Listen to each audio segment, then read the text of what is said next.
guess I'm not till 8:15 technically. Oh, yeah. That's okay, bro. I had a bunch of Allegiance to the flag of the United States of America and to the republic for which it stands, one nation, under God, indivisible, with liberty and justice for all.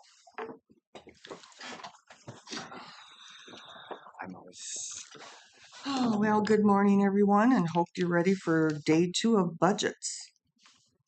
Do we have to? Yes, we do. Yes, we do. What are you here for? Thank you. You came by your own free will, so. Yeah, I did. Okay, so we need to approve the agenda. So move. Second. Third. Oh, we're starting off good this morning. Okay, any discussion? All those in favor say aye. Aye. Opposed? Carried. Okay, Greg, take it away. 15 minutes early, but Yeah, let's get started. Huh? Right on. no I messing figured I'd around. be here sooner rather than later, right? Yes, no messing around here. So You guys have all. what I have curious is your personnel services. And Yeah. I can go into detail if you want, or you can run the mouse if you want. You're good. You just talk away. Yeah. You guys know my budget. I mean, I basically say the same thing every time I come here. You know, my budget's 95% personnel and 5% overhead, at least within my office. The victim services budget, the grant's the same for next year. It's a 105, so the county picks up the additional on that. Mm-hmm. That grant hasn't changed. We don't anticipate that will change down in the future. They seem to want victim services office within prosecutors' offices, Mm-hmm. in addition to community-based ones, which Yeah. we have here. Now, do they have the dog? No, the dog has not come in yet. Oh, darn it. Waiting anxiously, Okay. but everything's ready for him to go. Should be here soon. Okay. I think it's going to be a really good addition to the courthouse, actually. I Definitely. mean, because it's for the benefit. It's a facility dog, right? It's not a my office dog. It's a Right. facility dog. So hopefully it'll be able to be used by social services. It might take some more of Dana's time, but not yet. We're still waiting to hear. Okay. Supposed Good. to, we're talking September, but they don't tell you the dog's name. We know it's a female. That's all we know. So they get all the training done and then they contact you. So Okay. really, it's just the personnel services, the only thing that changed. I know I talked to you guys last year about attorney salaries and the change that was made with the public defender's office, which became effective of August of 2023. So they'll be on their 3rd year of that contract. That increased their wages, and that made it. There were so many county attorneys' offices that lost people to the public defender's office. All you have to do is look no further than Pennington County, who no longer has they have a contracted county attorney now because they can't find someone to replace their county attorney. And 2 of their other attorneys jumped from there, had been at the public defender's office, went to the prosecutor's office, and then jumped back over. And so. Are you at full staff? Yeah. Yes, I'm at full staff, but I've got someone working remotely. Oh, okay. And the problem is I'd advertised it for a long time. Yet I've got 2 new grads, right? I've got 2 recent grads. Scott is still working for another year or 2, I think. At least this is his plan. But can't get anything other than people that are 2nd years, going to be graduating art license. We can't attract anyone with any experience, which we were able to do before, right? I got Josh from the public defender's office. People used to move from the public defender's office to county attorney's offices. They don't anymore because they take a hit of $20,000, $30,000, $40,000. That much? That much. Yeah. So I'll give you the example. Eric manages 11 people. He's the manager in the office here. I manage 13. He makes 184. I make 155. I've been in. I'm as of last week. I think I'm the 2nd longest continuously serving elected county attorney in the state. Oh, Jeff Ed Blad down in Isanti County, I think, is the longest serving. Used to be Don Ryan in front of him, but Don retired last Friday. So I've been doing this a long time, right? But it's impossible to attract people, and we want to attract people and not bring them here, train them, and lose them. And the longer I wait to address this issue, the harder it gets because other counties are addressing it as we go. And so my proposal was, and I talked to you about this just last year, was if you moved attorneys one step, it basically puts us pretty close to on par. The top of the salary scale at the public defender's office at their 10th step is 158,500 right now. So their line attorneys that have been there for 10 years are maxed out on their steps are making 158. My line attorneys are making 135 maxed out. I think that's what AJ's is. Would it help to add steps? Well, then you gotta change the whole grid. No, just at the top. I don't. It's not how we do it, but I know where you're going and actual, how would be bringing something up during HR's. Yeah, I don't know if that helps. I mean, I think if you adjust them, it would move Scott's salary to where I'm at right now. It would put him about 155 and 158 is the top of their schedule, right? At least puts us in the ballpark. But doing nothing will just ensure, I mean, every county that does nothing just ensures that the public defender's office, and they're fully staffed. They've been fully staffed now for a year. It's amazing what their ability to do salaries are doing, but county attorneys aren't able to do that. All you have to do, Wilkin cannot find a county attorney, and they're trying to get county attorneys to cover for them right now. Pennington County doesn't have a county attorney. They're contracting with someone. Monoman County doesn't have a county attorney. They're contracting with someone. That can't be cheaper to contract, is it? No, but you have to have someone that wants the job, and there's no one out there that wants the job, right? And part of that is the pay. Does Red Lake County have an county attorney? Yes, Mhm. Tanner Holton. Oh, yeah, that's right. And They were without for a I mean, while. there's supposed to be the requirement that they reside in the county, correct? That's just like every elected office, right? I mean, if you're running for a county office, you're supposed to reside in the county. Yes. So that's the change in that. Other than that, I mean, I've still got the money budgeted in there for codifying the ordinances, right?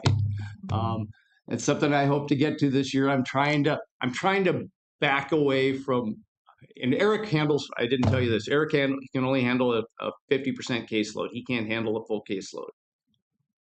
So he gets 50% of his time in his job description to manage people. I handle a full caseload and still manage my office and all the other duties we have that the public defender's office doesn't have: child support, CHIPS, advising the boards, contract review, all of those things. The public defender's office doesn't do. So that's why there's the change in my budget under personnel. And so, I mean, so the public defenders are employed by the state. Correct. So which state department does their salaries come out of? State public defender's office. Okay. So our taxes are going to pay their salary, and and we're competing against them. Yep. Yeah, we are. And they were underpaid. I'm not saying they didn't, when I left office 23 years ago now, we were billing people, I think, $125 an hour or $100 an hour as an attorney. Now most people are billing over 300, 350 an hour. Things have changed. And our other problem is competing, right? I probably told you this, the state only graduates, I think, about between the law schools, about 275. Half of those people automatically leave. So you're talking about that small batch of people that you have. And public or private firms are paying way more than we can pay starting. The thing we still have, at least knock on wood, is loan forgiveness. And that's a big thing to a lot of, that's why most people, other than they love the job, go into this job, is because the loan forgiveness is there too. And if that goes away, it's going to be the death knell of prosecutors and public defenders, probably. Because got any questions about my budget? I still have forfeiture funds. We file a report every year. If you guys want to see that with the state, it just goes into categories. But if you ever want to know what we spend our forfeiture funds on, um, I'm always an open book on that. Since you brought it up, when are we gonna get to the codification? Hmm? When are we going to get to the codification? Codification? Codifying. Yeah. Well, that's what I'm trying to do. Is I'm trying to pull out from a full criminal load, so I have more time to do things like that. Because it's not a, the problem is my criminal files are every week, right? Every Tuesday, Thursday, we have court. Every 4 weeks, we have trials. So that's a continuous grind for me. So I'm trying to pull away from those, give more of those to my staff as they get experience, and trying to find more times to do stuff like this. Andy sends me the jail contract for healthcare yesterday. Well, it's not an hour review, right? It's probably a 2 or 3 day process of just sitting down and working on it. And that's impossible to do right now with my criminal caseload. And that's not because we're understaffed. It's just people's ability to, you spend a lot of time coaching right now with 2 young attorneys, and that's what we're there to do, right? We're there to make them prosecutors. But it takes away from other time too. Mhm. Is the MAFPA CWDA going to affect your workload? The what? Oh, What? yeah.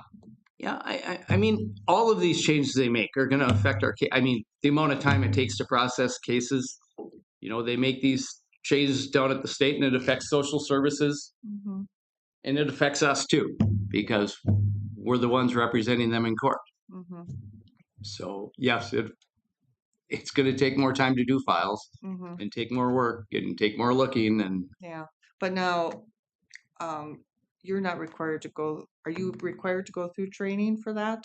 Or anybody that works on that, no, culture training? no, Okay. I was thinking that, the, no, but we're expected to know it, right? So, yeah, but yeah, cause I there's mean, no like, required training on it, but yes, we're expected to know it. And the people that are getting the training are going to come to us with the questions and say, okay, how do I do this? So, yeah, yeah. okay. But any training we would do would be through our county attorneys association. So. So we're working on this issue, Chuck. You said maybe with Well, I'm HR. gonna talk about it a little bit later because I thought it would be more under the HR for polarization. But this is an example of some of the things that are starting to make themselves known. It's always been an issue in the county attorney's office. The office, by the way, is different than the rest of the Mhm, county because Greg is elected and he has mentors directly on this, which we've had before. It's always been amiable. We've come to resolutions, but I think it should not be lost on the group that he brings it up. It doesn't go away if we don't deal with it. right. Now, how we deal with it becomes kind of the issue. Yeah, I know by moving people one, at least when I look at the numbers, they get comparable to where the public defenders are. Other than that, I don't have a lot of ideas, right, on how you address it. I just know that last year I kind of brought it up and we said, but it wasn't budgeted. It's budgeted this year. So just this one point, the grid itself is set up on the premise that we need to pass pay equity requirements with the state, meaning position that's appointed in Greg's department, compensated, is done on the same basis that Sam or Tim or the custodian out here is. The position itself has a certain value relative to the other positions. So it's hard to just get, it's tempting and sometimes it's easy. You're going to end up dealing with it later, as you were when I walked in the door, because this place had no rhyme or reason to anything. Wages, and the county failed pay equity the first January I was here. And I'm just saying, 800 cities, 87 counties, nobody fails pay equity. You just don't. If you fail it, you are not very smart, frankly. Now, enough was done to get us back into compliance, but so our whole basis on wages, compensation is based on maintaining integrity in that grid. So it's an issue in his area. It's an issue in other areas as well, but it becomes an issue here as well. So we've gone through market studies about every 2 to 3 years. We usually try to do it in the middle of our 3-year contract period, so we don't get mixed up with negotiating. It allows us to make adjustments to the grid, where from the employee standpoint, the unions anyway have already agreed to a grid. Adjustments get made upward. Nobody loses, but that's where the pressure always is. Whereas we never run into situations where we're overcompensating and we're out of whack with the market. Well, this is what I see, like in the profession I was in, that pay equity study can change almost yearly. And I'm guessing your profession could be that same way. So a pay equity study every 3 years doesn't keep you up to, Well, the pay equity is for our internal comparisons. A market studies says, okay, where are we relative to them. our comparable Mhm. counties? So back in, I think it was 2017, we had our legal firm say, here are your comparable counties. Might have been earlier than that. And actually it kind of came out of this discussion with Greg. We had to have some rationale, but the important thing for this board is whatever we do, it's still a decision of the board where you want to be. But rather than just deal with one position here or one group of positions, you deal with the grid. And you go forward. But I mean, there's a cost to it. Mm-hmm. So for instance, do you want to be top of market, the average of the market, 25% below the average of the market? You still make that decision based on the ability to pay based on your revenues. So and a lot of that, of course, a lot of the compensation around here, it does come off the levy. So there's some things to look at here, and you know, when HR comes in here, I'm going to talk about doing a market study a few months ahead of schedule. Typically, we would, it's 2025 right now, 2026, 2027 are the 3 years of the contracts period. So typically, we would do one in the middle year for that last year. I think we want to look at one yet this fall, see what we can try to do in 2026. It's not a whole smash. Again, it all depends on money. I have no preconceived notions of where this is going to go. But I think what I'm seeing, and I don't think it's unusual, we're starting to see the compensation pressure more on the top of the grid rather than what we've been trying to deal with, which is in the lower end. It's just the way it's going. I'm seeing positions I have had paid way more than when I was there, and much more than what we pay here. But you really look at the state of Minnesota, we're really in Grand Forks economic area, but we're part of the state of Minnesota, so. We'll get it figured out, but we have to take some steps. Actually, Joan and Gary and I were at AMC at Arrowwood on Wednesday, Thursday, and our consultant down there was there, so I had to talk with her about it. I know Lisa's been in contact with her, and it really doesn't take them a lot of time to give you the data that you need to start making decisions. The thing about the budget is, right now we've got to the end of December to make some decisions. If we start making decisions January, February, we're doing it off budget.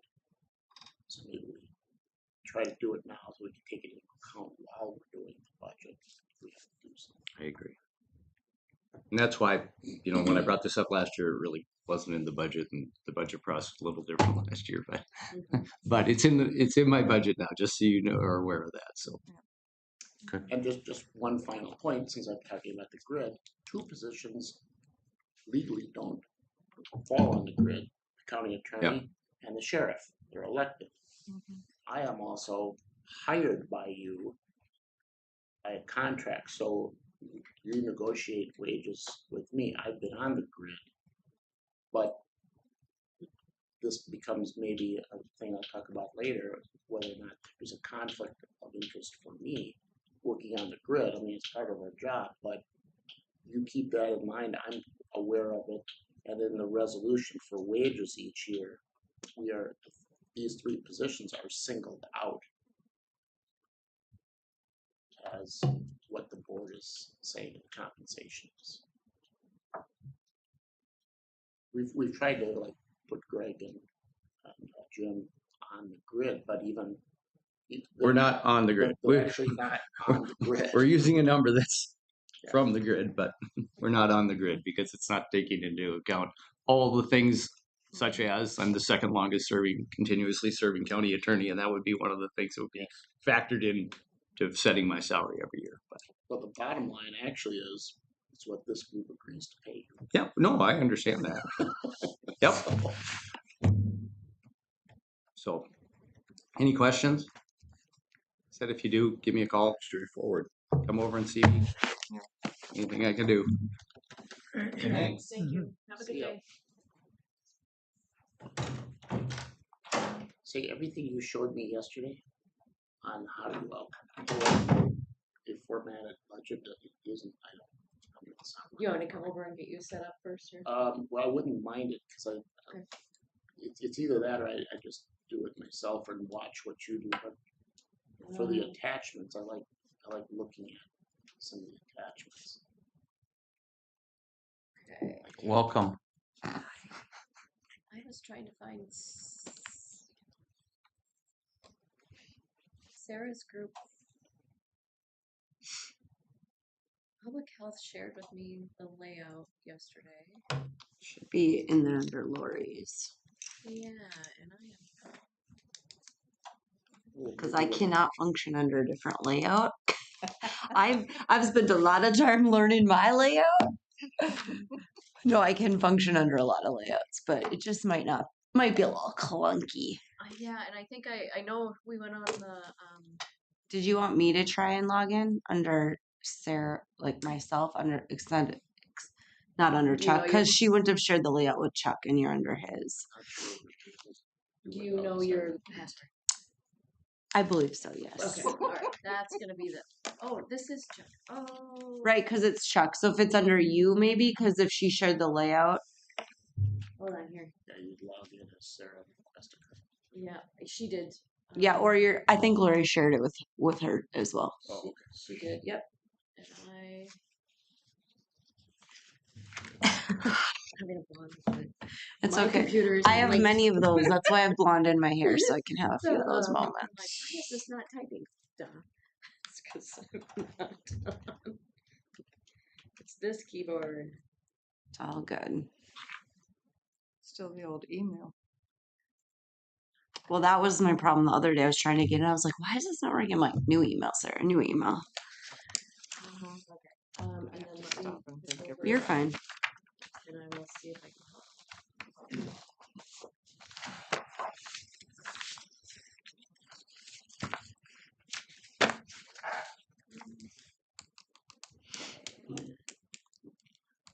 CPH Lori.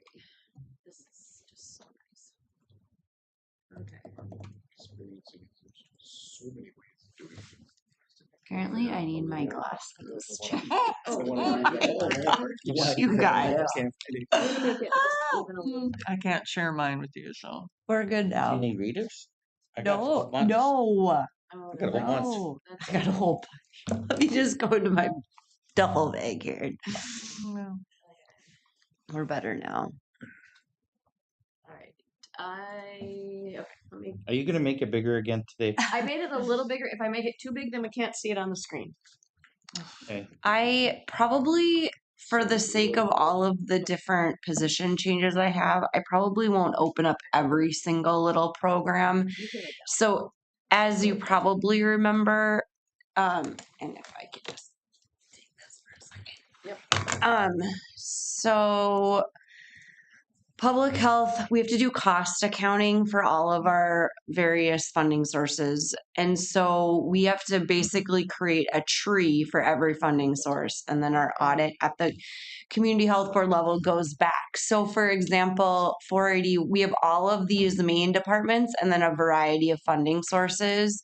So under each one of these, for example, 481, 414 is this funding source, this funding source, this funding source, this, like all of these are different funding sources, okay? And so at the end of the day, we utilize all of our grant funding sources before any levy dollars are tapped into. And obviously we bill health plans and so forth. So levy dollars are always the, for lack of better words, payer of last resort. And so the reason why I'm saying I'm not going to like, unless you have a specific question about one of them, I won't like belabor the like monotony of each individual funding source because all of our funding sources, except for a couple, which I will call out, are ones that we've had in the past. So, This screen's too big, so hold on here.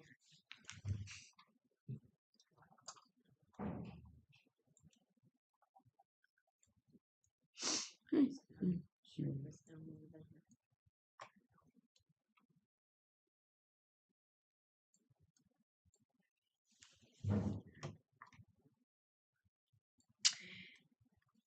and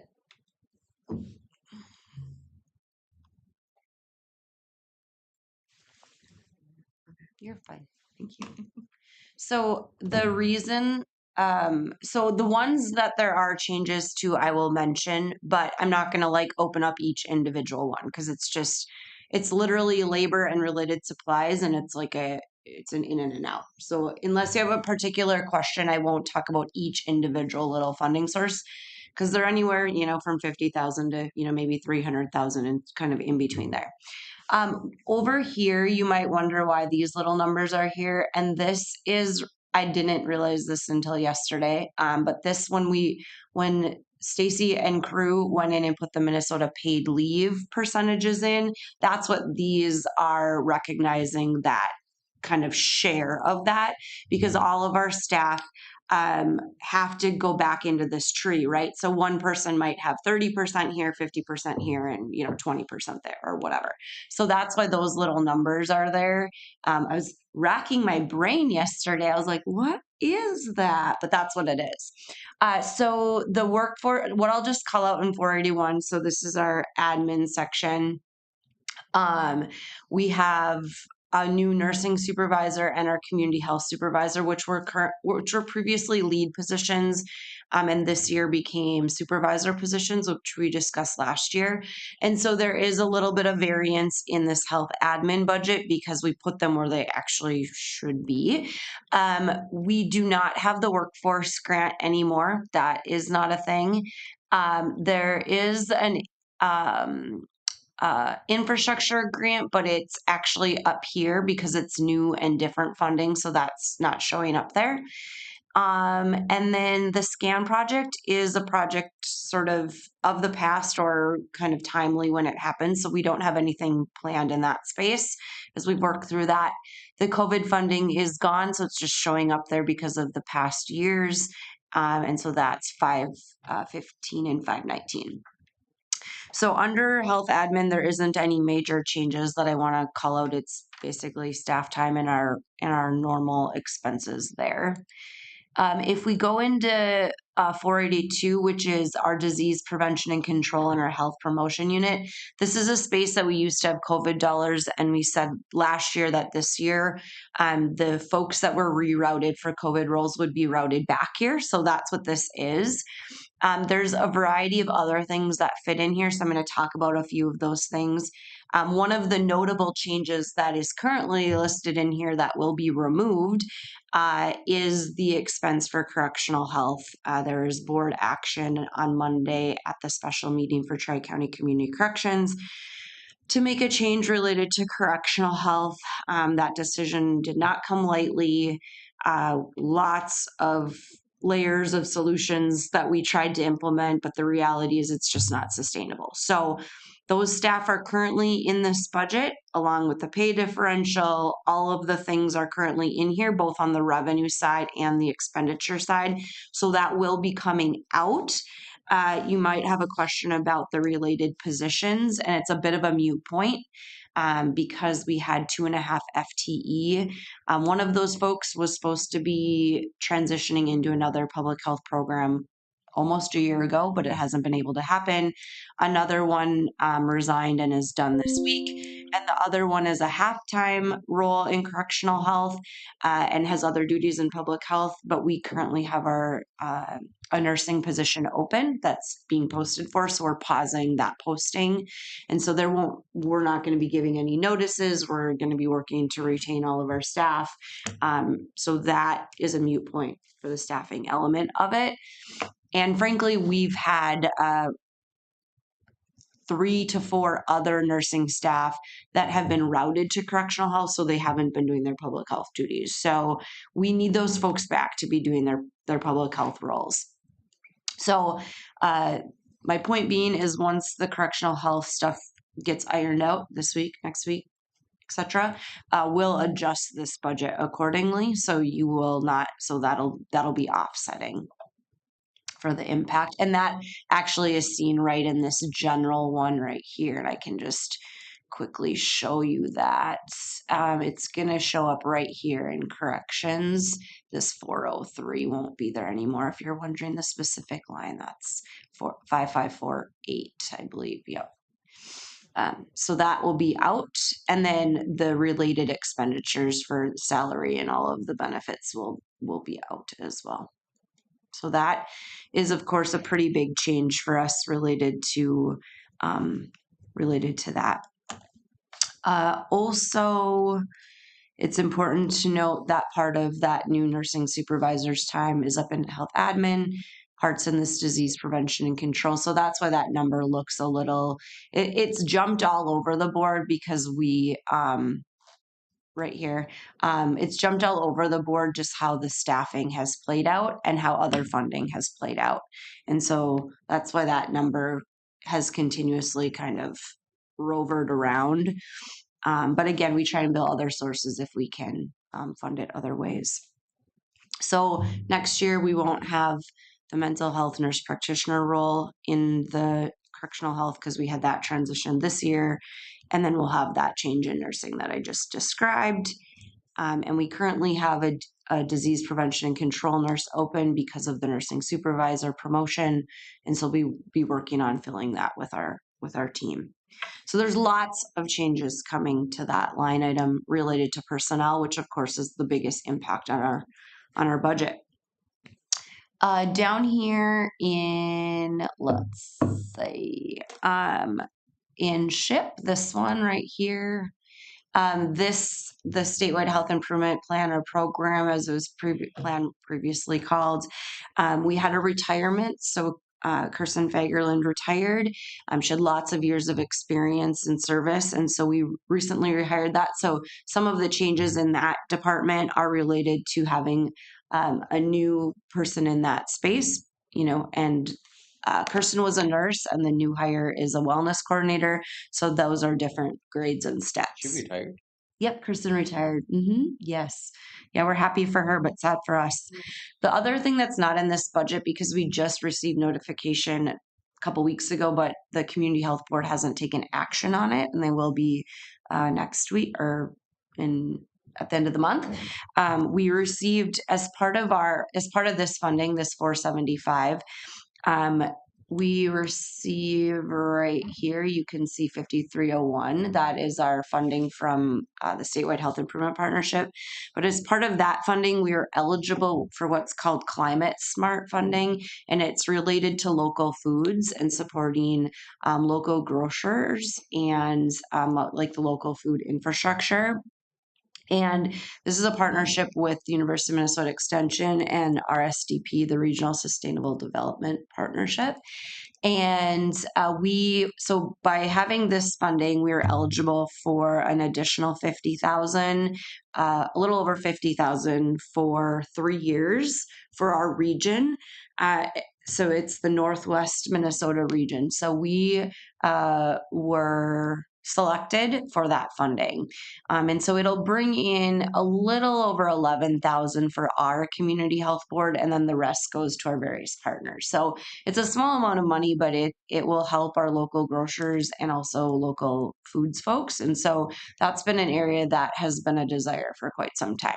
So if we can bring in money from the state to do that, fabulous. And it's through MDH, through the MPCA.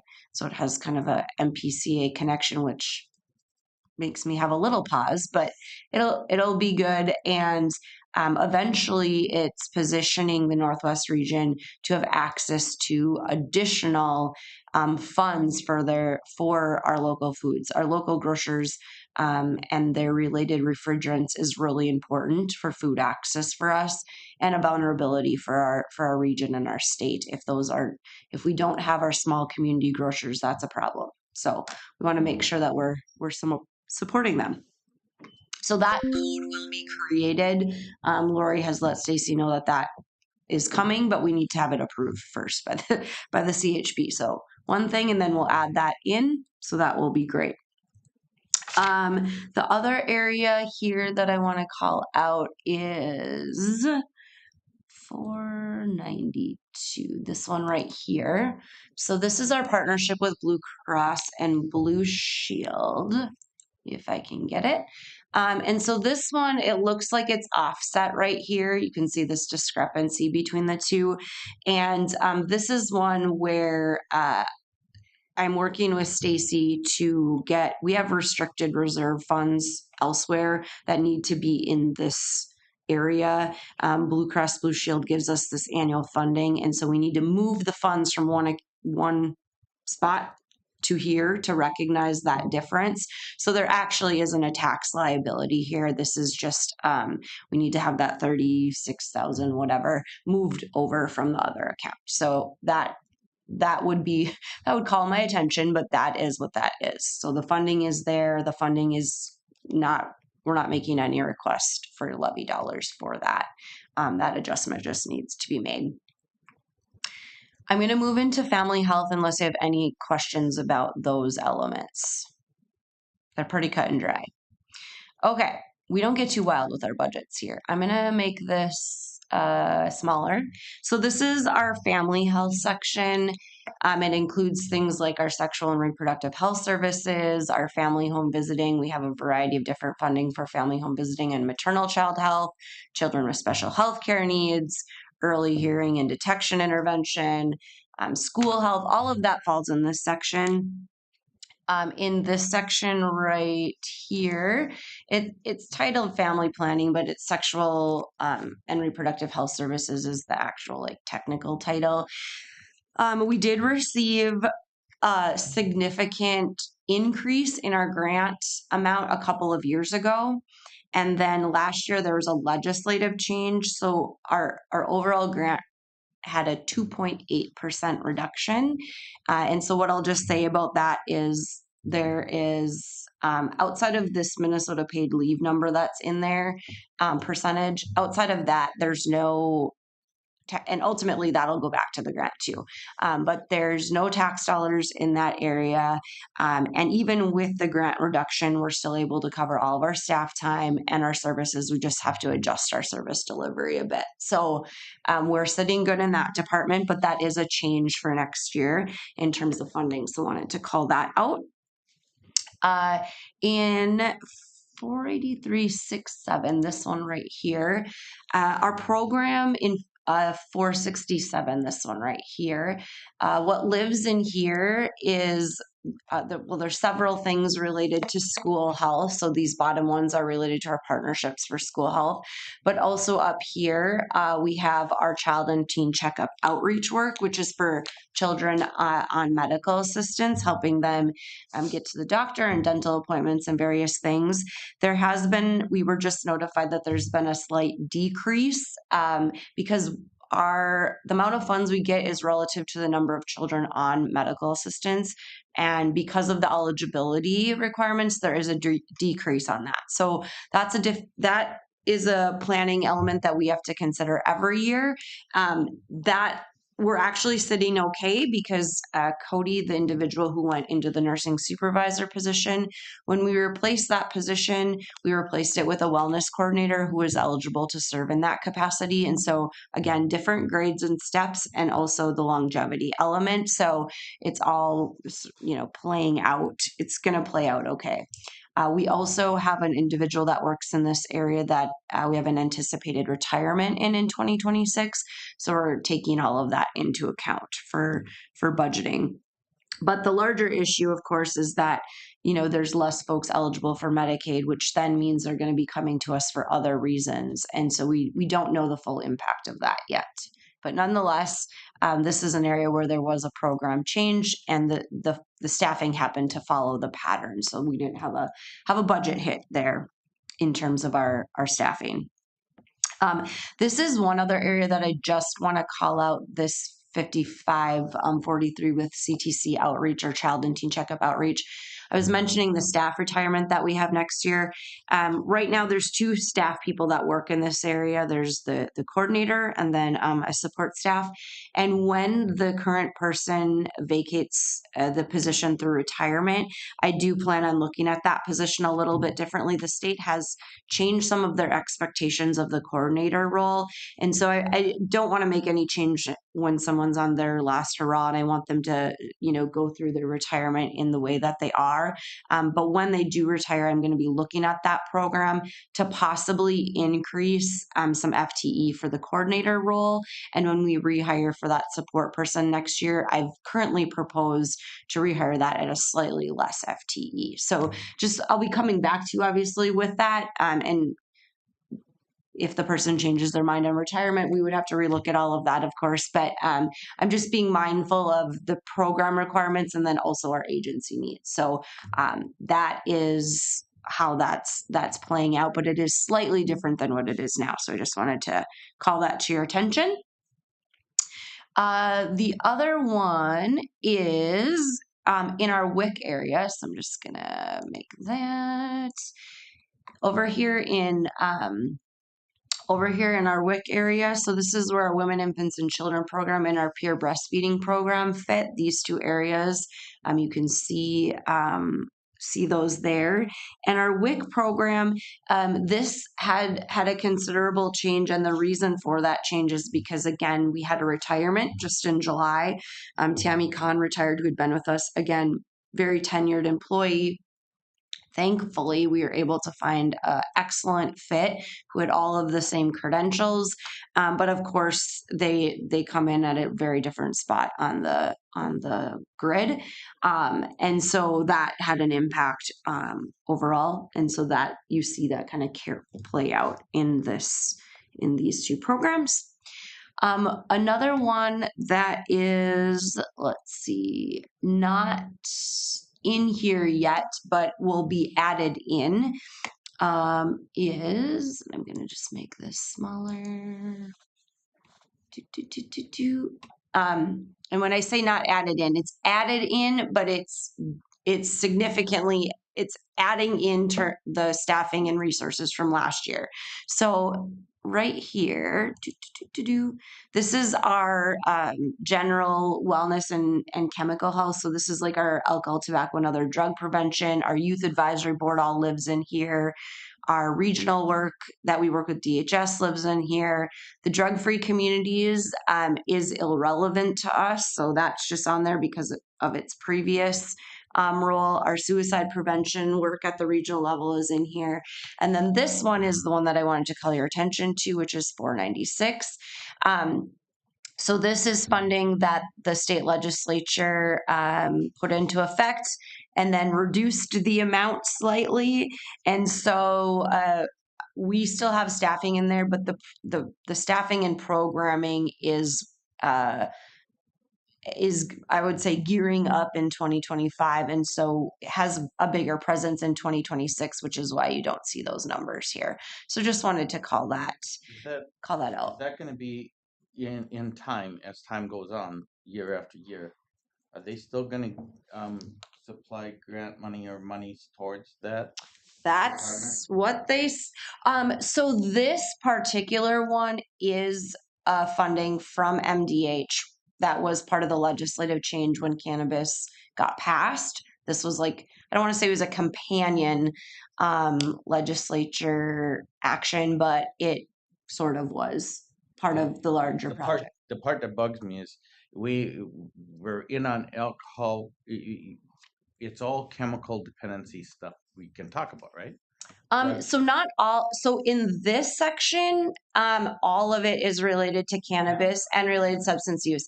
In this section, we have in this general one right here, there's multiple things that fit in there. We're required from the local public health grant, and our foundational public health responsibilities funding to have local match. And so all of our match is in this section here with the triple zeros. And so that's everything from our youth advisory board. That's me participating in various things. That is all in there. Yeah. The thing I was getting at is if you have alcohol abuse and alcohol use, we have DUI, blah, blah, blah, blah, blah, all that stuff.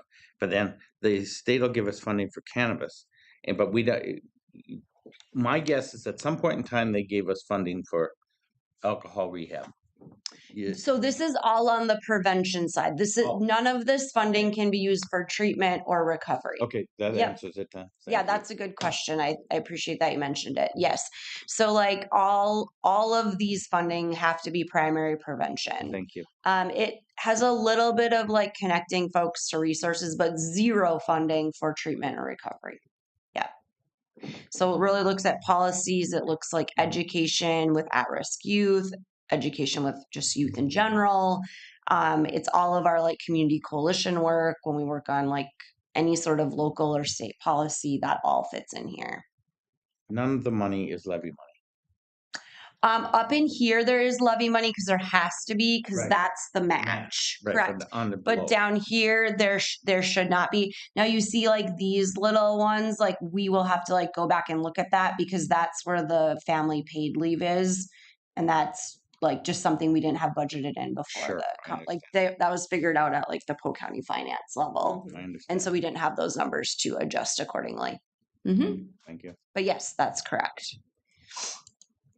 And also this, I would say like this general one, again, this has bounced around. And the reason it bounces around is because if we get other funding sources for those things, we use those funding sources.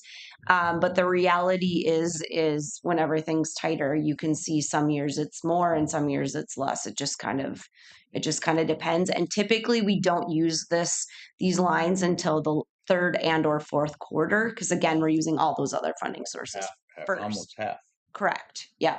Okay. So that's why that is. But we're real intentional not to use it until we need to, but we do have to use some of it because we have to have that match. We have to prove that match back on our audit and our reporting. So that's that one. And then let's see here. 493. So this is our care coordination services. And I'll just open these up, but they're kind of cut and dry a bit. Whoops, I'm sorry for like wiggling that all around. So this is the work that we do in conjunction with social services. There's state requirements that we do assessments and care coordination for folks.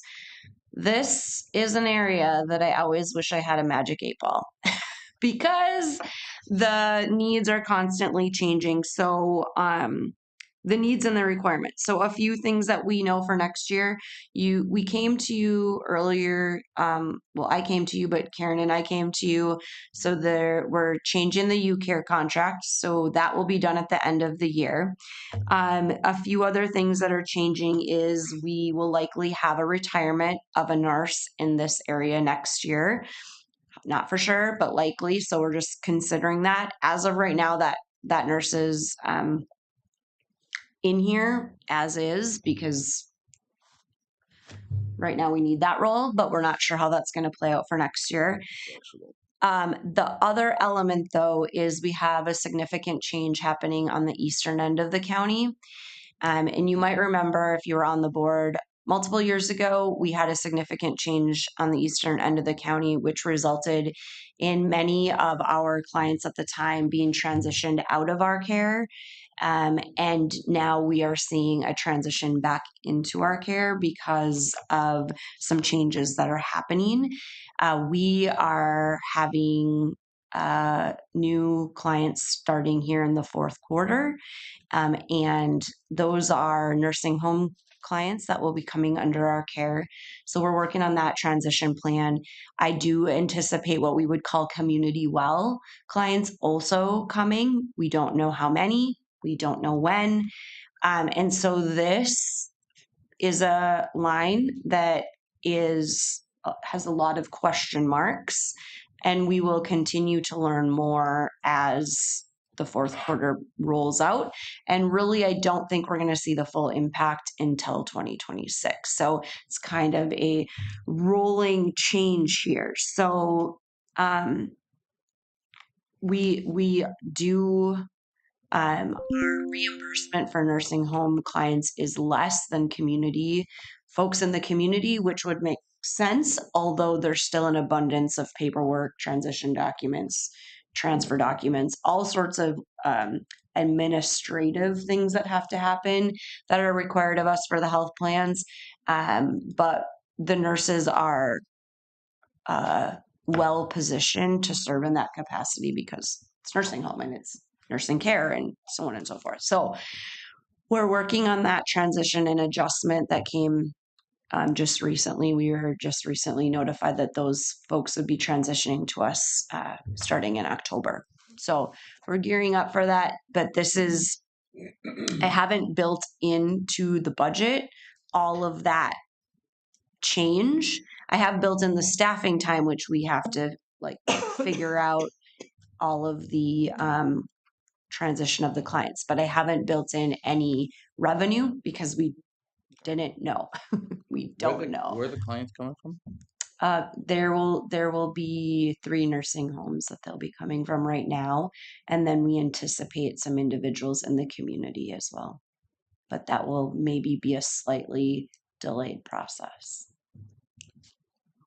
So, yes, there's a lot to consider in this space, and so we'll work on what the needs of the community are, and then if we do have a retirement, we'll assess at that time if we need to rehire or if we can take those internally. And we'll look at that. When I say we, I mean social services and public health. We'll look at that together.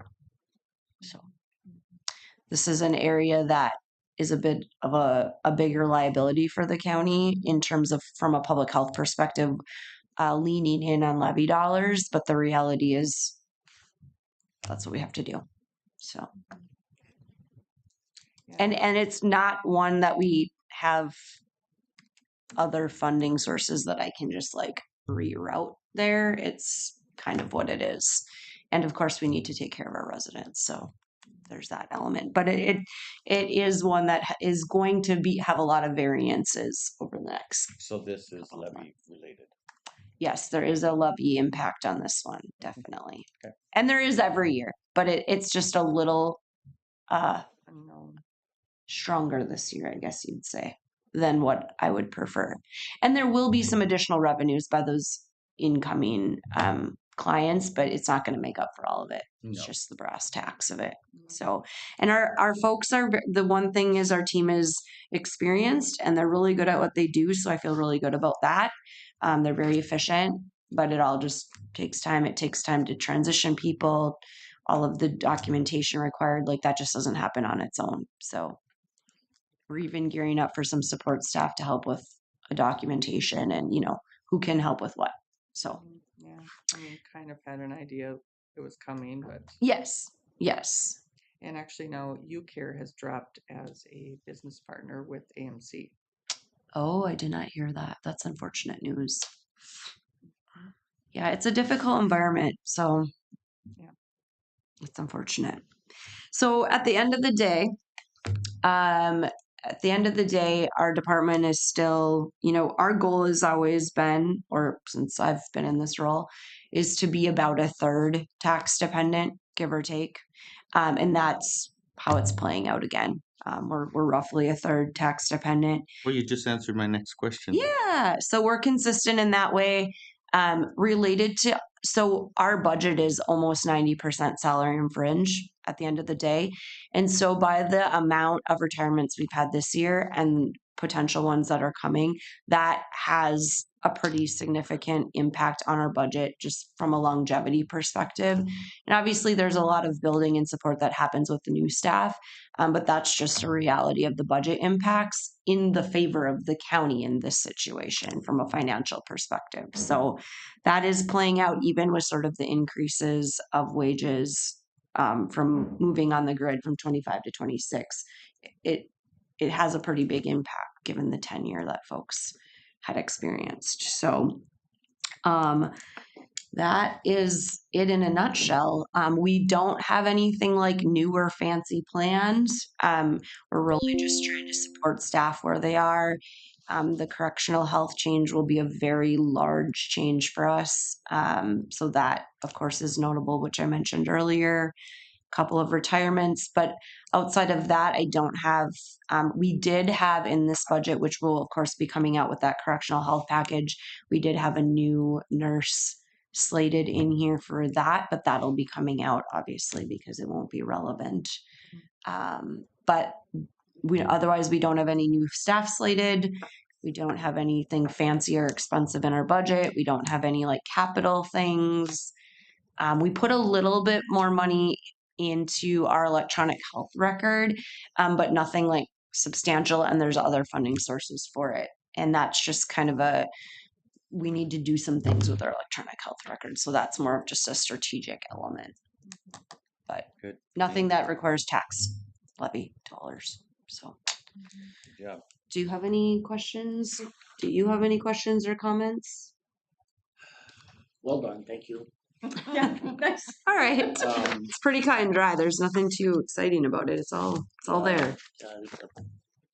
You've got you always have a relatively tight budget. It's hard to parse through and Yeah. make changes. I think in all the years I haven't actually made any changes. It's been more any personnel changes that would have to be done or position changes, and then ultimately there is a fund balance for public health that exists. I'm not quite sure what the point of it is, but I dipped into that the last couple of years. Yeah. The other thing, I guess you were talking about this when I stepped in when you were talking with Greg, but there has been conversation around pay equity and the wage and our competitiveness. We've had several nursing positions that have remained open over time. And so we're just acknowledging that reality. And we've had more than one applicant in the last year to 2 years that has turned down offers related to pay in their transition. You see this in all. So I'm just, Yeah. I mean, and it's I mean, we've had that in administration and in other positions. So One thing, nursing home, for example, you can't. Nurses and LPNs and RNs are very difficult to find, so they're outsourcing and doing rented nurses. Well, their price is almost a half as much more. And we're losing other positions to that unless you can find somebody local. Well, and our candidates that turned down the offers were local. I understand, and it's because of the money. Yes. Yep. And it's a sad, sad reality. But when you're over here and there's many different places to Yep. choose from, even though it would be great to work for a government organization, I would think. Yep. The job is the same, or the rewards are the same. Yep. But when it comes down to the dollar, Yeah. So that's just a reality that we wrestle with. yeah, all the You, time. you hear it other places as well. And so Elisa and I have talked about that. Chuck and I have talked about that, but that's a reality that we deal with. So we have to get a little creative. One benefit is that you don't have shift works. That is true. For some positions, the shift work, when you go into nursing or administration, like the shift work is part of the equation. But what we're seeing over time is the pay is they don't report back to us that it's about the shift. They report back to us that the pay discrepancy is so great that they can't make that change. Yep. Yeah. But yes, you're right. And frankly, some of our folks do have shift work because when they're in correctional health, it's definitely shift work. It's here to here in this coverage and different things. So, but yes, you're right. To that point, it's different in terms of the shift that you would see like in a hospital or a long-term care facility. Yes. And that used to be a big determining factor, but the workforce changes. That is not what is shared with us as the reasons why. And you can give shift differentials and all of that stuff, and that helps some. But the new generation is Different people, different expectations. Yeah. they're not into working overnights. But it's really important, and we My need favorite time. It was not anymore. we need all people. So Thank you. yes, Very good. thank you. Just letting you know the auditors are here. Oh, You want to stay for Andy, just in case? Yeah, I sure can. Yeah. I'd love Help to. Is the paid family leave, is that figured in all of the budgets? Yep, it is. Okay. And actually, when I do my presentation, I will show you what it's going to cost us. Okay.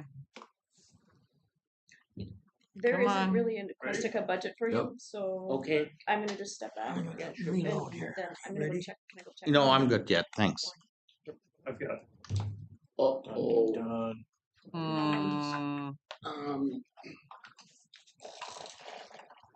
Jim? Andy's defense, it's not paper. Well, yeah, but you know, he said he didn't want paper. Drops or something. I'll just go check. If anyone wants a paper, I didn't know there was a thing about paper. If Oh, anyone yes, wants, I yes, won't. I- Thank you. Yes. Thank you very much. I'll take what you. see, everyone wants one. No, sorry you weren't there last Tuesday. Oh, okay. No, you're right. I was not there. So, no, you're all. I forgot you want to try moving the mouse. Yeah, where was it? Oh, I had Andy? supervisor these work. Shiggle that Try around. moving the mouse around. Does it work? No, I don't think so. Okay. Yeah. Was it up in Are you the moving? Or is it moving? I don't see it moving. right now? Okay. I'll do it.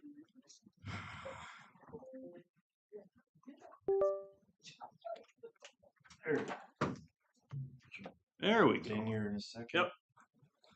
Thank you. Do I have a paper down there? Do you want a paper Yes, copy? please. There you go. So I can, Yeah, so you can beat me with it. I understand. I mean, you know, you tried to I choke have me, only so- one. It's different. Is it? It's different with Oh. the ACH thing. So there are slight differences. Yeah, I suppose. All right, There you go, very Warren. much. I can Compare your notes. get rid of the other one then. Yeah. Oh, He said he was Yep. gonna be around now. oh, yeah.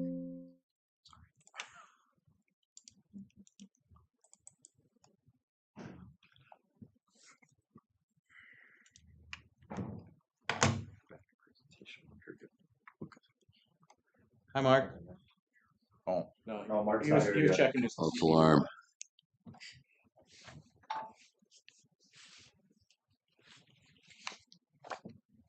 he just mentioned he might try to get off around.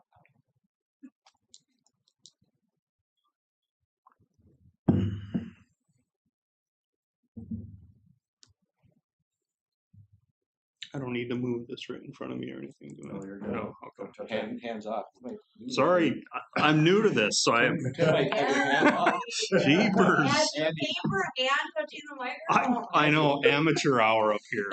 Tim might cut your hand off if you touch your mic. I had no idea, so No, you're good. I'm just gonna put my hands in my pocket for the rest of Not the. your first rodeo here. Well, it is with all of the change here. Move it, and then you can watch Tim walk up while you're talking. Move it back, and then Yeah. move it. All right, I mean, if you want to really irritate it, yeah, just, all just right. shut it off.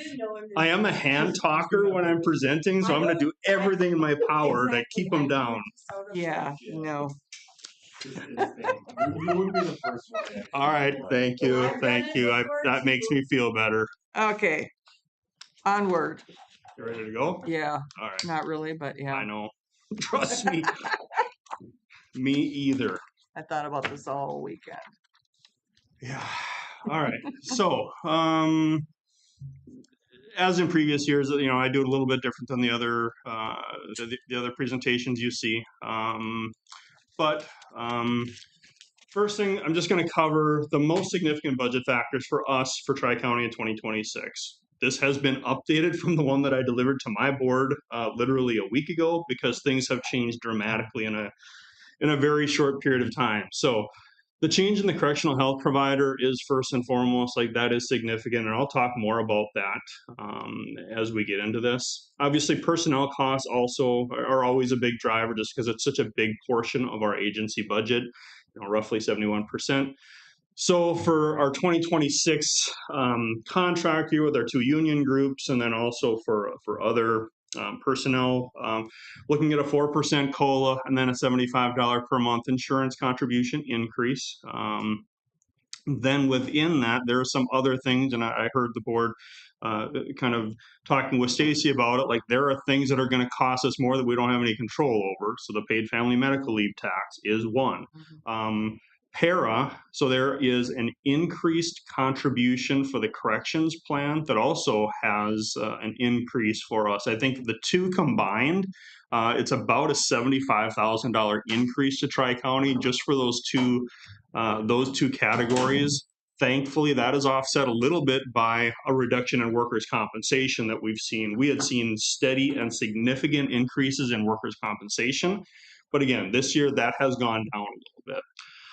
On a positive note, staffing has stabilized at the jail and juvenile center. It's not perfect, and I'm not going to sit here and lead anyone to believe that it's completely fixed, but it's way better. That has stabilized, and what that is going to allow us to do is kind of plan for increased per diem growth. I'll be honest, it's going to be a budget saver. As bad as the budget looked, or looks when I get to that part, it would look way worse if we weren't able to squeeze out more per diems at both the jail and juvenile center.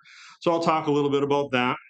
We've got several grant funding or grant funded positions and initiatives that are ending. I'll talk about that. So we've got pretrial supervision funding, opioid reduction funding, and then our STS program. We're also seeing a reduction in community supervision funding from the state.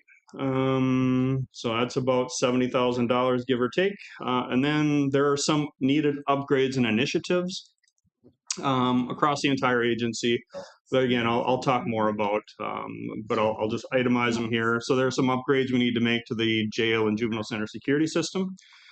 Payroll and timekeeping software need to transition over to UKG, which is what the county uses. And then also I'm desiring to do a class comp study in 2026 in preparation for collective bargaining in 2027. So the first thing I'm going to focus on is revenue projection. So, and I'm not going to spend a ton of time on this, but I'll just kind of make the board aware of some of the bigger categories. I had mentioned the reduction in the community corrections subsidy. So that is money that we get from the state. All 87 counties get funding for to go towards their community corrections agencies. So we are seeing a $67,000 reduction in that particular item this year. On a positive note, the number would have been more had there not been some legislative action to make changes in the formula. Originally, the formula just took a one-year batch of numbers. They changed that to do a 3-year average to soften that fluctuation. Without that change, we would have had over $100,000 reduction because every 2 years they rerun the funding formula. So we're going to see ebbs and flows as our percentage of the overall statewide caseload changes. So again, we're going to see fluctuations, but with the legislative update, that fluctuation should be less. There were other jurisdictions that were in a much more difficult boat than we were, but with everything else that we have experienced during this budget season, that was just an additional thing to deal with. A few other things that I'll just touch on real quickly. Because of our lower local population, we're seeing some reduction in Social Security incentives. So this is something, if someone comes in and they're under Social Security, if we report that information, we get a little bit of not a kickback, but we get a little bit of an incentive for that. So with our lower numbers, we're seeing reductions in that category. Again, on a positive note, one of the things that we've been very concerned about over the last couple of years is moves at both the state and federal level to eliminate call commissions for jail phone service providers. That we were fairly certain that would be eliminated this year. We were certain it was going to be eliminated last year. With Trump's administration, that has been stayed at least temporarily, so that gives us a little more time to make use of that. So we're planning to continue that in 2026. And then again, just with our lower average daily population, just fewer people to spend money on canteens, so we're seeing a little bit of a reduction there. All right, grants. As you can see, lots of reductions in grants, and that's going to mean just positions are eliminated. So, but I'll go through this item by item. So our ABE program really continues to do very well. Strong contact hours. We're really an anomaly in that a county jail has its own ABE program. I think it speaks to our devotion and dedication to making sure that we're providing services and opportunities for those who are in the jail. Contact hours continue to be strong, so we see an increase in both our state and federal grant amounts of about $17,000. Our DUI court grant for all 3 of the counties, that continues for another year. We're seeing an increase there. Unfortunately, as I said, there are several grants that are scheduled to end at the end of this year. First one being our pretrial supervision grant. That would result in a reduction of $266,000 in grant revenue. We have reapplied for the CCIP. That is the specific grant through the Office of Justice Programs. We have reapplied for it. We actually had a meeting with our grant manager yesterday. He speaks very highly of just the work we're doing, and it really has made a difference, I think. But I also think the numbers play out. I look at our numbers before we implemented pretrial supervision. When I say numbers, our jail numbers, because that's really what this program is designed for. Our jail numbers for local counties, before we implemented that, our average daily population was about 110. Through the first 5 months of this year, we're at 77. So that's almost a 50% decrease. I'm not going to suggest that it's 100% all because of this, but pretrial supervision and our ability to provide an option for the courts and attorneys to utilize instead of just incarceration, a good chunk of that is because of it. So one of the things we're going to look at doing, we're going to do some internal restructuring of other positions so that we can maintain a pretrial supervision program. It may not be as robust because we won't have just the same capabilities, but I genuinely think it's really important that we maintain some semblance of that to help keep our local numbers lower. It provides a variety of benefits, just operationally. It's impactful, but then also it keeps people out of jail longer than they otherwise would. So there are a lot of cost savings with that as well. The other item is the opioid funding, which we're getting through Polk County. That is due to end December 31st. So that also has been removed. There may be, we would likely reapply for funding when that comes out. So, and I've shared with my board, because of the uncertainty with some of these grants, November-ish, the November meeting probably makes more sense for kind of finalizing ours, in the hope that some of these grants come through, because that can create some shifts in other areas. So we're still hopeful that we'll be able to renew some of these grants, but again, I don't want to build a budget on hope. Lastly, STS funding that was eliminated through the state during this most recent legislative session. The funding actually ended June 30th. The board had agreed to continue the program through the end of this year while we just kind of wait and see how things look. I had originally maintained some optimism that maybe there'd be an opportunity for us to figure out how to manage that and keep the program. It's a great program, community facing. It does a lot of good work in the community for both nonprofits, government agencies, and the elderly. But with everything else, I don't see any possible way to maintain it, and that's hard because we've had the program since I've been with the agency, which started in 2001. But it's a combination. So we've lost a little bit of funding. The county's still heavily subsidized it, even with that loss of funding. But the utilization of the program in the community has just gone so far down that it just doesn't make sense. I've shared before, when I started, we would run 2 full-time crews with a wait list. Now we run a crew with 2 people. Like, that's not uncommon. So anyway, so that is likely going away. Per diems, again, this really has been a budget saver for us. We're really kind of planning and realistically planning. I mean, these aren't kind of pie in the sky numbers. I think these are realistic and attainable numbers. So we're planning for increases across several categories. First one being the juvenile center. Again, as our staffing has stabilized, that has allowed us to keep both sides of the facility open. I had mentioned last year when I was up here that in the 18 months that we had been open then, like, both sides of the facility, so secure and non-secure, had been open for like 3 or 4 months. That's just not sustainable.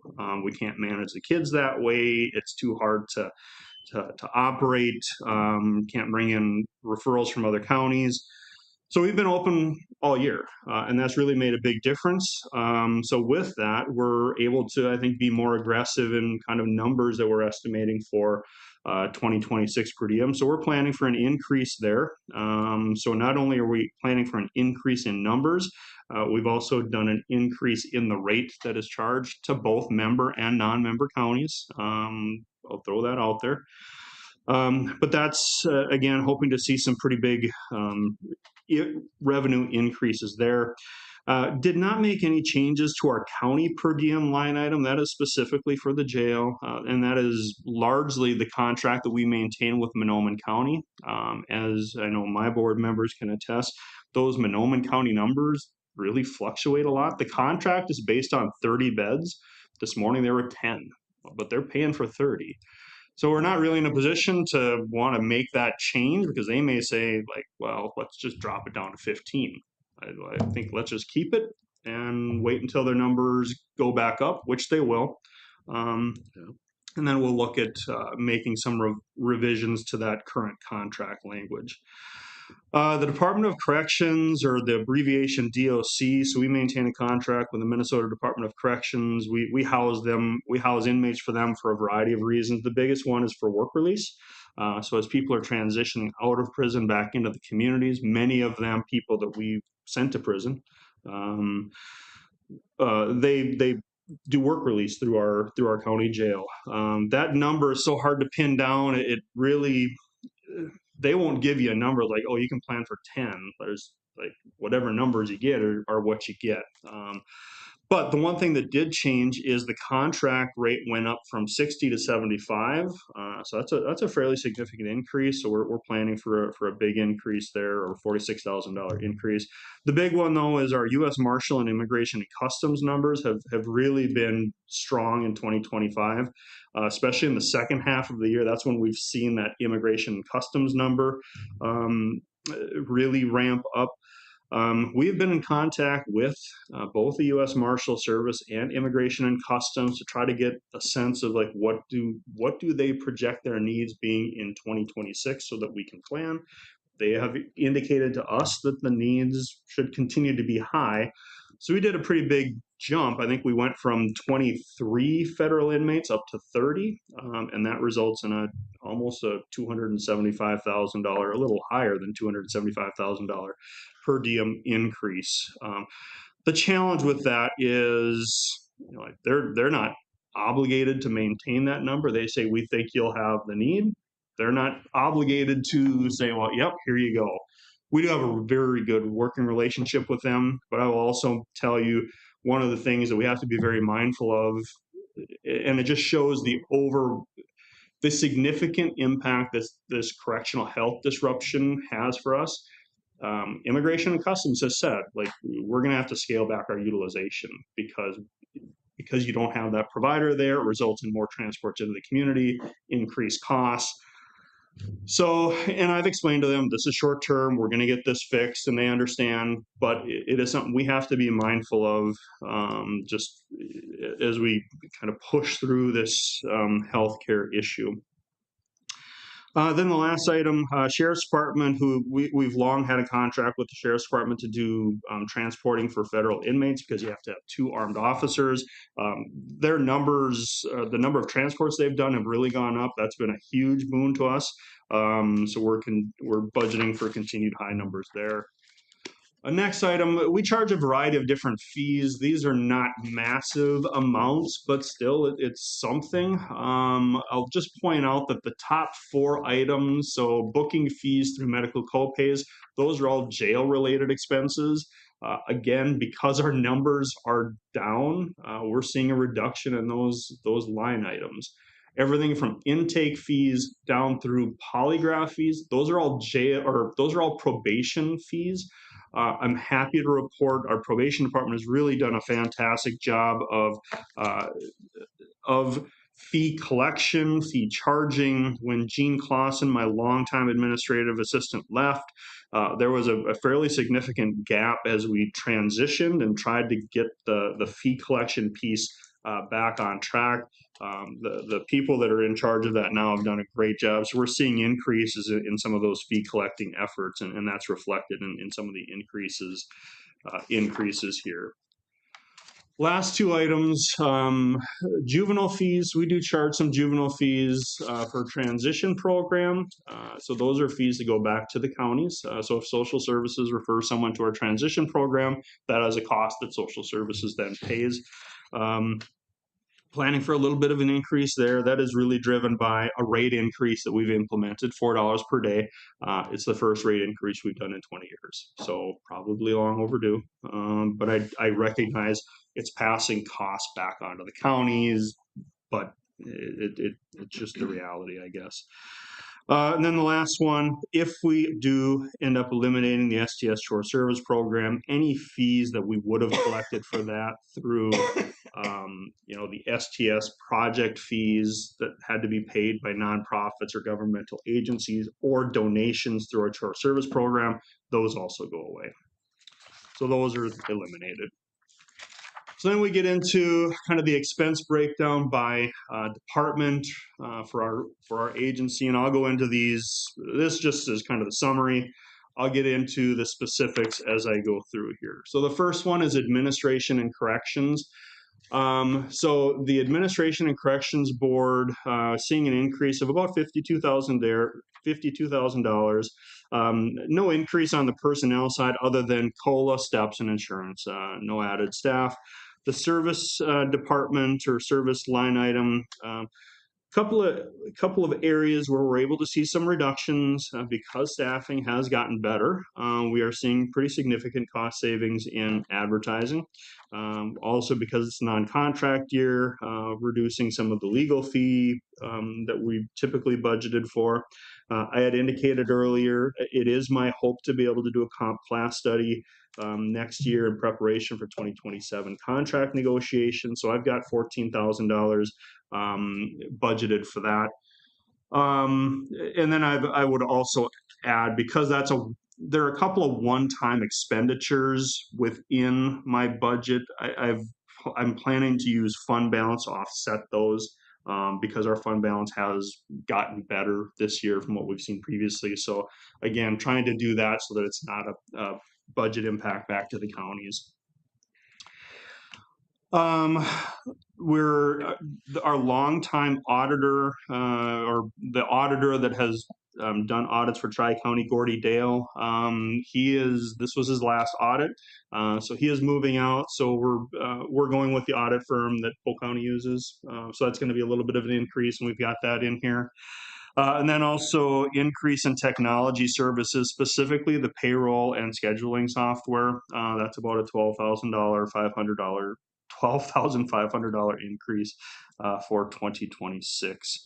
And then the supply, there's a little bit of a reduction in technology supplies. Paul maintains a schedule of when we need to turn over computers, laptops, monitors. So all of the departments really fluctuate a lot from year to year, just as it's their turn for new computers. Next one is canteen. So this particular category is so with some of the revenue that we get from canteen purchases and some of the inmate communication, we have a canteen account. Again, it's not a huge account, doesn't cover a lot of stuff. It does pay for 1/4 of our or 0.25 FTE for our associate accountant salary. No changes there. Again, COLA, steps, insurance. No increase in the services. There's really only 2 items that even fall under this category. It covers the cost of the Swank motion picture license, which we have to maintain in order to do any movies within the jail. Otherwise, we'd be in copyright violation. So we want to make sure that we're not. And then it also pays for the cost of cable. Then our supply item covers the cost of rec supplies, newspaper, various miscellaneous things. So again, relatively small in the grand scheme of things. All right, our probation department, again, because we've got so many grant-funded initiatives that are ending, overall, the probation sees a decrease of about $182,000 because there's $375,000 almost of grant-funded or grant funding that is leaving. So on the personnel side, overall, we're seeing a decrease. We are losing 3 full-time positions out of our probation department. All of them were grant funded. I am not looking to try to maintain any of them. Just again, it's not reasonable at this stage with everything else. So we're losing 3 positions. I've seen it on the horizon, so I've already kind of been planning. There have been some positions that, I've just kept open, knowing that positions are going to fall off. So I'm hopeful that the overall impact should be fairly minimal in terms of employees that we have to let go at the end of the year.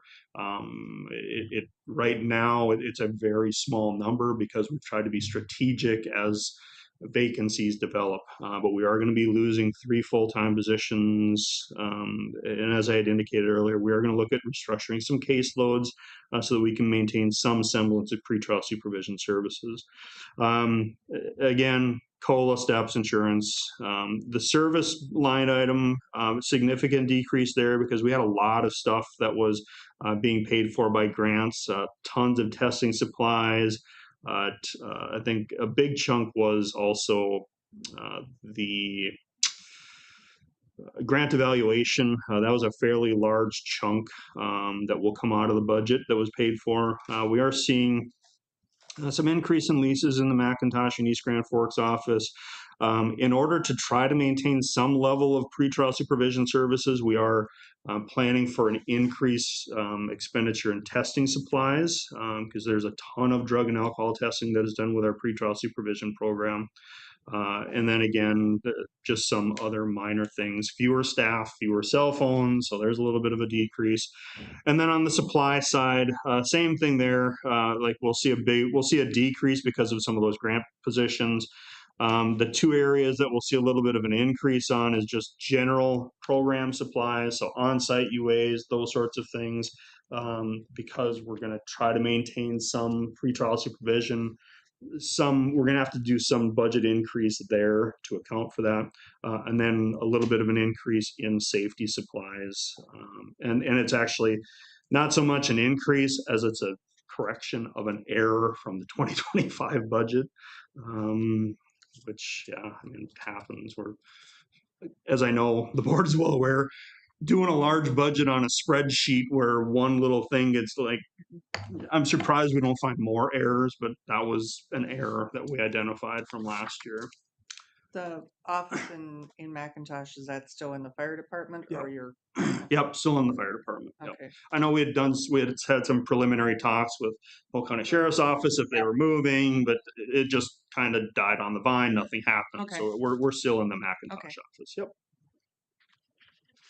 I've got the transition program. So for board members who aren't familiar with this, the transition program is a program that we have maintained, again, ever since I've been with the agency. The intention of the program is to work with at-risk kids who are at risk of being taken out of the home and put into placement. It could be for issues with truancy, behavioral issues, using drugs, that sort of stuff.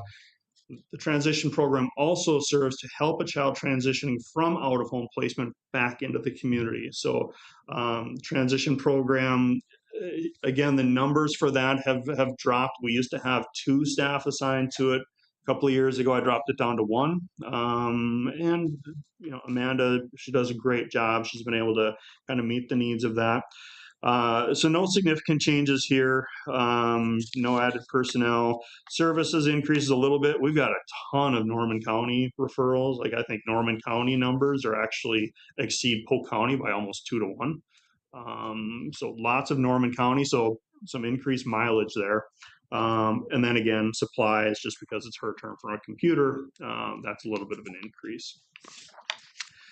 All right, juvenile center.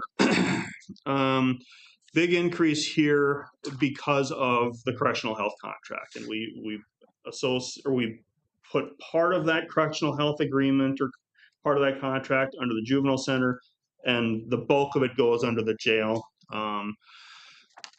So again, seeing about a $257,000 increase here. On the personnel side, an increase of about $112,000. COLA steps in insurance.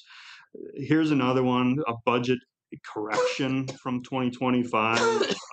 Don't know how, but there was a 0.31 FTE that we had to add into the budget to correct the problem from 2025. So it's not really new hours, it's a correction of a budgeting error that we made.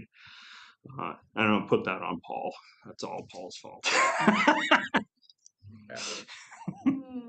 Not And if too he was sitting here, I'd say the same thing. So Not too many things are his fault. no, it's pretty rare. So when I get him, I gotta hold on to him. It goes on my calendar. We're live streaming, so he's probably watching. I'm sure.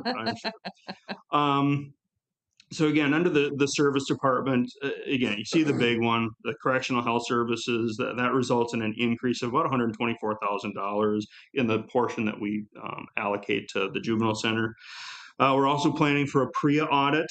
PREA is Prison Rape Elimination Act. That is something that is federally required if you want to maintain federal contracts.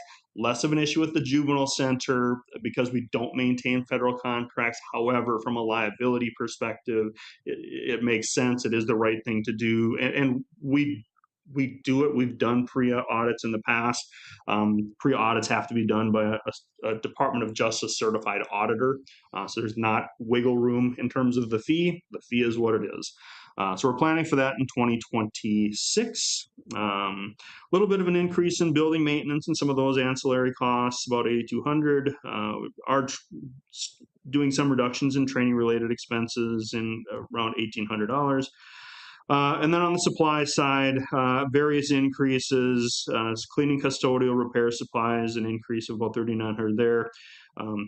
Food for the kids, for cooking exercises, the food that we get from the kitchen is only part of the food that we provide for kids. Kids are hungry all the time. Part of our work with them is actually working with them on developing some cooking skills. So do want to make sure that we're providing for food to meet their needs. Food's getting expensive.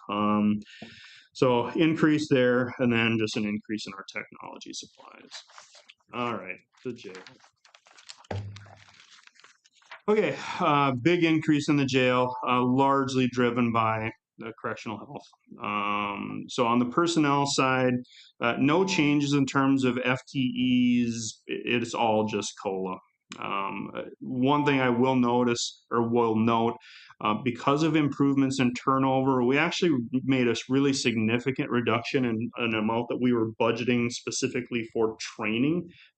We pulled out $120,000 that we were budgeting for that.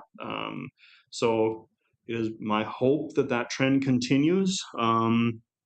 So there was some significant savings there because of some of the improvements we've seen. I had originally, when I presented to my board, one of the items that I had added in was I had added in an additional corrections officer specifically for health services. That has been pulled out of this version because of the transfer to ACH. All right, under the services section, large increase of $450,000 overall. The bulk of that is correctional health services. As I suspect Sarah had mentioned, and is probably not a secret here, Polk County Public Health is no longer able to provide nursing services. I did have a special board meeting earlier this week, board approved contract with ACH, Advanced Correctional Healthcare. That is going to result in an increase of about $445,000 in healthcare costs from the 2025 budget. It is I'll be honest, it is a tough pill to swallow, but unfortunately, I think it's also just the reality of the world that we're now living in. This is not something that we wanted to happen. This is something that happened to us. So the only difference, and I don't know the level of other board members' knowledge, Sarah and I were meeting.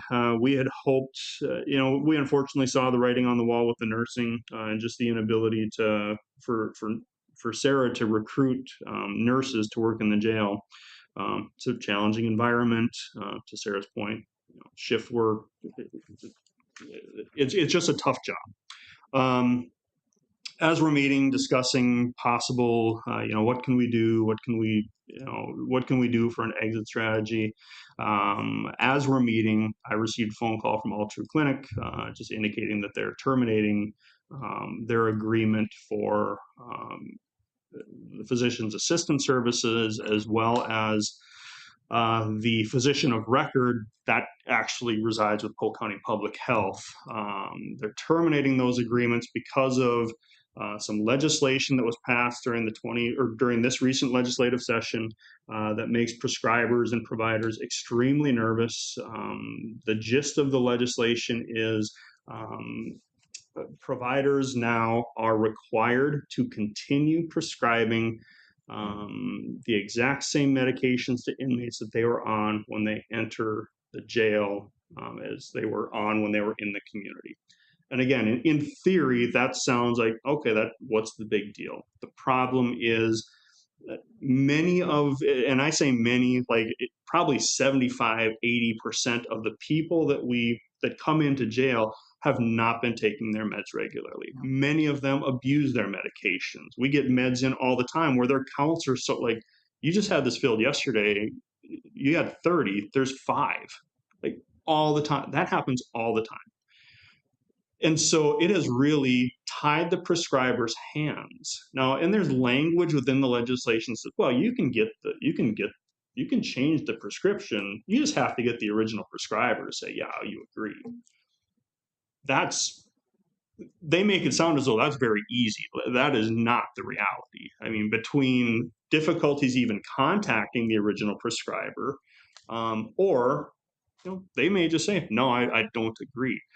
Prescribers, providers are just absolutely not comfortable with that. And there's so many other scenarios. I could not probably speak intelligently enough to really highlight all of the problems. It doesn't account for literally changes in someone's medical status where a medication that they may have been prescribed 9 months ago is no longer suitable for them to be on it. So if someone comes in and they're on Suboxone, for example, but they have just used fentanyl, literally 2 hours ago, and maybe Suboxone isn't a great example because it has some of those, it has, well, you probably know better than I, but it has drugs in it that will help to counteract, but it is still extremely dangerous. It's not hyperbolic to say that it could literally be life-threatening. I'm not one for hyperbole. That's just not how I do it. It is not a stretch to say that, and that is really the concern. So that's what's driven we had to act quickly. We may have been able to look at some other options and, kind of a 3-month plan to come up with some scenarios. When All True said they're going to stop providing services, we got to operate. We got to do it now, because if we don't have that, we can't operate. So our hands are tied. Were these national changes? Federal or state? State. Minnesota. Yeah. Yep. Again, well-intentioned, but just not practical, and they don't take into account the realities of the jail environment. So, I mean, another example, so if someone came in on a fentanyl patch, the statute as it reads says you got to keep them on a fentanyl patch. You want people to die, have people wearing fentanyl patches in jail. Like 15 years ago, we had someone who took off their fentanyl patch and started chewing on it and overdosed. Now, thankfully, he was saved, but that would happen regularly. And that's not being extreme. Like that's what it is. So again, it is well-intentioned legislation, but it is attempting to fix a problem that doesn't exist. And the argument behind the legislation, and I don't want to go off on a tangent, I know I'm limited here in time. The argument is jails are typically trying to save money and they're discontinuing medications. That is absolutely not the case. Like, we have a formulary, like we want people on meds that, are not highly sought after so that they're not getting pressured in the housing units. One of the first things that many new inmates have to deal with is other guys coming up saying, what meds do you take? Because they want to know if it's a good med, they're going to pressure them to try to get that med from them. That happens. So again, the legislation doesn't take any of those things into consideration. And it's just really unfortunate, and we're forced to kind of adapt to it. So again, that's a big one, very big one. Federal transport officer. Well, do any of the commissioners have questions about this? I don't know what you've been told before regarding this change and some of this stuff. I'm happy to answer more questions. If you've heard enough, I'll keep going.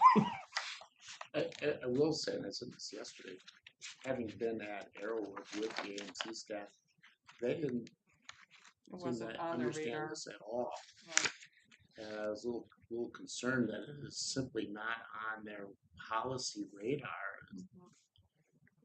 I don't know if they're hearing anything this week. I forwarded everything I got from Andy to Matt Eldred on Monday, but I just don't understand how this is not a statewide issue. It can't be just. Where are they finding the provider to do this for you?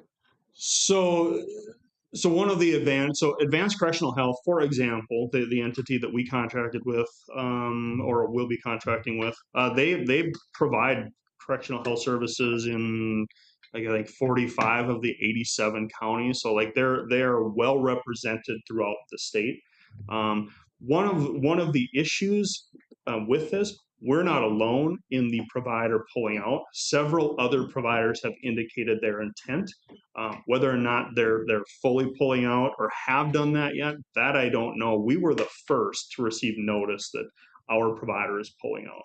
And I did send that. So the Minnesota Sheriff's Association and Advanced Correctional Health do have a lawsuit against the Commissioner of Corrections because of this.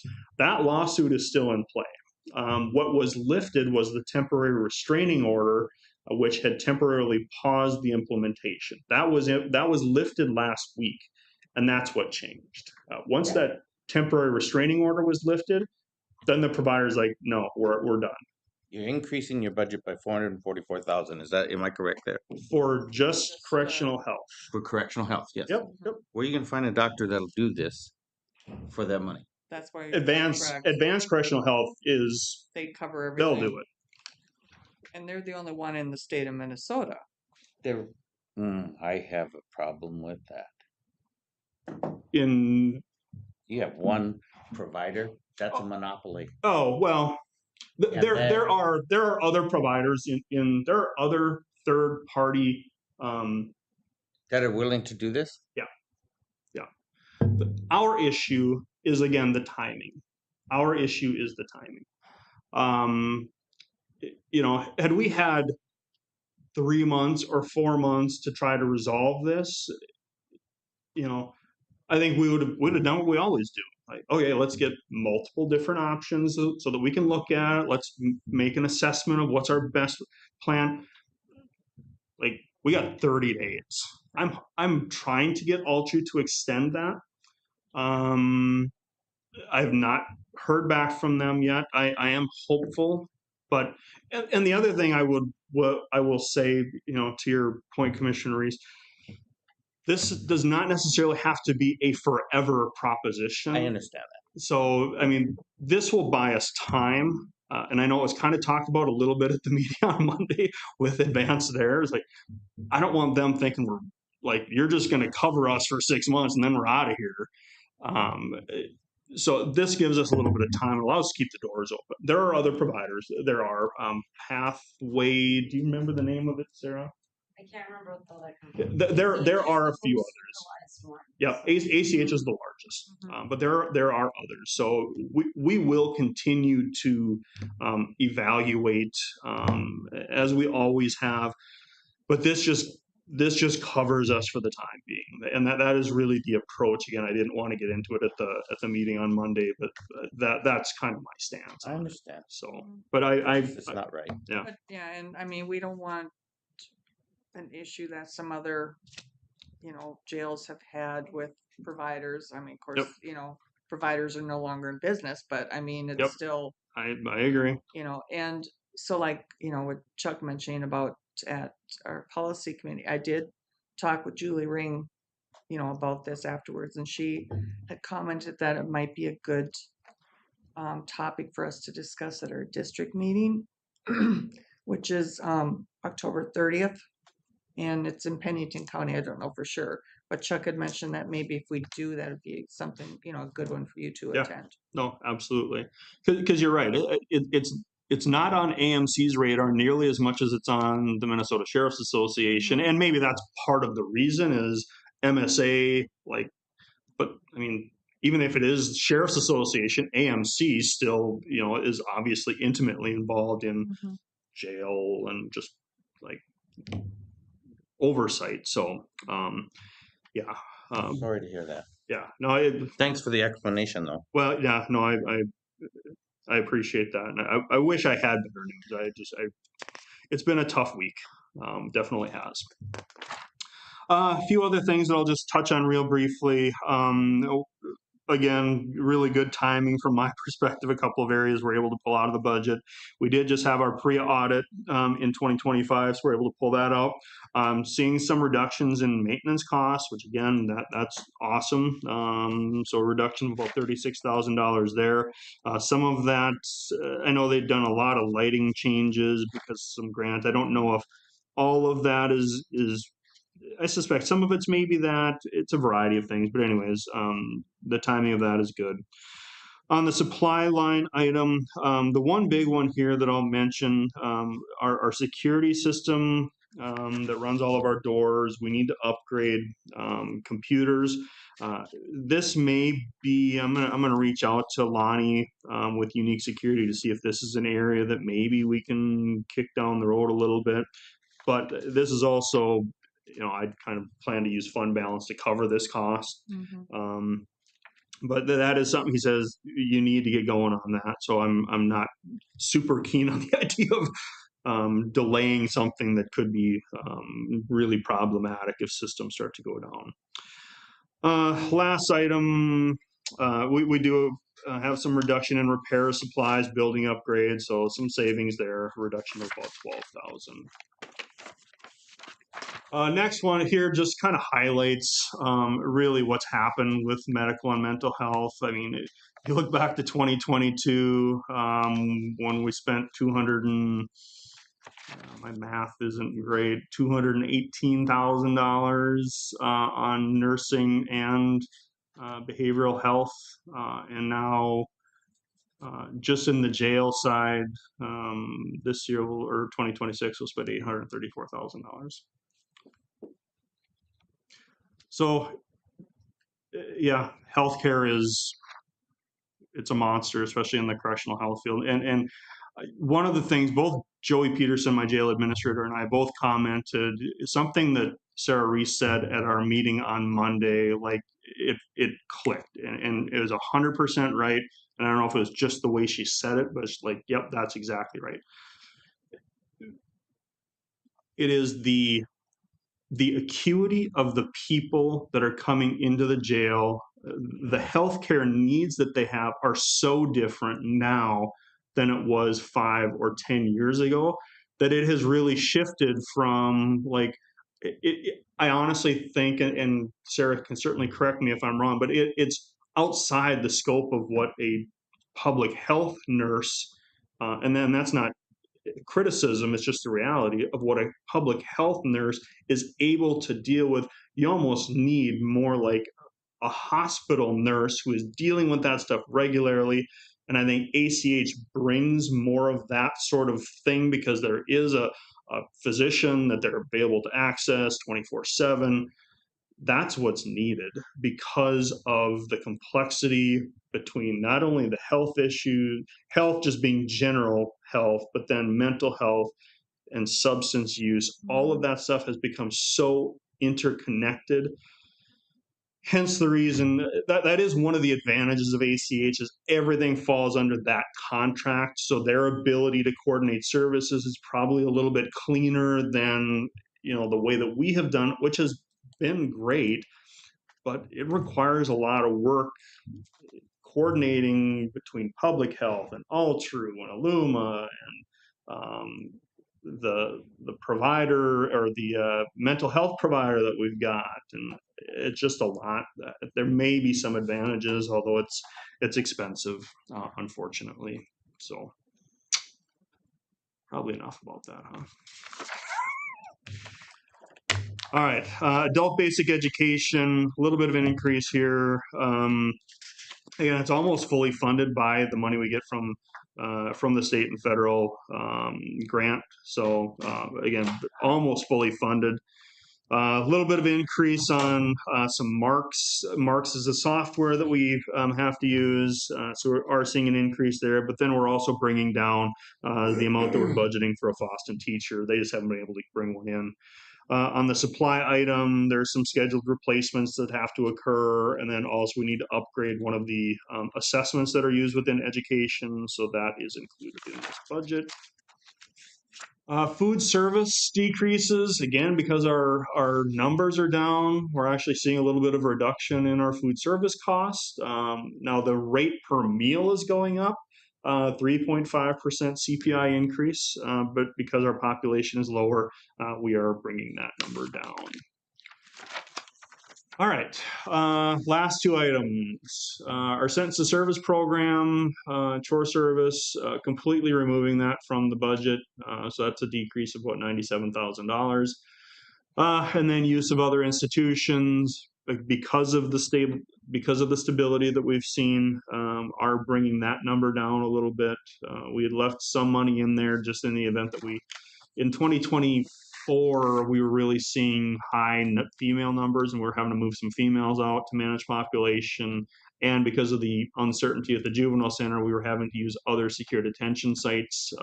Again, because we've not seen that this year, we're able to bring that number down a little bit. So that's that. I'll bring up my funding formula, which I think funding formula should be included in your binders. Yes. So this is where you're going to see the large increase, and I'll bring your attention down to the bottom. So the 2026 county cost share number, and what the increase ends up being. So based upon our current numbers, this results in an increase of, for Polk County, 594,000, which is a 9% increase. I'll tell you, before this, when I made my original budget presentation, it was at around 3%. I think it was a $200 and some thousand, kind of low twos. We are continuing to work on this. Paul and I will be meeting, obviously over the course of the next week, or between now and our next corrections board meeting, to try to just identify some areas where we can shave some stuff off. Our options are limited. There's just not a lot of fat in the budget to be able to pull from. Some of the things we can look at a little bit are, do we want to take some chances on some of the revenue pieces, per diems? There might be some stuff there we can do. It's so tough to become so reliant on that, because there's just no guarantee of those numbers. But there might be some stuff we can do there. In terms of cuts, I don't know. Like there is not a thing I could cut in my budget that would make up for that difference. There just isn't. Absent like massive service cuts. And when I say, I'm talking like closing something. And I say that because I don't want to even get people fearful, but like that's what it would take, and even that would probably cover the cost difference. So we are continuing to work on this. It is not something that I have any pleasure in bringing forward. We had done a lot of work. I was really happy with the number I was able to present at my original meeting, and then the last week has been tough. So we'll continue to work on it, but just for a little perspective here, we're looking at for Tri-County $594,000 levy increase. The total levy increase for the county for 2025 was $872,000. So this is a real push. Yep. We're gonna have to look at a few things here, and later when we talk about the preliminary levy, I think we need to keep this in mind.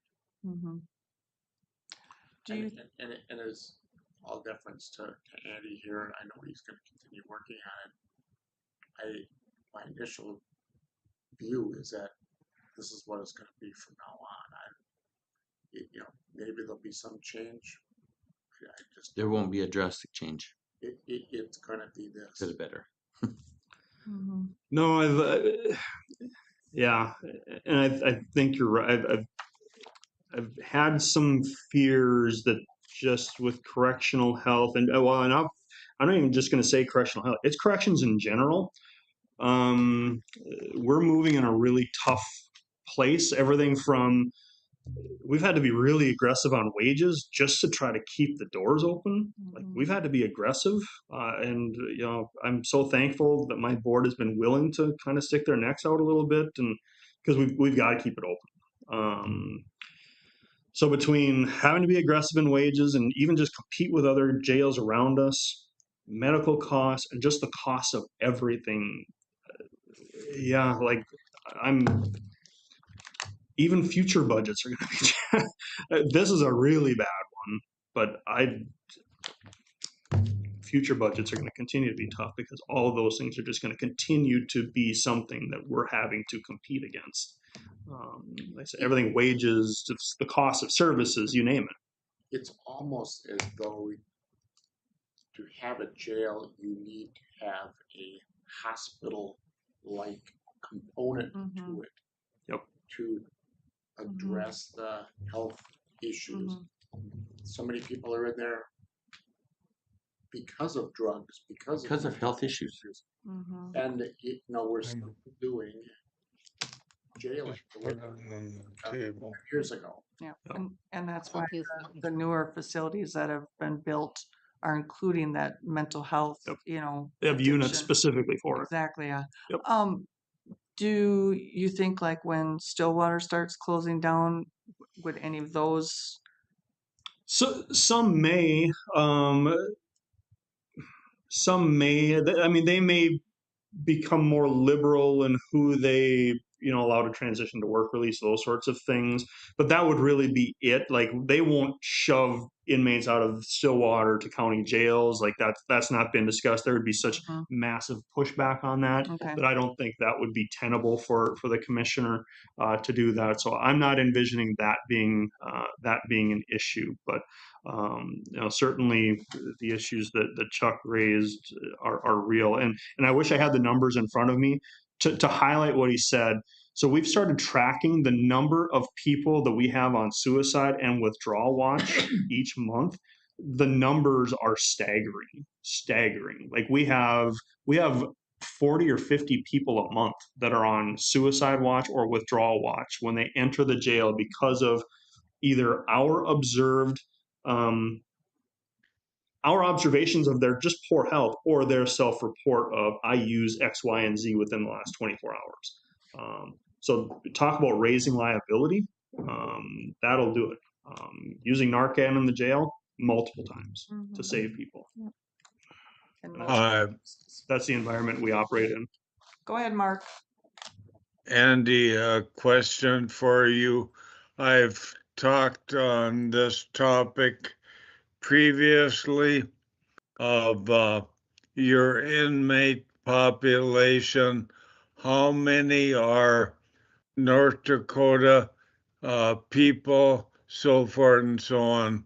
And I realize they get arrested in Minnesota, but approximately how many are out of state people? So we continue, because we're a border community, we continue to see a lot of North Dakota residents. Now, the one thing that is a little bit tougher to parse out, I mean, we can do it. Because we do so much housing for the U.S. Marshals, a lot of them end up showing up as North Dakota residents, but like that's not the population that I know you're referring to, Mark. But I wish I had the number in front of me. The number is a significant number, and especially out of that Grand Forks, East Grand Forks pathway there, we get a lot of North Dakota residents who end up getting arrested because they cross into Minnesota, get charges, and then get brought to the jail. I don't have the number in front of me, but to your point, Commissioner Holey, it's a significant number and has been for as long as we've tracked it. I can get some numbers for you, and we'll certainly do that. I don't have the number off the top of my head, but to your point, it is a significant number. Well, and then you add in the, like you said, the drug use and suicide.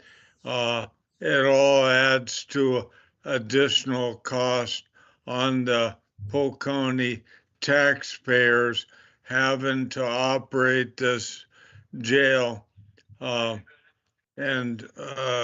I would care to say the current structure of charging is probably proportionate to the utilization. If there was some way of charging North Dakota that would help your budgetary problems.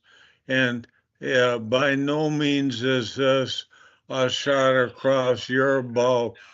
You're doing the best you can with a bad situation, like you all explained. It's additional costs and so forth and so on. But at the end of the day, I think it's unfortunate that the Polk County taxpayers will have to pay for this environment when they, for the most part, don't use the facility. And it's a culture in our society that basically utilizes the jail. Yeah, and I guess the one thing that's not known is how many Polk County residents are arrested in Grand Forks. Like that, so you've always got that back and forth, and I don't know what that number is. That's just another part of this as well. So, Yeah. anyways, I certainly understand the concerns you've raised, Commissioner. It's not where they're from, it's Yeah. where they're prosecuted. Mhm. If there was something that might have been halfway positive from our regular board meeting a week ago Monday, was that we had per diem income of $300,000 between the jail and the juvenile center, and I believe the other part was ICE, was it? There were three areas of. Yeah, so there was, the jail and juvenile center far and away the biggest. We've seen Immigration and Customs has certainly increased their utilization of us under the current administration, and I understand that's you know people have varying thoughts on that, but from an operational perspective, that has certainly been helpful from a budgetary perspective. So to your point, we've historically really tried to be pretty aggressive on that front because we recognize it is a savings to the county. The more beds that we have available, that results in savings. So we've the last several months we've done very well, and potentially there's opportunity for that to continue. The one thing I point out is at some point, whether it's 5 years from now or 10 years from now, those could go away, and then what? So it's just something we have to be aware of. The Certainly. one thing that jail population has been running 130, 140, where it was a year. 85 was our ADP for entire years, Yeah. not that long ago. So and that just is so stressful. When you're that full, it is stressful. Yeah. So this is a much better number. Especially with you got a younger staff out there too, which is, Yep. one of the It's concerns. tough. Yep, I agree. I So, agree. it's not an easy job. Nope, nope, it's not. No. It's not. Questions? Maybe if you want to email a copy of this to Mark. Yes, absolutely. I will do that. Absolutely. Okay, well, Thank you. All Really right. break. sure. But, Could use no. one. Yes. Could use one. I'm a Okay. glutton. Yeah, we'll do a little break here.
you are. We're ready, Tim. Okay. All right. So with my budgets, I will start with the Taxpayer Service Center. There is not much change in any of my budgets. This one slightly down, but the biggest changes, again, they are going to be the salary and benefits. That's pretty much the only thing that really went up. The advertising, just because that's been going up every year, it costs a lot to run in the newspapers these days. It's kind of mind blowing, but I get it. They're trying to stay afloat as well. Other than that, the professional services, these break down. Oh shoot. If you put that, Okay. I'm just wondering if I put them on here because I think I have notes on a couple of them. yep, and you gotta kind of open it Okay. back up, but this will bring you into the budget lines where you can open it then. All right, perfect. Okay. Yes, I think this is just TNTs and tax statements, but yes. Okay. And so that's gone down a little bit just because of the e-notices. With people signing up for that, we save some money on mailing and Sure. things that way. So that's, I would say, paying off. It's coming down. Seems to be working well for the taxpayers. Yeah, other than that, there's not a whole lot of change. What's this one? Oh, I that's the paid leave. Oh, okay. Like that's something that That's wasn't new. there before, but okay, Yeah, that's you're fine. right. That's fine.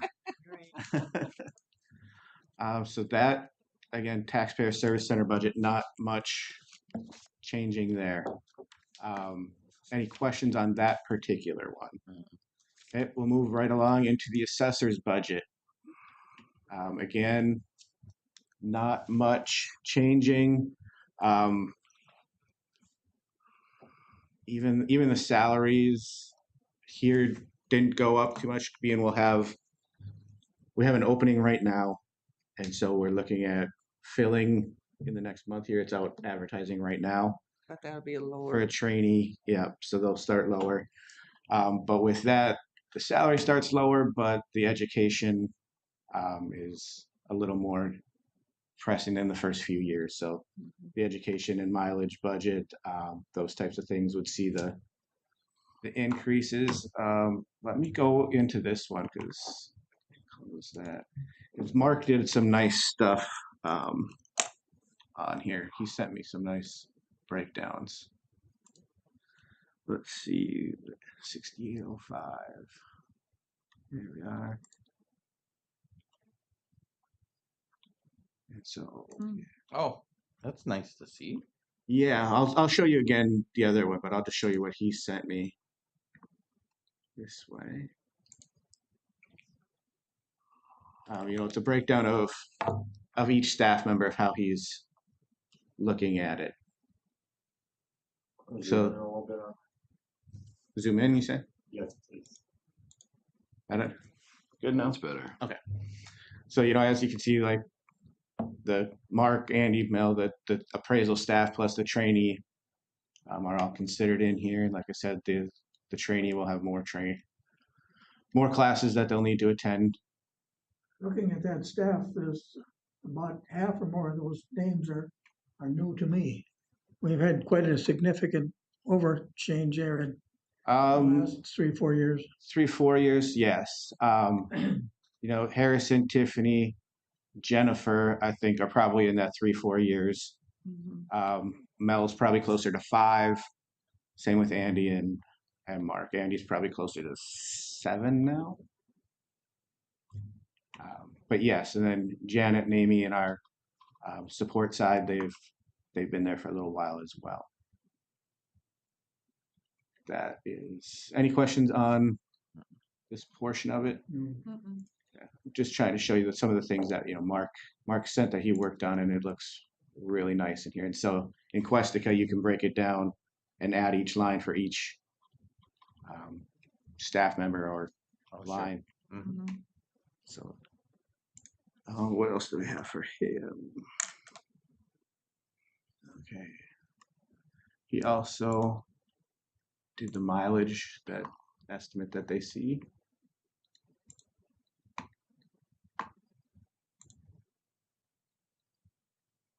This is estimating how many days they'll be out viewing property, and things like that.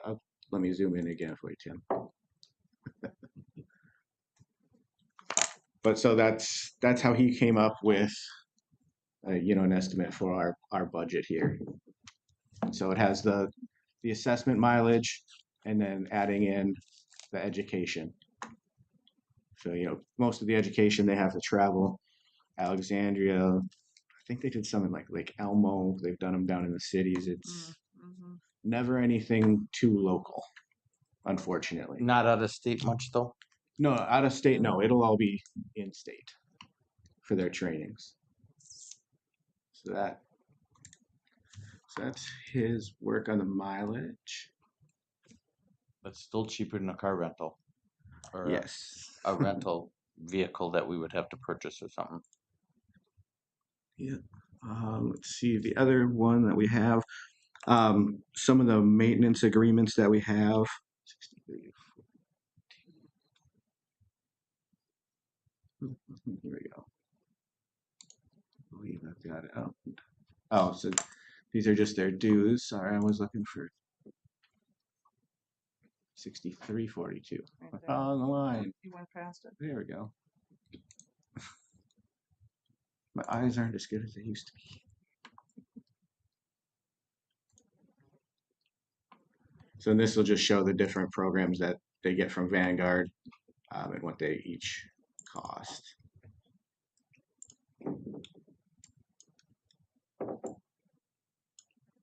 So again, the website, which is actually under a different line, but consolidated services, that's basically just the actual support and service from Vanguard.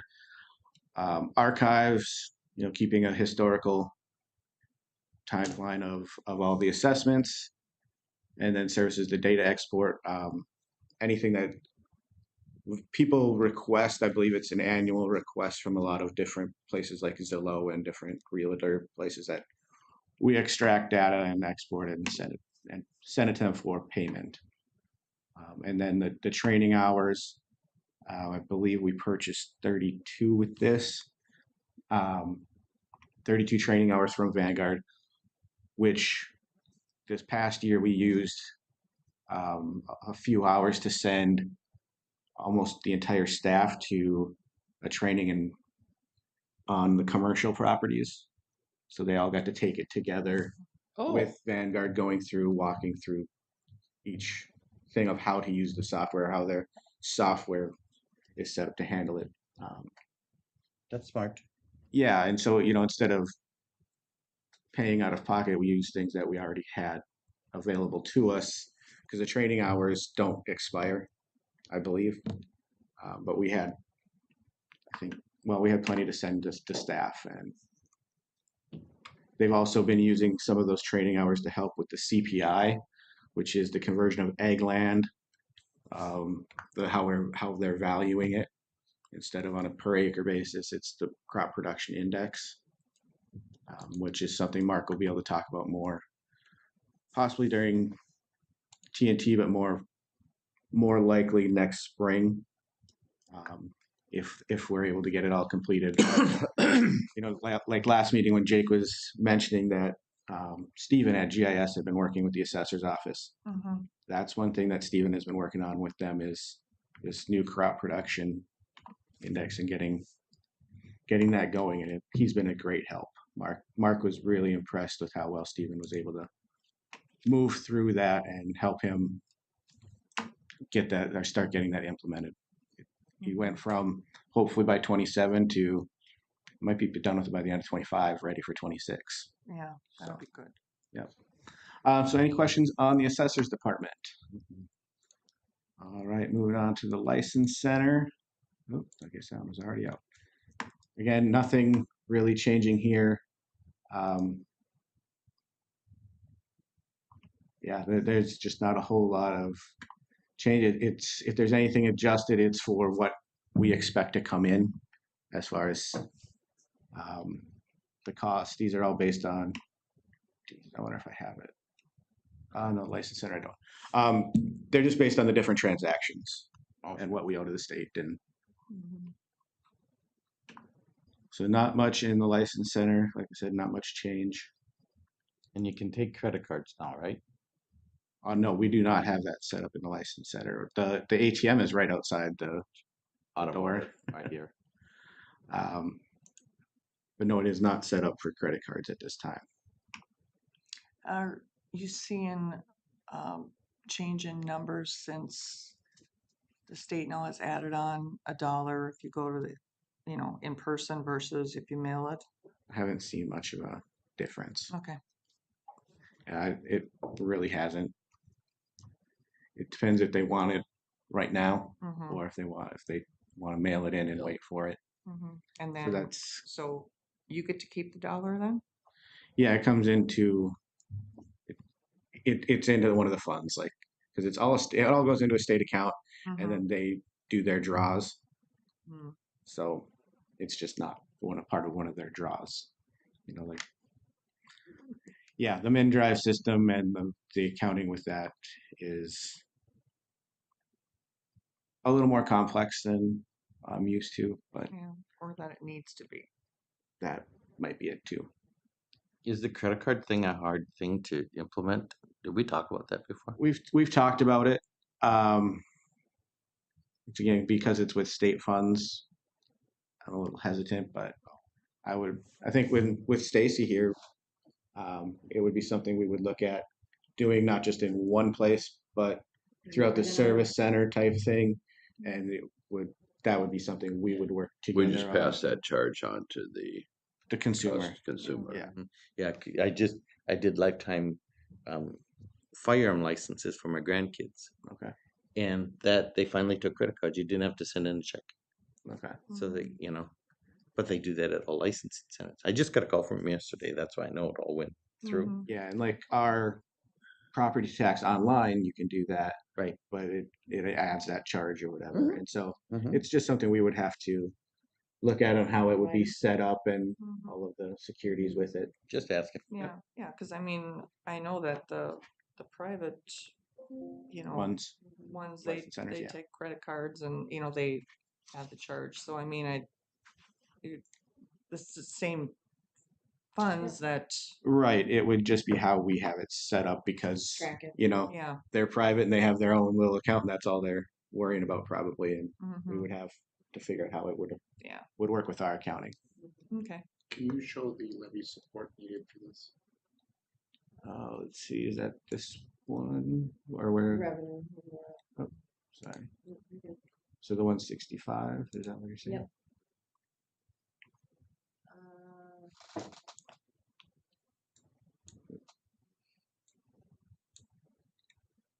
So we're into the license center. Yep. There isn't a levy code here. What would be the difference between revenue and expenses? Yeah, so 170. So, No. the, if you shrink the object column width. Yep. Let's bring forward 226, Oh, okay. hey. There's So more. 82,970, so that top line there. I- 82,973 is the shortfall in the license center between what he has budgeted for revenues and expenses. What would you do to reduce your expenses? Looking in here, again, it's a lot of the staff, which, as you've seen during a lot of days, there's lines out here that we can't even keep up with. So that's a necessary expense as far as if we're going to be here, we need at least 3. We've been short because one's been out on leave, but I've been following up and she is still coming back. Good. Beginning of October. Okay. There's honestly very limited supply of like additional expense. Staff education, we allow for some classes if they wanted to go there. The supplies are usually the the handbooks or the books that are sold out to the public, we have to pay for that up front. They're just honestly in the license center, there is not a lot where I can find cuts. It's not a lot of fluff. No. They do what they can, and it's all on what comes in as far as transactions and up to the state of what we get from that. Yeah, they keep fighting on the amount of who should get what from each transaction, but there doesn't seem to be a lot of change that ends up coming from it. Any other questions on the license center? Okay, move on to the data processing. And this one is a lot of, let's see, it's a lot of the software, like we have the Aumentum platform upgrade, which is a bigger expense in there. I believe it's attached in here. This will show you what we're being charged each year. And this is again for our tax system. Does that rotate? Yeah. Oops. There you go. Jeez, I don't spin that fast. But so these are the counties that are using Aumentum, and we chose to stay with Aumentum as our tax software. But in doing so, we knew that there was going to be a cost to upgrade the actual system, and we felt the system it's good. We were familiar with it, and the cost is probably actually lower than if we were to change to a completely different software. So for this year, I can't find the mouse. Okay, so it's the 101,500 just for the payment of the main program, the Aumentum upgrade. Public access, which is where people pay online. That service or that website is $15,400 for an upgrade there. The annual maintenance of it, $41,000. None of these are cheap.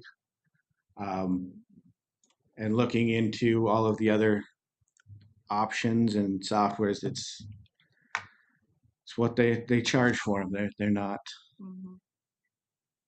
cheap, but that's where those numbers, the main numbers, have come from for this line.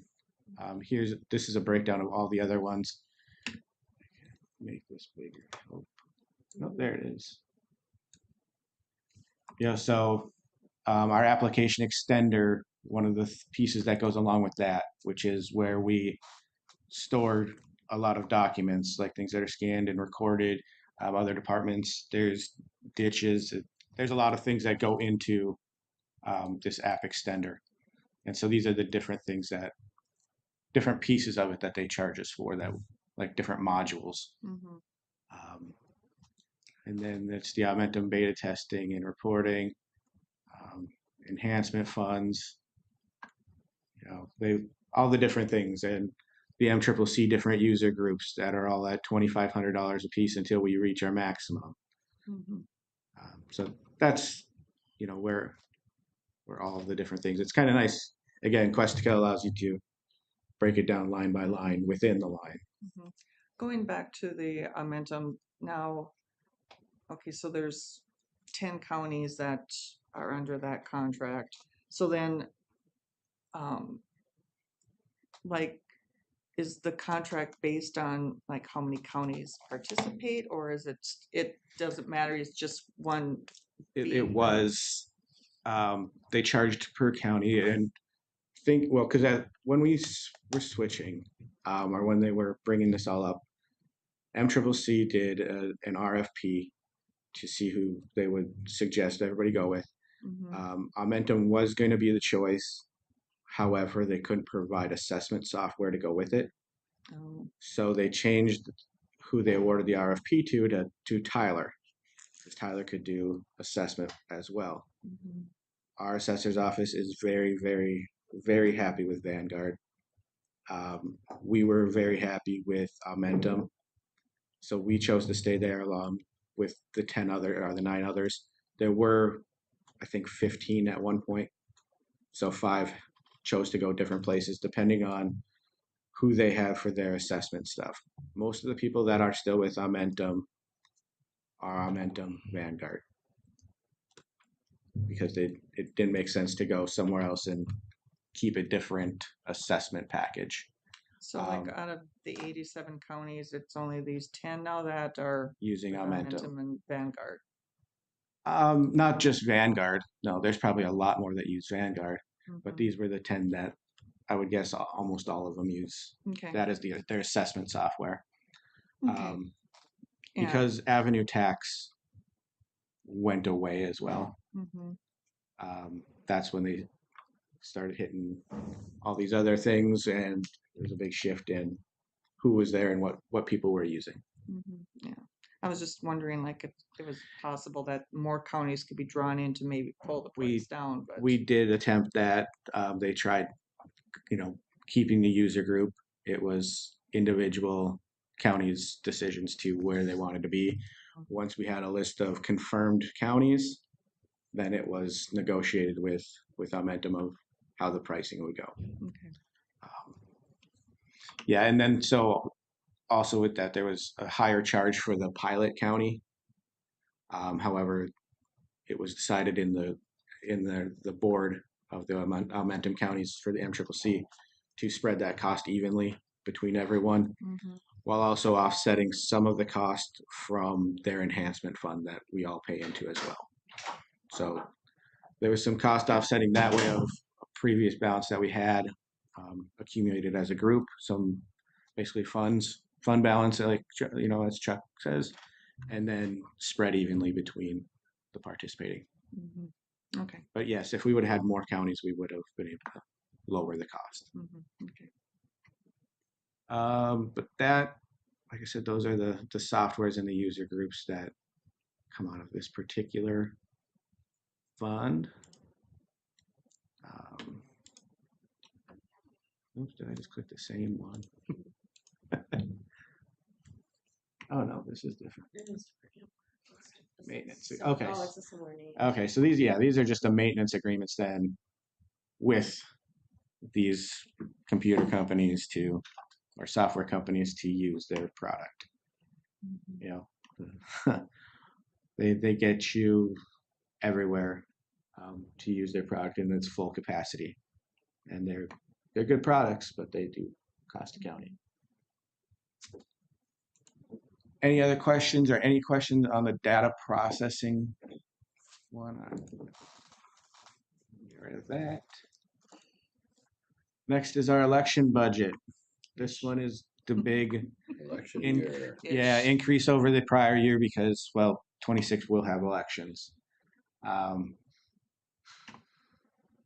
We I haven't heard what we're getting, if the legislature had any other funds for that election, that the elections that they sent out prior year are in 24, where we got like $1,700.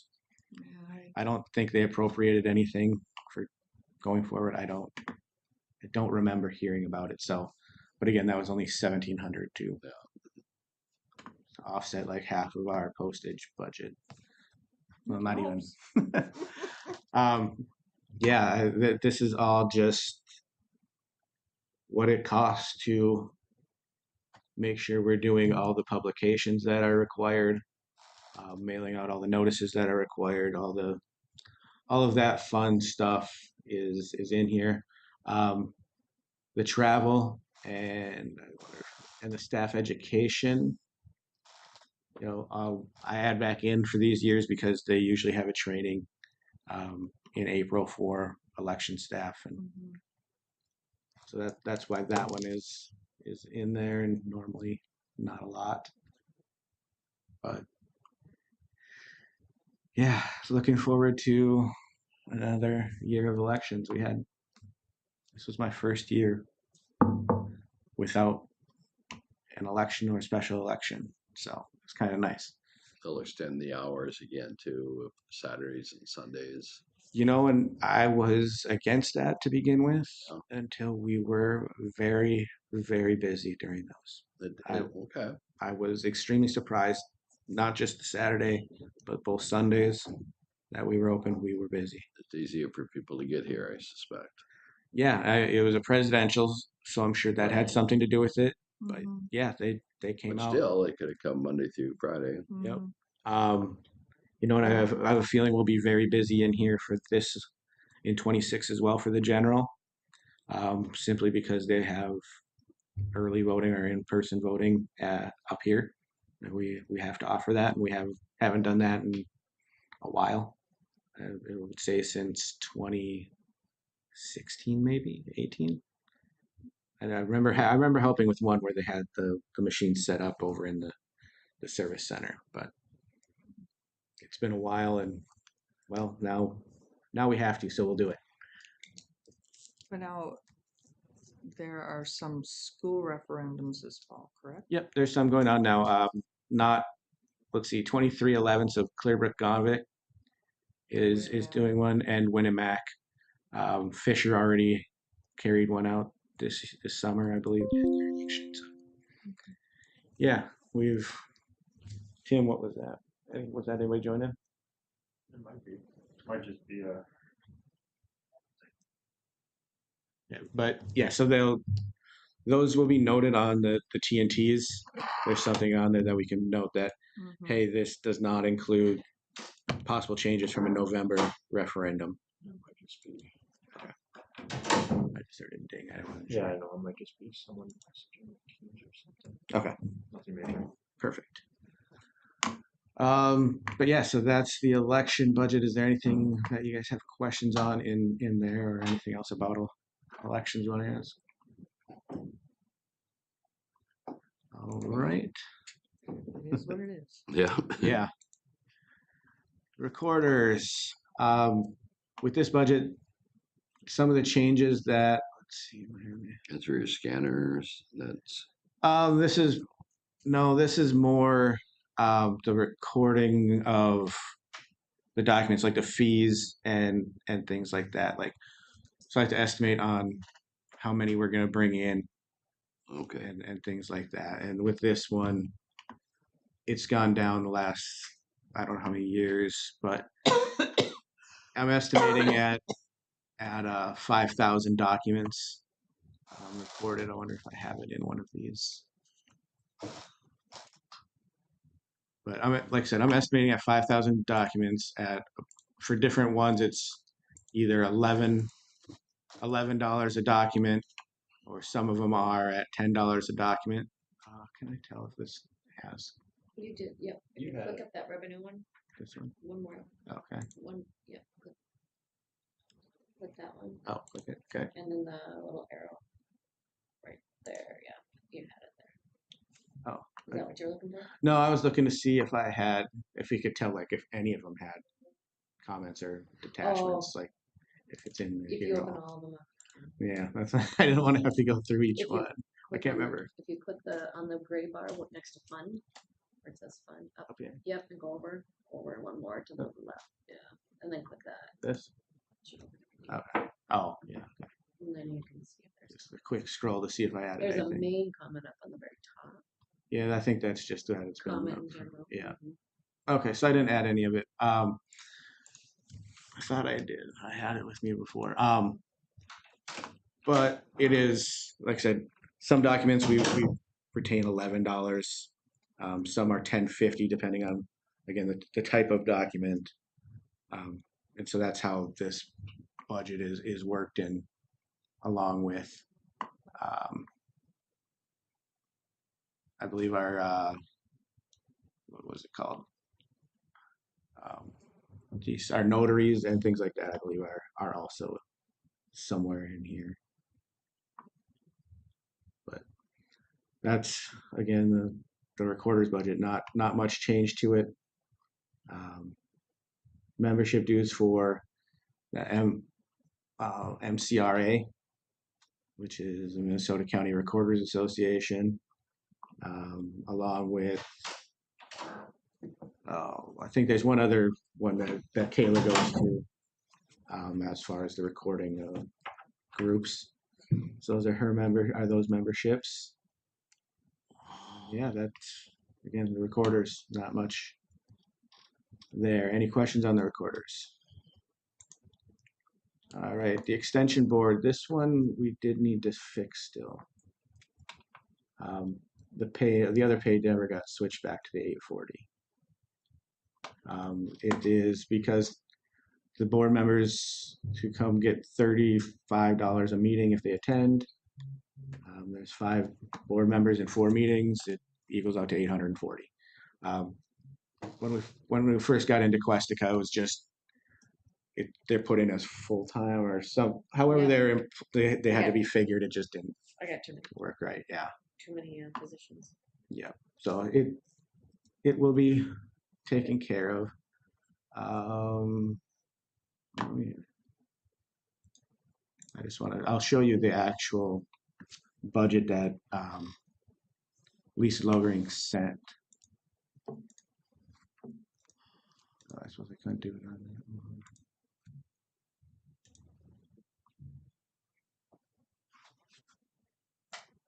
So this is where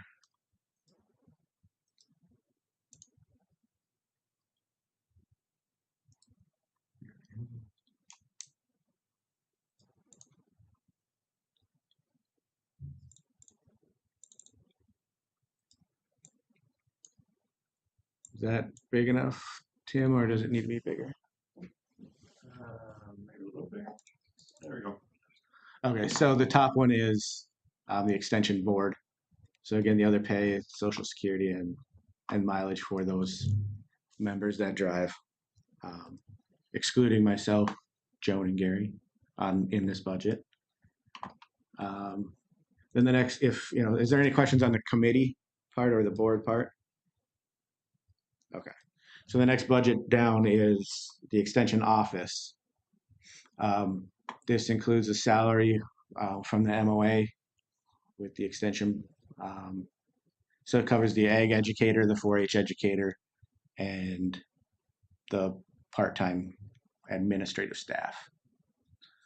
The telephone and data, that covers the ag educator and the 4-H educator's cell phones, along with the bill from Garden Valley for their telephone and internet. The postage and box rent, they go through a lot of postage.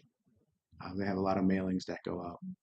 And then it's, I believe, like $100 and some odd for a PO box that they have.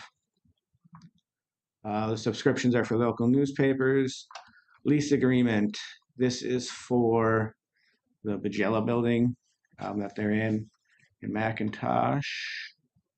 I did reach out and they are not changing the amount this year, so that will stay. That is now correct.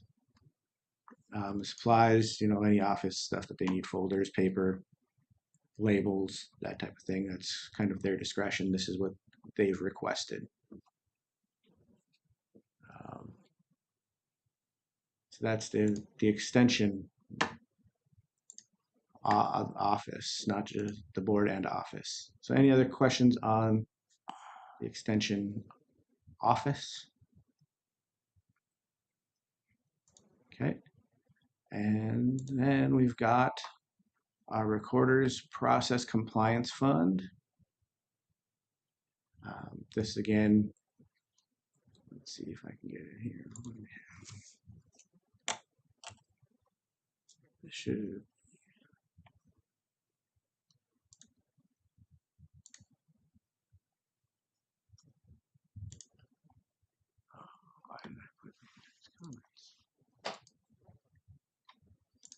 All right, so this covers like the recording software and our GIS. So Document Pro is the software that we keep all of like the deeds and things like that in. that are recorded. They're also available online through iDoc Market, which is a paid subscription service. So that's where these pro web services come in. The GIS integration module maintenance, I believe that is between, well, it would be between DocuPro and the Pro West. I think they would help with all of that. The pictometry, you know, we use it a lot, the GIS, so I feel it's right to help offset some of Jake's costs. And then here's where the Vanguard website also comes into play. So this fund is for things that will help us stay in compliance and provide services through the recorder's office fund. We're part of those funds that we get for recording documents comes into. There's a portion that has to go into here, and these are things we can use that money for to offset. You know, so these are non-levy items. These are fund balances that we're spending here. Same with the next one, the Recorder's Technology Fund. Again, this one, the increase on that is the staff that we have for part-time scanning. Oh, yeah. You know, they do an awful lot. I believe the professional services there. Okay, that is broken down by a scanner, like our scanner contract, like for maintenance. The thing you come in. It also includes an MCIS Tyler contract for Document Pro. MOMS, which is the state marriage website or service that they have. And then there's an extra marriage module that goes along with that MOMS, so that we can do it online or have them available online as well. And that is my final budget. That's enough. Yes, I agree. What is your total levy increase? Total for all 10 of them, don't even have. I did not look at them as a whole. Okay. I just looked at them individually, like what's needed for each of these. Where did it go? Did I freeze it? Oh. Okay, go ahead. All you. Okay. Well, if you don't have any other questions for me, we'll move it right along, Alicia. Cross you off the list. Yeah.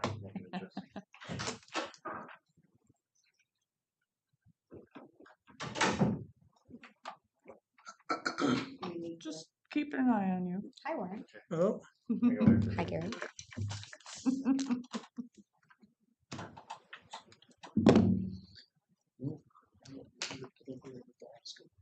Excuse me. Mark, are you still on?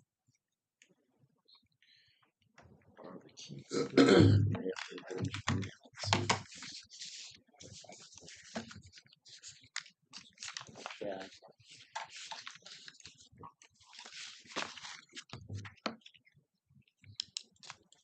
Mark, are you still here? I mean, it looks like you are, but your mic's muted if you're talking.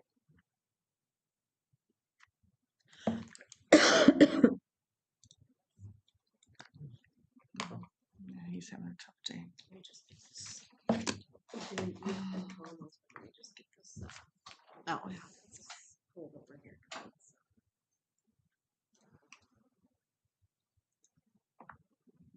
Yes, I'm still listening, laying back and listening.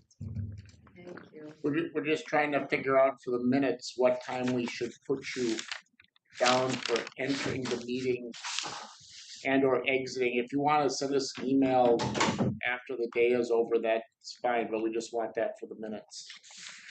Okay. I've been, I logged on.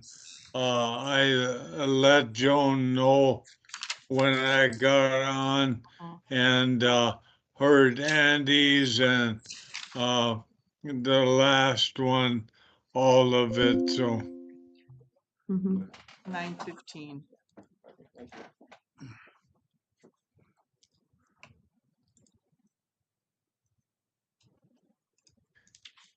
and are you guys gonna break for lunch? Yes, Actually, Okay. about 11, it'll be after 11:30, I think, Yep. Yeah, 'cause whenever we're- Stacy is done. we're a little bit behind right now. Okay. I'll probably not log in. I take a nap at lunchtime. Okay. Yeah, we're gonna just leave the scheduler open for you. You can come and go as you need to, or just stay. All right. Yeah. Okay, thank you. Yeah, we're scheduled to be back on at 1, so just All time right. for you to kind of go by. If you step All away, right, thank you. if you step away, you might want to mute the microphone, but so you can, other than that, it's fine. Mhm. then you can drop. Sure.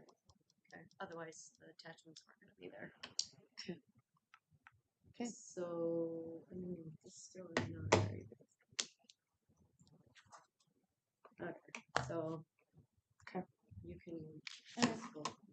All right. Good morning, y'all. Good morning. I know I'm not like your last one of the day, but I'm probably your last one before lunch. No. Oh. Oh. Okay. Well, let me catch you back up and get you on. Yeah. But both of you are standing between us and lunch. We start hearing Just your guys' saying. tummies grumbling. We'll be like, pick it up. Just go like this. Okay.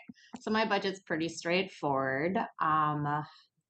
Really, I'm just gonna kind of the top, just all the pays stays generally the same. The cafeteria benefits, we always include one more in mine due to retired ex deputy, so that's budgeted in there as well. PER, all of that stays the same. I mean, other than the increases that we all have incurred. The first account, budget line account that I want to highlight, is the publishing advertising account. Kept it at 60,000 this year. Now, with the implementation of the talent acquisition module for UKG, we've gone live with our online application so folks can apply online. Okay.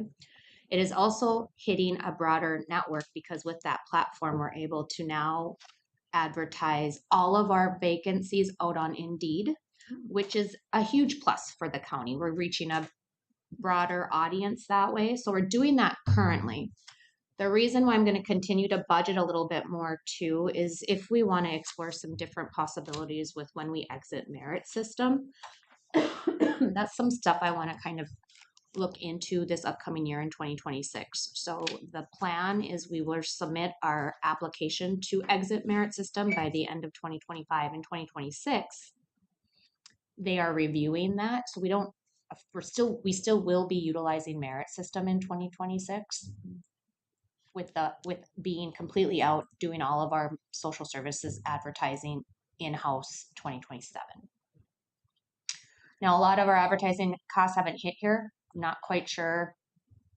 Generally a little bit higher this time frame, but we have had knock on wood. We have had not as many vacancies either, especially within social services this last year. But you also have less papers to advertise in. Correct. Well, we're right, because of the elimination of, yep, correct. I do anticipate an annual increase as well. I don't know what that increase is from the papers, but every year we do get an increase. So that will hit.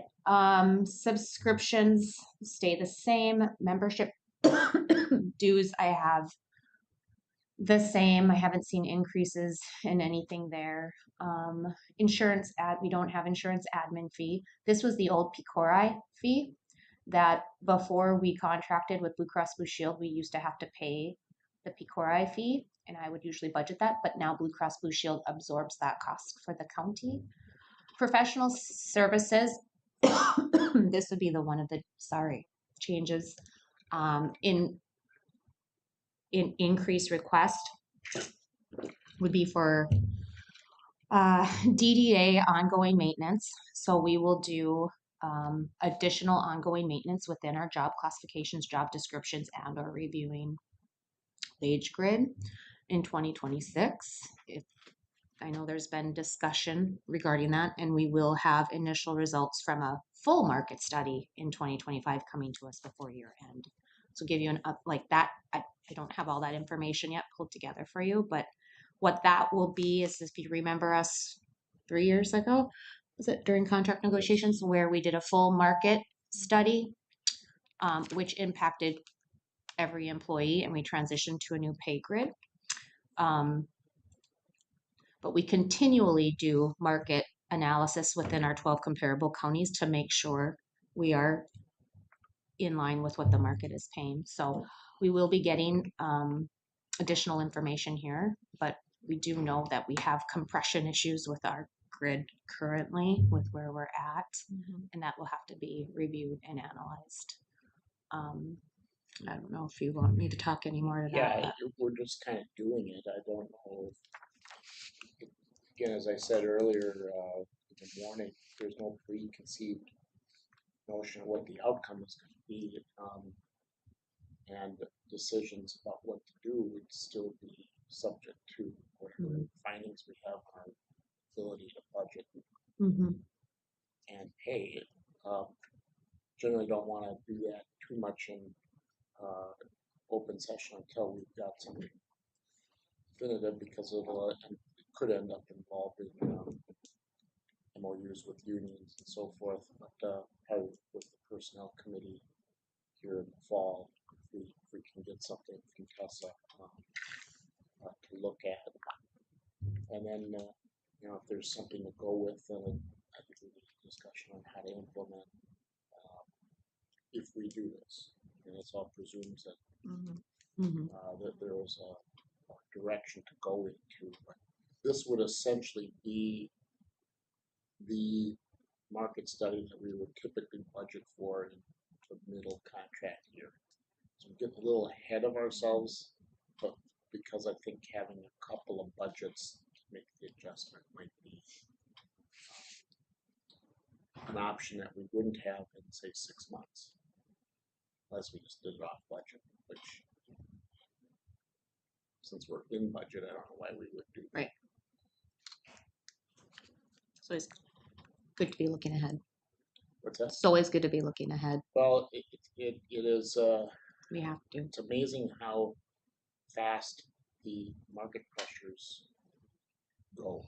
I mean, a budget year can be too long sometimes for making. I don't want to say it's not too long, but things are happening quickly. I don't know if it's from inflation or market or other forces. I don't know, but I've always come to the board with the approach that I want to be best in our area, so that if there's a flow of prospective county employees, they're coming to us, not us losing people to other places. Counties. But not all positions fit into that dynamic. Some are going to require people selling a home and moving, or we happen to find a finance director after the third try, because she moved to the area for other reasons than to come here. And then you're competing against online work, and the skills that are in a population tend to be south of St. Cloud, it seems. But, you find good people and you try to train in good people. We look at it all, but as you saw with law enforcement earlier in the year, with the incentive pays. It can just be. I don't know that we have many more positions where we can do specialty pay, for instance. And as we saw with jail nursing, we just did that. Just not. No takers. Doesn't matter. Right. Yeah. So that's it. Yeah. very specialized environment, skill set. It's just hard to find. I don't. It, you know, maybe because I sit on top of all of this, worrying about maintaining the capabilities of the people we've got, because there's so much to do, so many liabilities, so many programs to keep track of, social services, case in point. It's not like the old days where you can plug and play on a lot of folks, and you can pick it up as they go. It just, we're already doing that, but you need people to train people. You need people to understand why it's important. But we just do what we can do, and if we come up short, we come up short. But you know, there can be problems on the backside. And I mean, from a liability standpoint. So some other things to call out within professional services. This is also where I budget for background checks. When we send off to the state, there's a fee. When we send off to North Dakota, if we do hire folks that have lived in other states, North Carolina, Florida, California, and those all are interesting once you start getting into what you have to send off in their fees. So sometimes they're up to $25 to $50 to send off a background check just to get that state's that individual's background from that state. So DDA, this is where I budget DDA. The HR technical program, this is a program that AMC offers. I'm looking at adding that back in as a resource to Sarah and I. As you know, with Sarah Ringdahl is my HR general. She's been here a little over 2 years now. But with Minnesota paid leave implementation January 1st of 2026, that technical resource program I think could be of value to both her and I, as well as many other things, just a resource at our fingertips. Pemberton Law, this is where we budget here. You know, there's always ongoing things with Pemberton Law from a labor standpoint. You know, we've produced many different MOUs this last year. We had union negotiations the year before, ongoing disciplinary action consultations. That's where I budget for this number. What is that amount? 85.5 or 85. 85. Yeah. 85,000. 85,000, correct. And then the WEX admin fees in here is around 14,000. So that is for WEX to maintain each of our employees' VIVA/HSA accounts, and they help administer that. But we get a fee; we get charged monthly for maintaining those accounts and the credit cards we all have and how we can spend our dollars. On the background checks. Yeah. Once we're no longer doing METs, is that going to increase that then? No, I don't schedule for METs in here. Are you talking with social services? Well, I mean, so like for, you know, if we're no longer doing METs, then are we going to have to do background checks? Yep. So. Yep. So I would see, you know, I can't anticipate, like right now, I just don't see that really increasing our budget there that much, I guess. I mean, yeah, it just depends on turnovers. It does.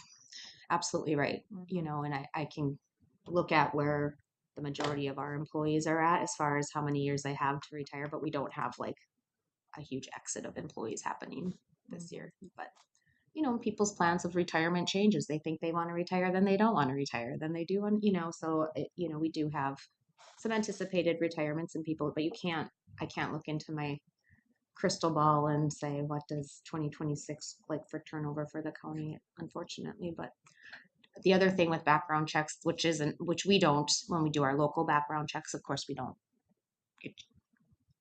I don't budget, we don't get charged for our local background checks, you know, within Polk County. Okay. This would just be this, sending out to the state, anyone external. Mileage increasing that as well as some travel expenses just due to Sarah and I. Additional conferences with MCIT, they've been really good with some outreach with Minnesota paid leave and just things that'll be coming up this next year. So I anticipate a little bit more travel expense for her as well.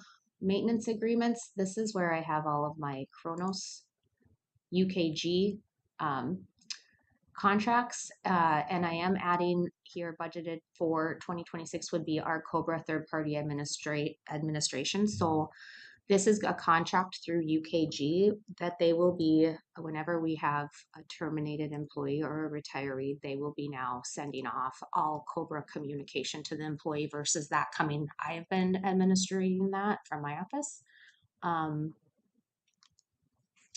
Which is not in line with where we should be and what we should be doing. So we are adding this feature in, as it is something that I've been reviewing with them as we've been working on the payroll implementation and the talent acquisition implementation. So the nice thing about what Cobra or what features UKG has to offer is that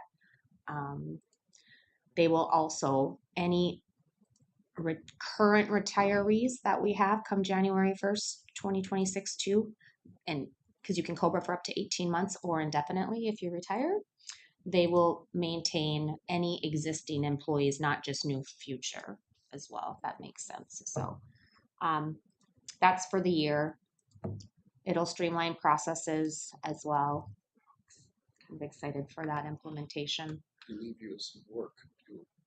Huh? It'll relieve you of some work. Yep. Yep. Let's see.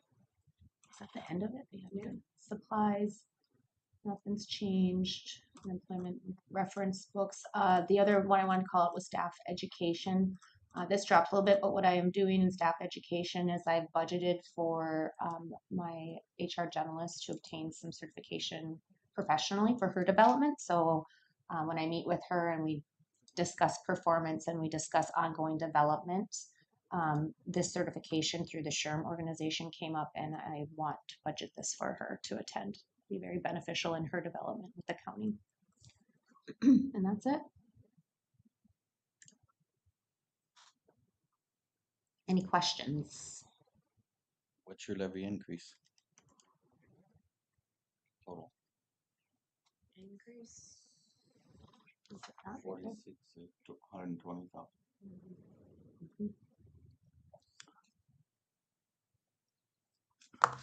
Mainly within the professional services and the Chronos and the, just to highlight it again. Where everybody's is. Yeah. The online process is going to be helpful, but you have to keep in mind too, social services are getting rid of merit. Merit has vetted a lot of applicants for social services positions. We will, once we get rid of that, we won't be doing that. So we still have to work a little bit with social services HR so that those hires managed, hopefully processing is easier than our paper-based systems in the past. Well, we'll be doing a lot of, when we do absorb merit system, when we do, absorb hiring for social services, Karen and I and Betty Soley, we've been in many meetings, discussions about skill assessments, different types of assessments that when you apply through merit, anybody who applies through merit system has to pass different tests through merit system. And we've worked in conjunction with other counties, some of Karen's peers and whatnot, so that we can provide a skill-based assessment test when the applicant applies and they get to that point. So we want to make sure that we're meeting the requirements for the position and having that skill assessment based testing as well. But we're creating all of that within the next year too. Yeah, it's kind of what merit did. Yep. But merit, I think it's like $40,000 to be in merit, and it keeps going up. It's like $70,000. Yeah. It's outrageous. It's Yeah. outrageous. Yeah. I know, and I wish we could get out of it. And it's a 2-year process to get out of it. That was Which kind is of the kicker last year. Bureaucratic BS. Yeah, I mean, because it would really have been nice if we could have got out of it this year. Yes. Yes, I agree. But a lot of, new processes for that team. I'm talking to Victoria and Karen and what our application looks like, our application process, the scoring process, all of that is just going to be a little bit different, but good. We've been training and already looking at that too. So Any other questions? Okay, well, I hopefully got you back on time by a minute. Unless that clock's wrong, Joan. No, she was scheduled for 11. She's Oh, I thought I had till 11:15. So you were 15 minutes late. Yeah. Yeah. Okay. Or then whoever was before you. Oops. Yeah, we're gonna blame Andy. Okay, we'll find out. Everybody's done the best. they can. Yeah, we're doing the best. Thank you. Take care. Yep, see you later. Pressure's on. So I get the hot seat now? 15 minutes. I can do it. Oh my goodness. If I don't talk. Right? Yep. And I think I don't like this view.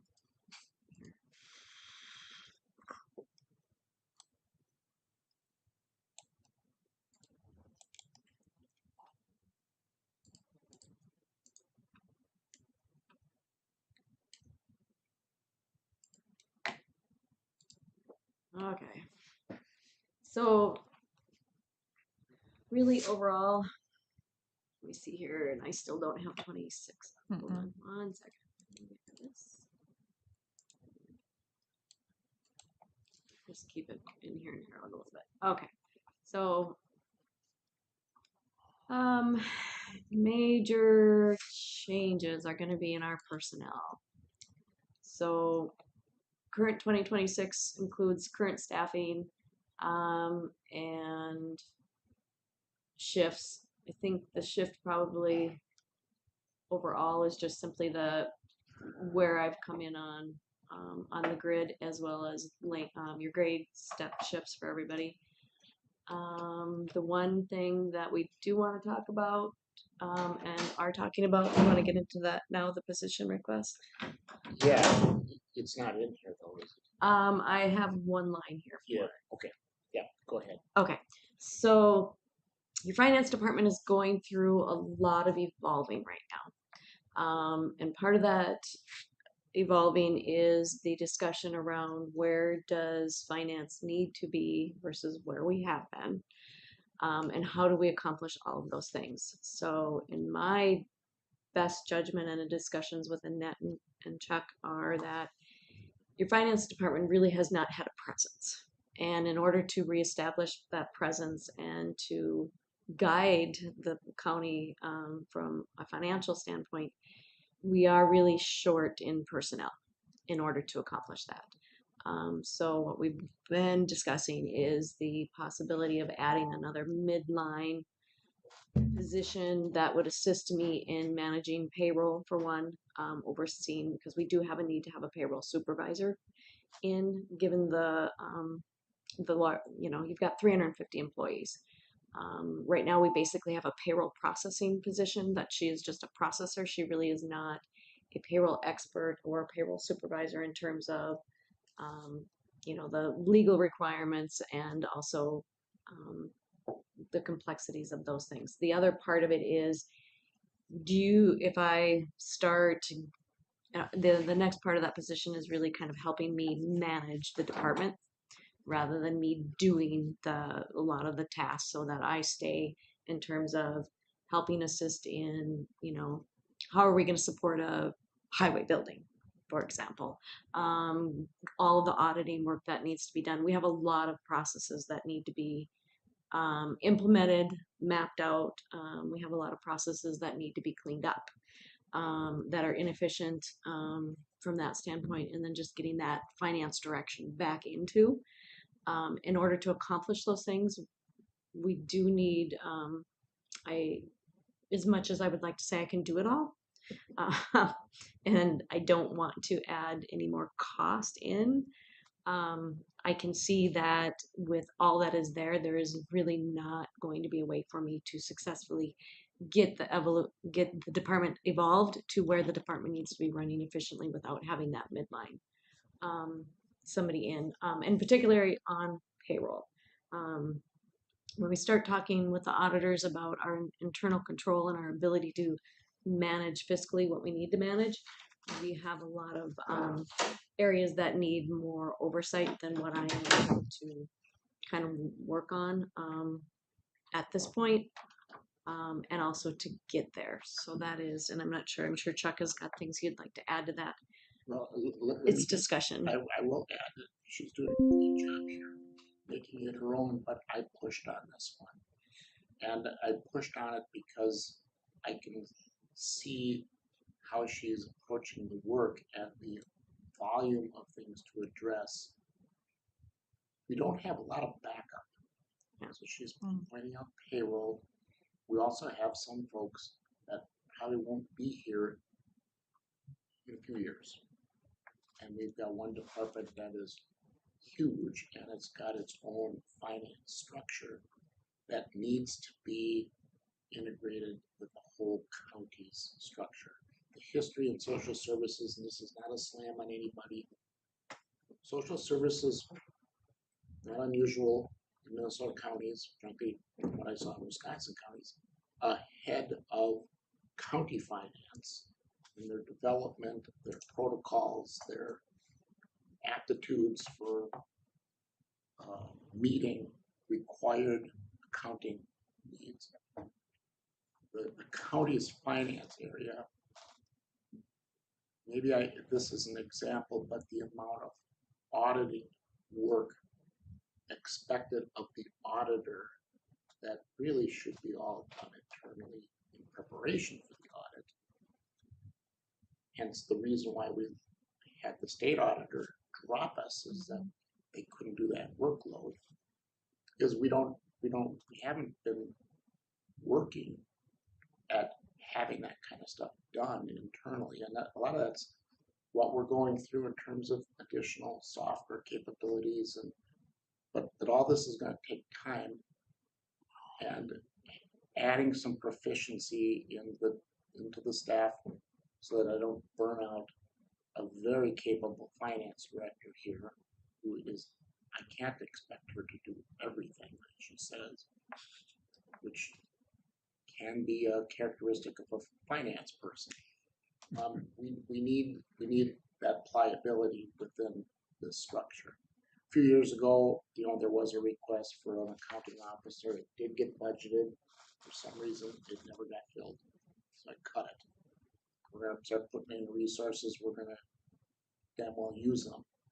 And I think as we get into 2026 and we migrate APDO to a lesser role in terms of helping us, we're going to want to have a number two that can step in where needed and assist in some of these transition things.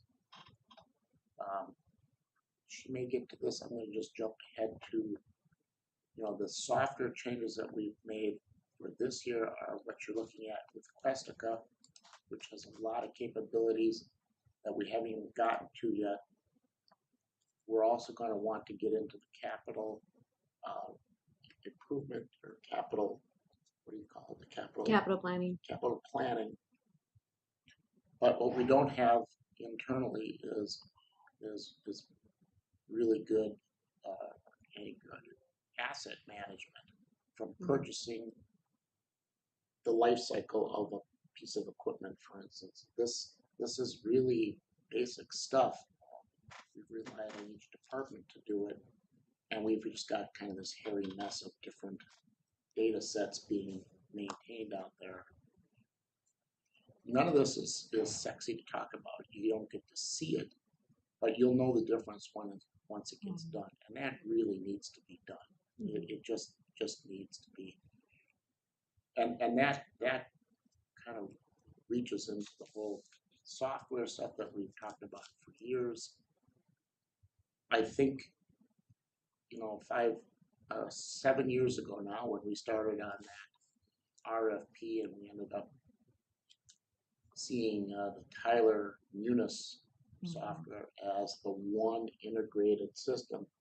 The thing that I think we're now deep enough into UKG that if we had software that didn't do the HR stuff, the payroll stuff, but integrated with the accounting stuff, that would narrow down or actually probably increase the options for software. I think we're still premature on that because we have to get this all up and going. But that is still out there to do, essentially, to really make this complete. And you've heard me say it before, I get a little nervous when we have multiple vendors participating in our finance accounting software structures. We already have 2 out in highway. We've got UKG, we've got Questica, we've got IFS. These things all have to work together, which is a lot to expect of your MIS department. So we got to keep these things in mind as we try to build this to work together. I think we're off to a good start, but I'm trying to see ahead. We're going to have to back Abdo out of the things that we can start doing ourselves and make sure that what we're doing internally is efficient, accurate, accountable, and kind of clean up where we need to go forward. She saw some things the first week that we should be doing that we've just never done here. But they're not something you just start on Monday and have done by Friday. PO systems and things like that. That whole accountability of purchasing, and I've gotten too far into the weeds on this, but that isn't even based on a position. That's just a placeholder so that we can consider this. And I know we're going to have other budget pressures. So, I know I'm going to be making a pitch here, but in 2 months I could be saying, sorry, we're going to have to wait. We got to do something else. But But what would be the whole cost of that position? That's what you're saying. This isn't the whole. This wouldn't be the whole cost of that well, position. our discussion is a little bit is an April 1 start. But what we would need to do is get a job description, which could be anything from assistant finance director to a high-level professional accountant type. So you're probably looking at, if that's 3/4 of a year, you can pretty much extrapolate that. All right.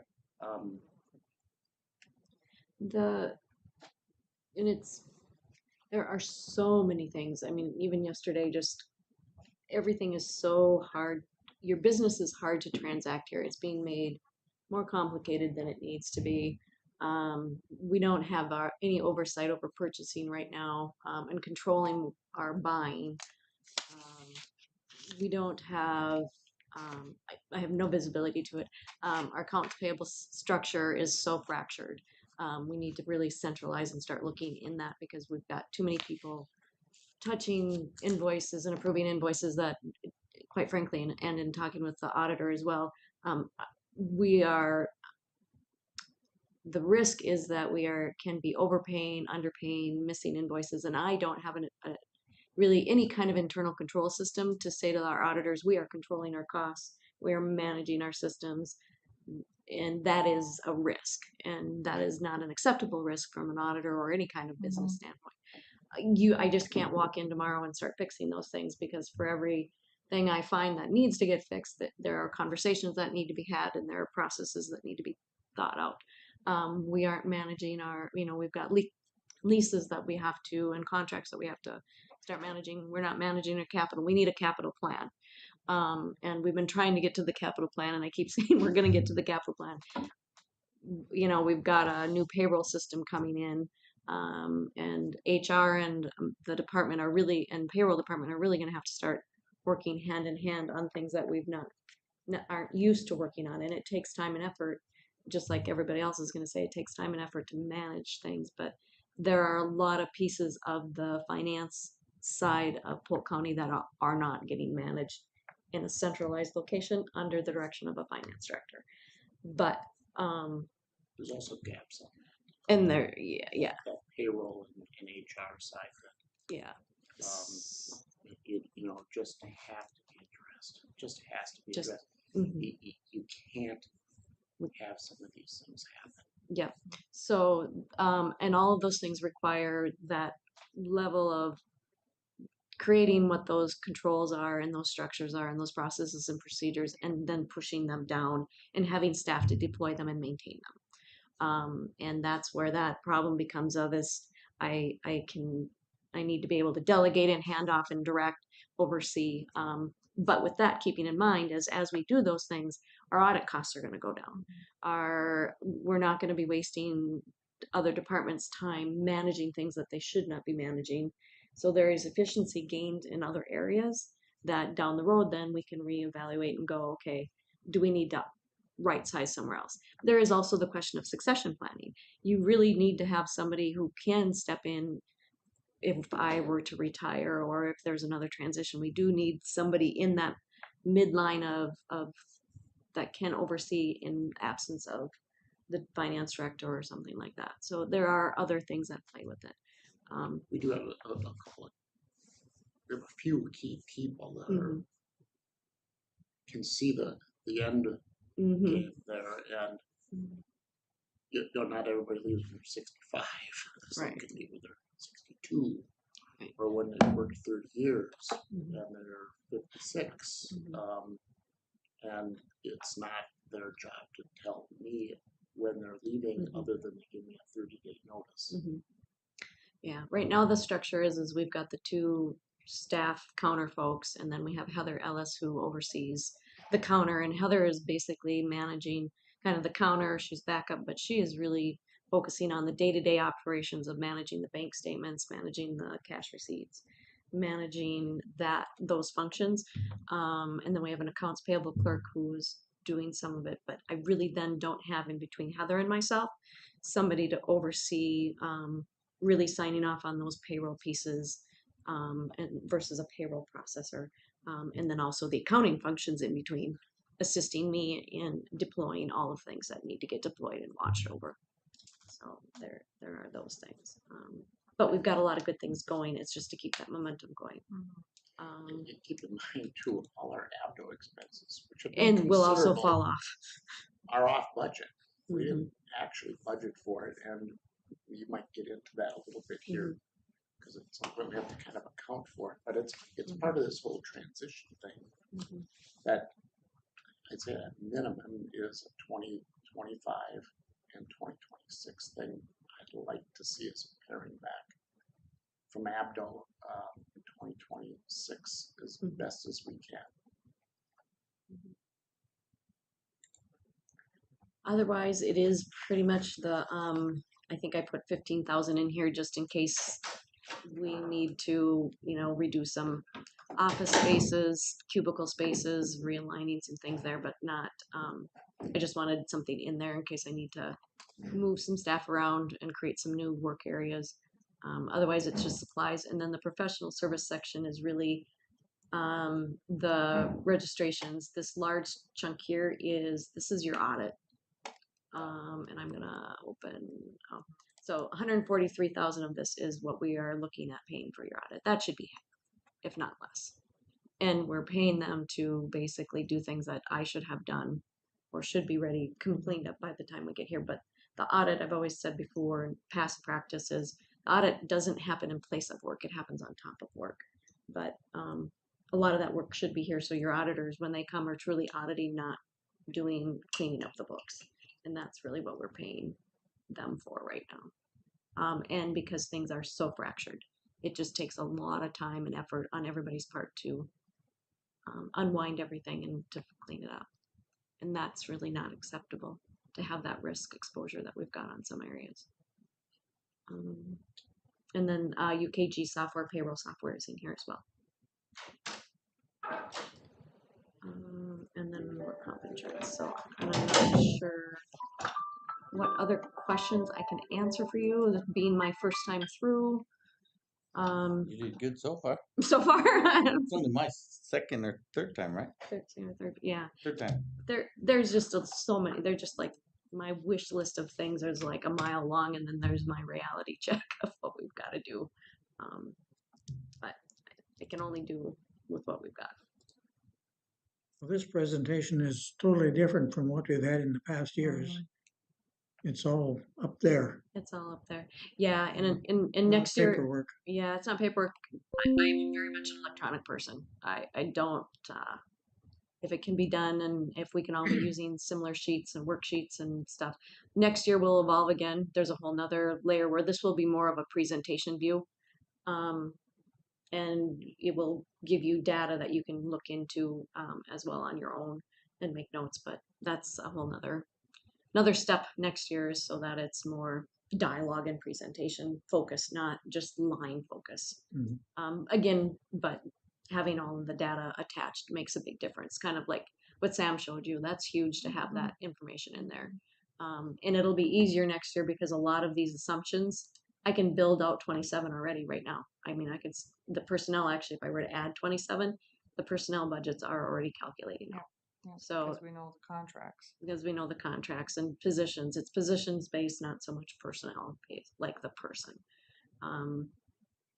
But we can start building assumptions in here of what 27 is going to look like now, which is another goal of having a 3-year budget pushed out there that we're all watching, Well, which you is think about huge. it, too, as commissioners, you get elected to 4-year terms. There's no reason why you should only be seeing what happened last month. There's no reason why you should only be seeing what the budget might look like next year. There's no reason why come midsummer, late summer is the first time you see how we're doing year to date. But this is what I see as well, from what I've been seeing. What we should be seeing is, yeah, we know what's going on, and we know what's going to happen for the length of your term. I think that's very reasonable expectation. You got to get into that capital, and you got to get into some other things that I don't want to make this sound wrong, but we're in these positions in this room for a reason, and that is to guide an organization where it's going. And so much of it is based on money and the ability to pay and the levies, and so when the state of Minnesota or the economy, something happens that we know affects it, we don't have we don't have to kind of guess or wait or sift through or not realize it until well after the fact. We can actually take it into account when we see it. I go to these meetings and I see my peers getting up talking about some social services program and what it's going to cost to them, and I could ask. Yeah, and I don't know how to do that. Yeah, and those type of item numbers have been very important, like the last year. When you sit down with your legislator, which we don't do a lot.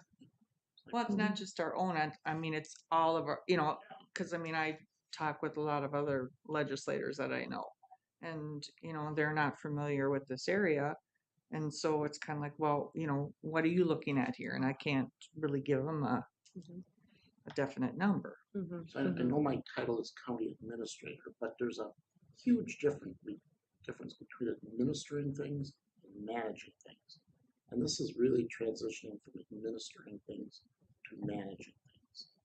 And we've started that process so that we're capable of actually managing it. And that's different. Really where we're going. As long as you're good with it. But we're going to go through kind of this painful transition, but it's really 10 years from now, I'd love to come back and see how it's going, because I think it'll look a lot different than what we've all been used to. Yeah. And Stacy's just been great. What a terrific hire. Thank you. She's dived into this Questica thing, and yeah, and there's more to learn here. So I did just, and I know we're getting close to lunch break here, and I want to answer any other questions you've got. But just for example, in terms of trying to manage and get ahead of what we're looking at, this is the view of just your personnel costs for the levy or for the entire county right now, all by fund, not in any particular. So this is wages and benefits, but just to give you a sense for your 26 budget for personnel is basically, we're going to call it $40 million. Yeah. That's a lot of people and a lot of money to manage. And you don't do that with a payroll processor and a finance director. you have to have and one HR director, but you've got to have people to manage those costs. But again, now because we've got Questica, we can work on much more efficiently. We've got 27 kind of mapped out now. Again, these are just based on what we know as of today, but it's already pushing out to okay.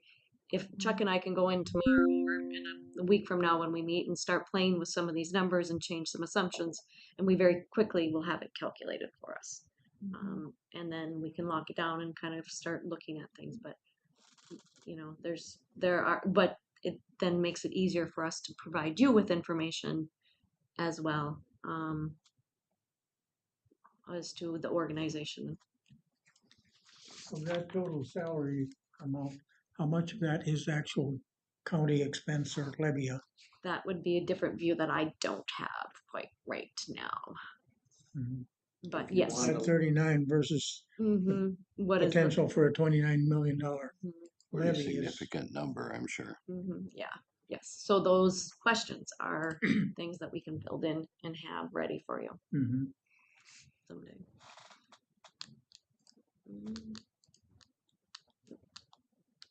We do central services as well. I forgot about central services. I don't.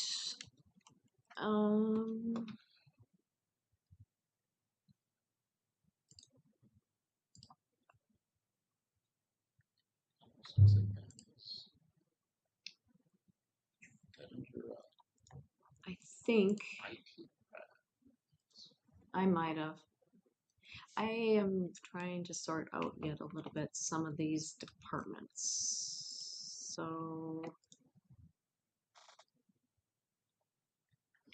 Also kind of a catch-all, 49 other general government, a lot of revenues show up. okay, I think I'm gonna. This looks more like what Levi has put in here. So these are more of the county expenses for all of these services in here is what central services is. Because it looks like this is mainly phone line for must be all the county, 114,000 for Buoyant, sheriff's office, fax lines, admin, HR, cell phone bills, wide area network services for the county, and then postage. This is the postage meters across the county, tax statements, valuation postage. In here is the lease agreements are copier leases, mail machine, just some miscellaneous charges. And then supplies are just going to be general supplies for county offices. And then 149.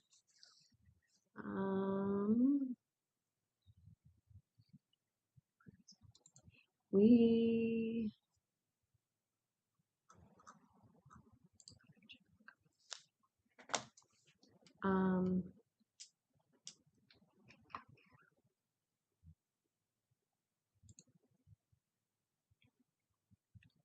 I think, and I didn't catch this, Annette and I moved some of the costs that were in here directly to some of the other departments. And we didn't put them in here because we kind of pushed them out to moving away from using 149 versus putting them in actual departments. Yeah. And I can track back what those ones were. That's okay. I didn't catch that. Yeah. I mean, we've got a lot of it is the revenue that comes in, things that are not department specific, like CPA. Okay. License, let's see here. I'm seeing them looking at what you have in there. Okay, all right. Annette did from Abdo did a lot more work on the non-personnel pieces of it. I focused on the personnel, so I'm sure she's come in here and done gotten information in here. And I have it too broke down. That's why there's too many lines. Sorry about that. In the past, this 149, kind of with a little extra attention too, because that's, This is where all the levy, the general levy Yeah. is gonna flow through into here. Yep. Yeah, everything that just doesn't get spread out to all the different departments in the funds. And what's this? Oh, earnings on investments. That's the other thing we're working on is meeting with investment advisor, and so we're going to start getting investments going, getting longer term and short term. So we are working on that as well. I've got that meeting coming up in the first part of October to start kind of working on our cash flow forecasting so that we can determine how much we can put away. So we have been working on that as well. We kind of forget to mention that in the background, which that'll bring in, hopefully this number will come up. She'll bring us more money to help offset some of the other costs that we've got. It'll be good to get that going as well. do you want to just address any of the bond funds? I don't know, maybe we can do this later too, if you guys want to get break for lunch and come back at 1. Towards the end of the day, we can go through some of these. Yeah. Best. Yeah, let me look at the bonds because that is not I left the bonds more of with Annette, and she's not with us today. I've been looking at them. Have you? Okay. There's 3 that come off the levy. Debt service, right? Yeah. Which numbers?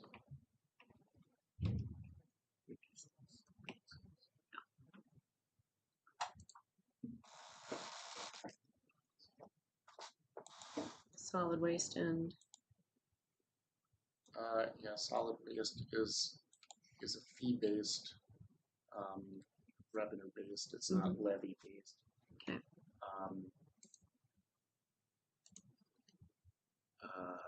Let's see, it's the same with landfill. So I think we have 2 there. These are all solid waste. Yep. And I know she was working with the auditors on reclassifying. I saw actual bonds.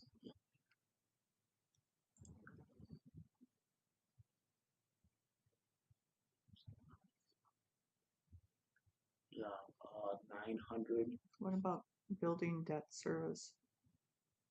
Well, if you go to 900, 900, 903, There we are. 903, There we are. 904, Those are okay. Let me. I did not.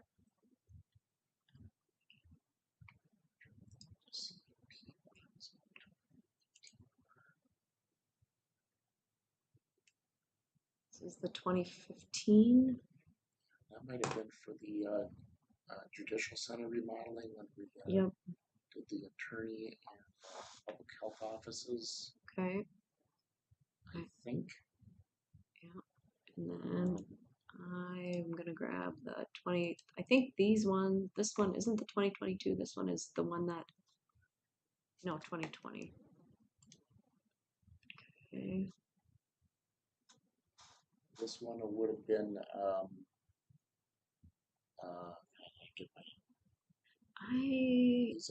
this was Is that the East Grand Forks one?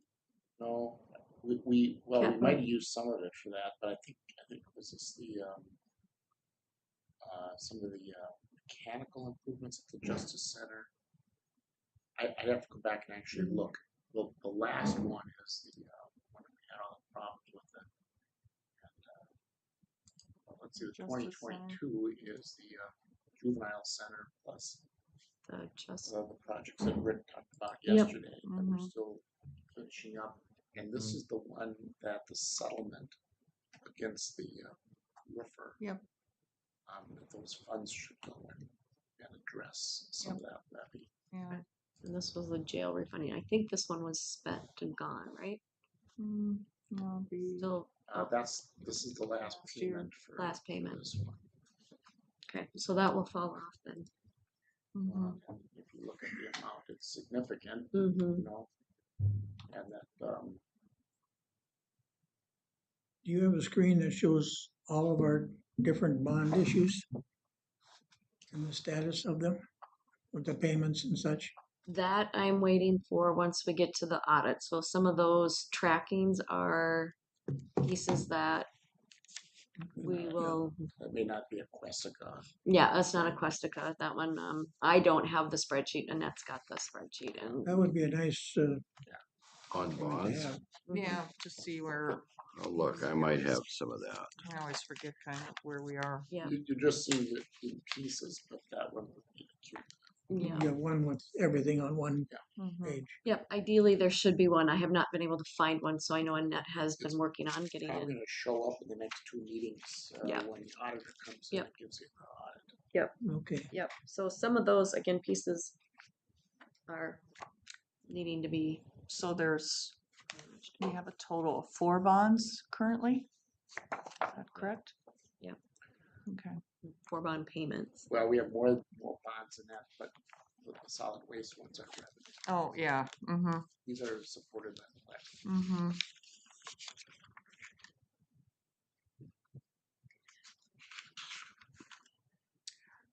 Anything else for right now?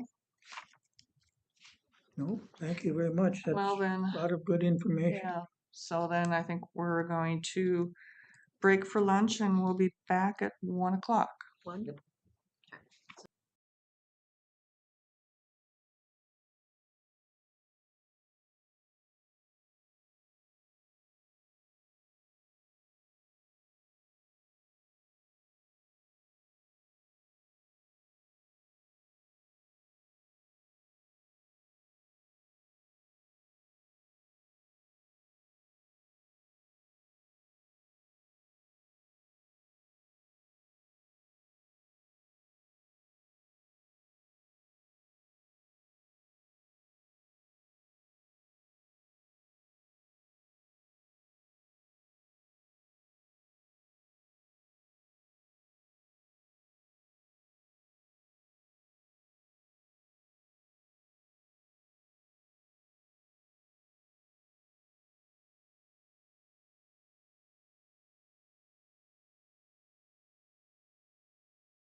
It's what,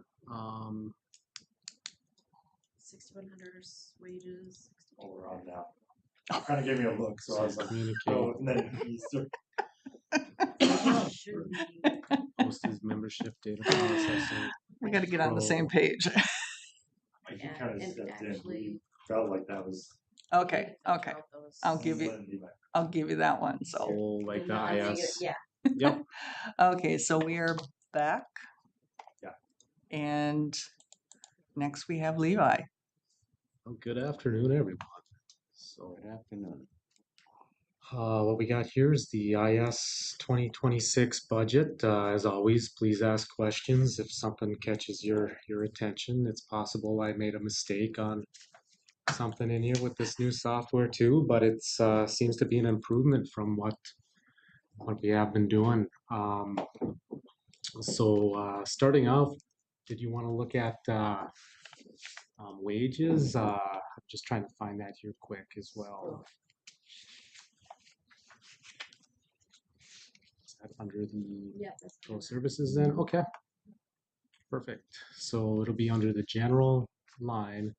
Overall, we're pretty flat from last year, and that really has to do with the retirement that we have. Otherwise, it would be up, but overall, it's about the same in 2026 as 2025. The other thing to make note of is going to be the overtime pay. I do my best to calculate just averages of the calls we get a year and then the amounts, including escalation, the dollar an hour per tech during on call after hours as well. So all that's included. The number is up from 2025, but a lot of that has to do with just what we're doing. There's just so much more tech in everything now, whether it's a squad car. We have a lot more two-factor going on in the counties, so it could be somebody calling from the jail. So it's just we're seeing an increase in calls for support after hours a little bit. It hasn't been horrible, but that increase is there. Just quickly going down, a lot of it's just para, cafeteria plan. That's all kind of standard for head count. So professional services. So this is kind of where we get into a lot of the line items. One thing I like to mention before we get too far into it, just with IT, we have a lot of assets. There's a life cycle on those. Typically a computer, 4 years. We're going to be stretching that out to 5, just to try to get a little bit more bang for your dollar. Servers, we look at 5 to 6 years for server hardware and storage, and then switches, network equipment. A lot of that is about 7 years that we look at a refresh. Just something to keep in mind. A lot of that has to do with security updates. We want reliable equipment. Like I say, if we have a bad day, the whole county has a bad day. So we try to keep our systems up to date and compliant with all the regulations we work with. So right away, we'll take a quick peek here in the communications line. This is going to be a lot of our network connections to different buildings. And a lot of that, is going to be the same and unchanged from 2025, with the largest one being, of course, the Halstead connection. Halstead, they connect the majority of our buildings together. One thing with them is we are getting a network upgrade with them for no additional cost. So we're getting a 10 gig link instead of a 1 gig. So that's really going to open up things for, backups, DR for a second location a little bit, just to help with some of those critical systems. And some of these things like postage, freight, I'm not going to cover. It's not really anything big. Membership dues is kind of the same, with the main one being the Min Kitla. which is just all the counties get together, we share ideas, and we work through problems together. So it's a great investment and great to be a part of. So here we are. Data processing. So this is going to be, oops, wrong one. That one, the general. This is going to be a lot of the software we use day to day.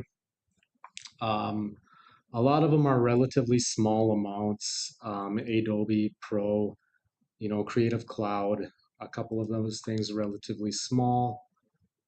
Cisco Secure Client, a lot of that's just VPN related. The Cisco Umbrella, that's a little bit larger, and that's a DNS service. It's up a little bit. A lot of the things we do are up 5-10%. It's just kind of another security product. We try to filter what people can get to on their computers to try to prevent unwanted software applications, things getting on. So one thing to note too, some of these negative values are just essentially a credit. Social services does help pay for some of these items. Anything Civic Plus on here is going to be public website related. This Moncito, we're not doing that for 2026. But it's just something to be aware of. Civic Plus public website.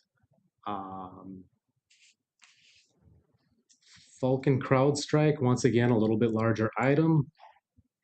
What this is it's considered an EDR, but think of it like an antivirus. This is purchased down through the state. So a lot of counties are on this state program and use this product. It does do 24/7 monitoring of our environment. Every computer and device has it installed. And with it as well, we do get a 24/7 security operations center with this service. So if there's something going on after hours, there's a good chance that the guys over at CrowdStrike will stop that or shut that down. And then they, of course, let us know as well. That's the one that had issues with last year, right? Yep, still a good product. Just unfortunate that happened. So and a couple other more just standard renewals. Intradyne. We use a password keeper over in our area. Know Before, that's some of our security and awareness training that we do. We do ongoing fish simulation tests and training just to try to keep people up to date and kind of aware of what's going on. And with this as well, it has a couple other tools that help us be proactive when we do see an attack. We can proactively go out and try to clean up some of those items before somebody clicks on them. So the Microsoft licensing, this is the big one. This is the one I tell everyone I always hate. It's the licensing is confusing, and it's all subscription now. So it goes by a lot of it by head count, and there's server software involved. So it also goes by core count. So as technology improves, there's always more cores. So it gets to be a balance. I'm hoping it's going to be under this $200,000 mark. I'm working with them right now. It just, we're stuck. It's email, it's Microsoft Office, it's server software. It's all bundled in this one line. So I'm still refining the quotes that I have, but it'll be about the same as last year. Nessus security scanner, just vulnerability scanning. Origami, that's a couple things just for our SharePoint that we use. This RSA, that's another little bit larger one. That's handling our two-factor authentication for both VPN and on the desktop. So when folks log in, username, password, then they have another code they have to put in. One thing we're always looking at other products and other options. So we'll continue to do that with the hope that maybe we can find something little easier to use, maybe a little bit better pricing as well. But we continue to look into that one. And once again, anything RSA is all part of that suite. So there's 4 lines for it, but it all kind of links together. Splunk, that's another one. It's just kind of required per CGIS policies. We are looking at other options as well, but right now that's what we're using. That's what we're planning for. But if something changes, we'll be sure to let folks know and update that. And then finally, just to wrap it up here, Veeam, that's our backups, and then VMware. That's our virtualization software. That's another tricky one. I have a number. The company was purchased by Broadcom, and they tend to explode the price of things. So we are looking at other options. If this does not work out, we'll be looking at something like Hyper-V to replace it. So there is a backup plan if that gets too crazy.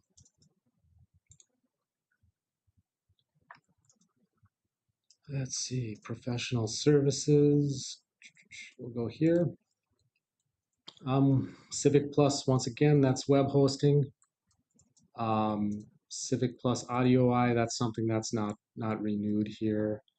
MCIT insurance. We're planning for some pen testing, so that's actually somebody external trying to break in. So we try to do a little bit of that every couple of years. And then, of course, we got a little bit bigger one, technical consulting. We do get some help on the side from time to time. So that's what that's for, to try to, those problems that maybe we're struggling with, or issues that come up, especially after hours. Sometimes we need that little extra help. So, and then we have uncategorized, just a little bit, just if something comes up, we can hopefully work on that. You know, in mileage, I don't get too worried about. It's up a little bit.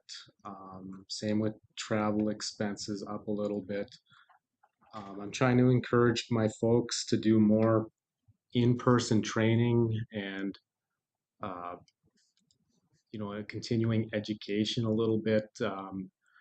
That's really what some of that travel expenses are. Of course, that's always in state. We try to keep everything in state for that. So there's quite a few opportunities.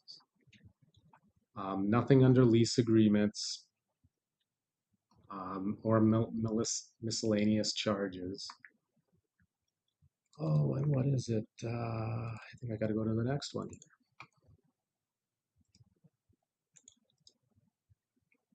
Nothing under supplies. I might have to add something here, Stacy. So just a heads up. I was reviewing things earlier this week, and General office supplies. yep. Okay. Reference books, exactly how it sounds. It's just some books. It could be for some software we're working on, our project we're working on. Sometimes there's some materials that we pick up.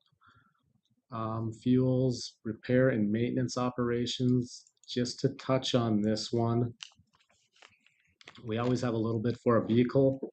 Over in the law enforcement center, there's basically a data center on the sheriff's side, and then there's the general county data center. We ran out of connections between the two. So we're just looking at adding some network connections between the two, so we don't have to pick and choose what gets turned on and what doesn't. So all right, 66, that's our capital.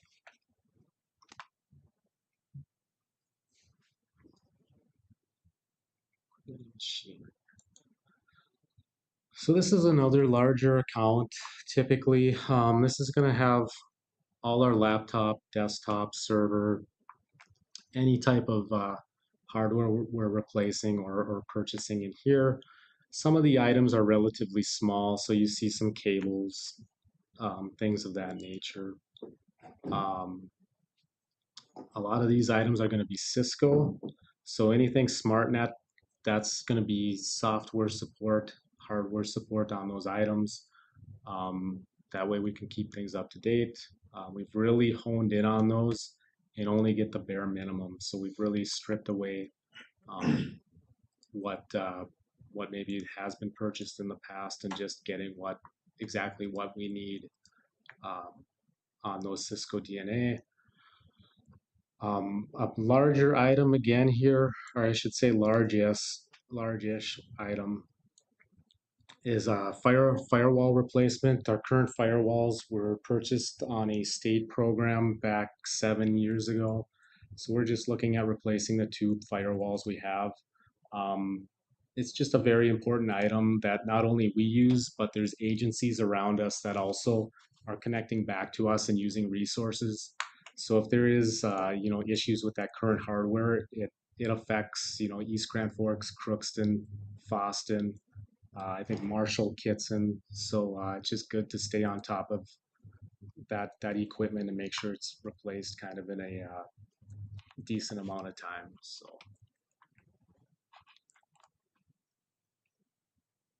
once again, a lot of it's just SmartNet here. The threat and malware, that's a little bit more too. That's software that runs on, or it's a part of our component of our firewall.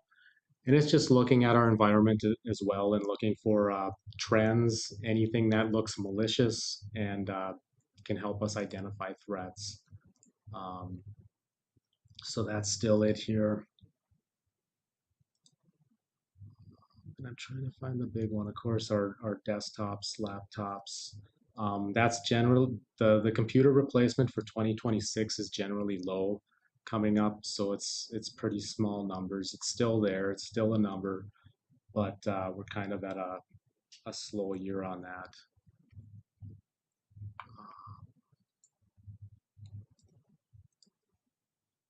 Some desk phone replacement. Once again, people don't think of a phone as like a computer, but it really is.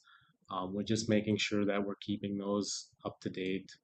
We've ran into an issue in the past where the provider said, hey, these phones are kind of done. You have 2 months to get rid of them. So we're just trying to keep on that and plan that out. RSA fobs, that's just the two-factor device. They especially use that in the jail or a secure setting where they can't have a phone. All right, and this is the big one here. So currently our server hardware and storage will be 6 years running.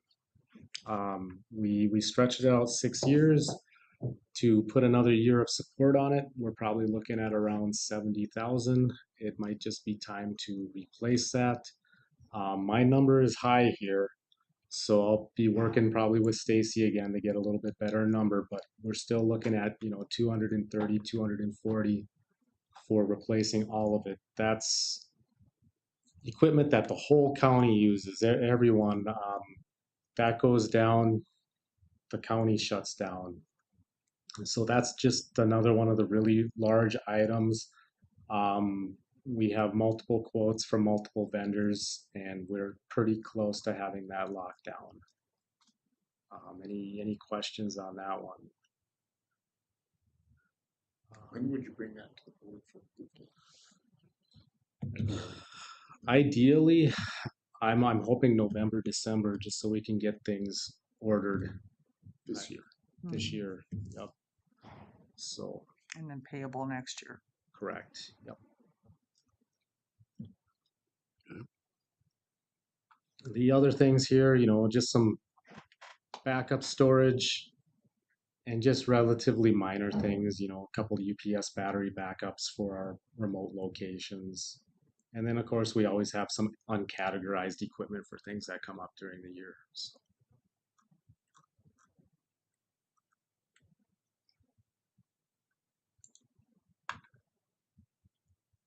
Is all of your equipment part of your, what's it called, your EPP? Oh, kind of the refreshment. It is. Yep. We we inventory everything, and it's all kind of categorized. And each year we go through it and say, okay, this is what's on the list. Do we need it? Do we not? We also look at things that maybe can't get security updates. Maybe it's license related issues that it needs to be replaced, and maybe we simply just don't need it anymore. So And Joanne has been doing this. correct. Yep. Joanne has been doing a lot of that. It's So with her leaving, what are your plans there?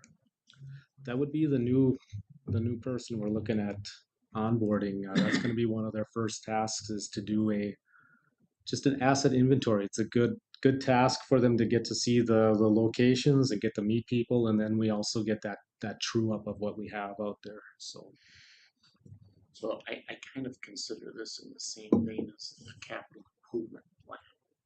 What you're hearing here, the number of things that they have.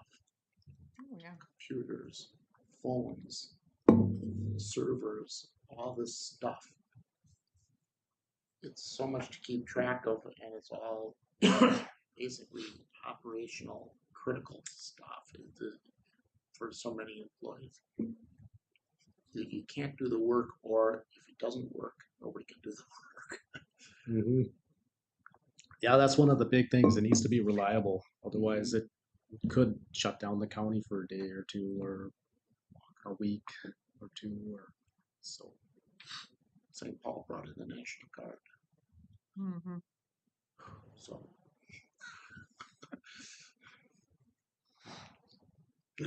now I'm stressed out. yeah, well, I'm just trying to make sure that it's not doesn't look like just a bunch of stuff. No, I don't. I get it. You Yep. get it. Mm-hmm. So besides that, just a little bit on furniture. Questions? Anyone? I'm glad you know what you're doing.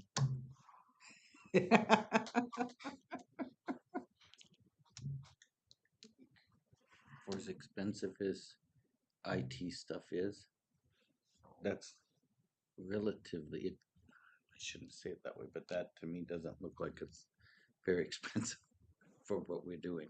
Well, how many employees we got? 340. Yeah, and we have all these departments.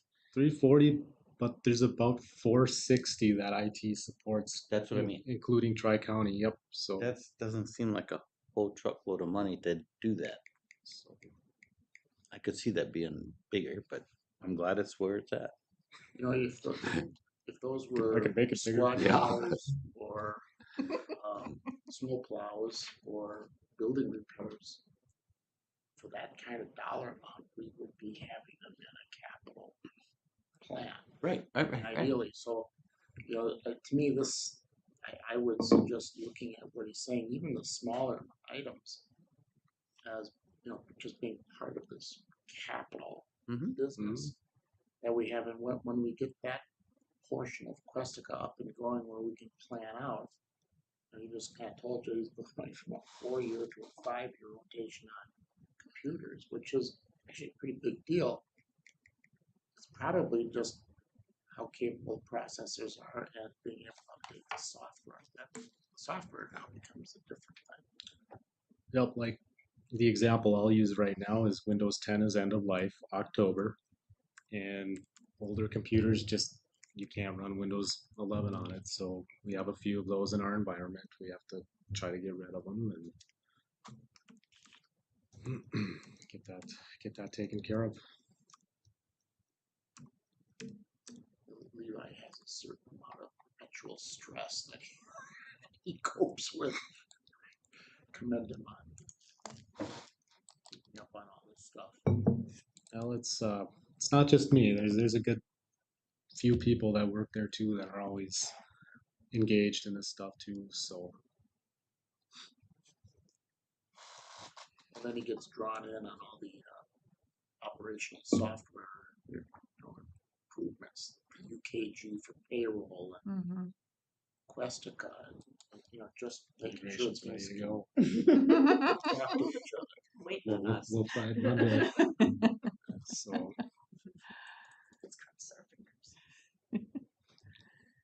Anybody have any other questions? Good job, Levi. Mhm. Well, if you come across anything, just reach out. So I'm usually around. So And He's you know, asking to fix the laptops right now. I can't get mine going. It's been forever. Big continuous problem for me. Probably need to bring it in. I do. It's right there. Oh, okay. I didn't realize it wasn't in this building until Directed him where to go. yeah. He told me where to go. Where to go. In a Yeah, nice- to Joanne. In a nice way, right? Yeah, yeah, it was. I did ask Jim to come up early, but I haven't seen a response from him yet. I know he's there. I was just talking to him. So. Well, I'll if he nudge reads him. his email, that's you might see him before he sees my email. Oh, sounds good. Thank you. yep, thank you. Anything else for us to go over right now? Or Well, my practice has been over the last few years, and it probably will be again as I go and I get this list that he has. It doesn't show up on here, but the 6607, most of this stuff is the line account. Saying this kind of for Stacy's benefit, and I consider those capital, and there's fund balance to pay for it. It may not be wholly appropriate to have it all coming out of general fund, but I think they've got most of their operational revenue crediting going back and forth. It's a little bit different now with Stacy having worked with the net on how to do some of the indirect cost share and some of this stuff. But this is a general fund department, and that's where I end up. Where does that social service fund balance show up in your documentation here? We have not pulled it. This is just budgets, so we've not pulled in any of the fund balance stuff here.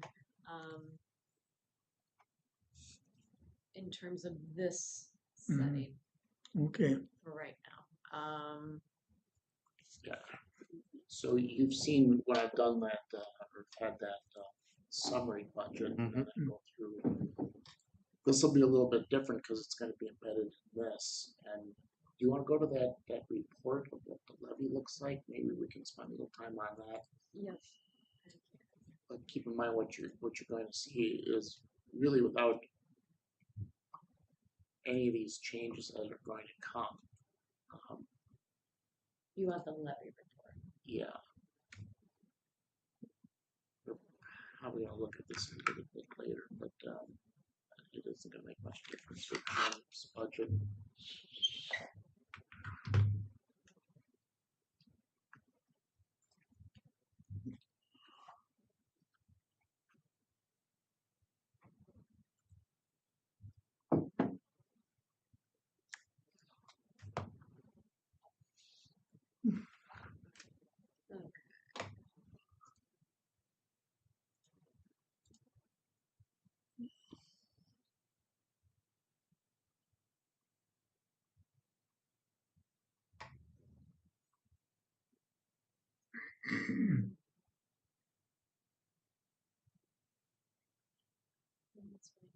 One of the process steps that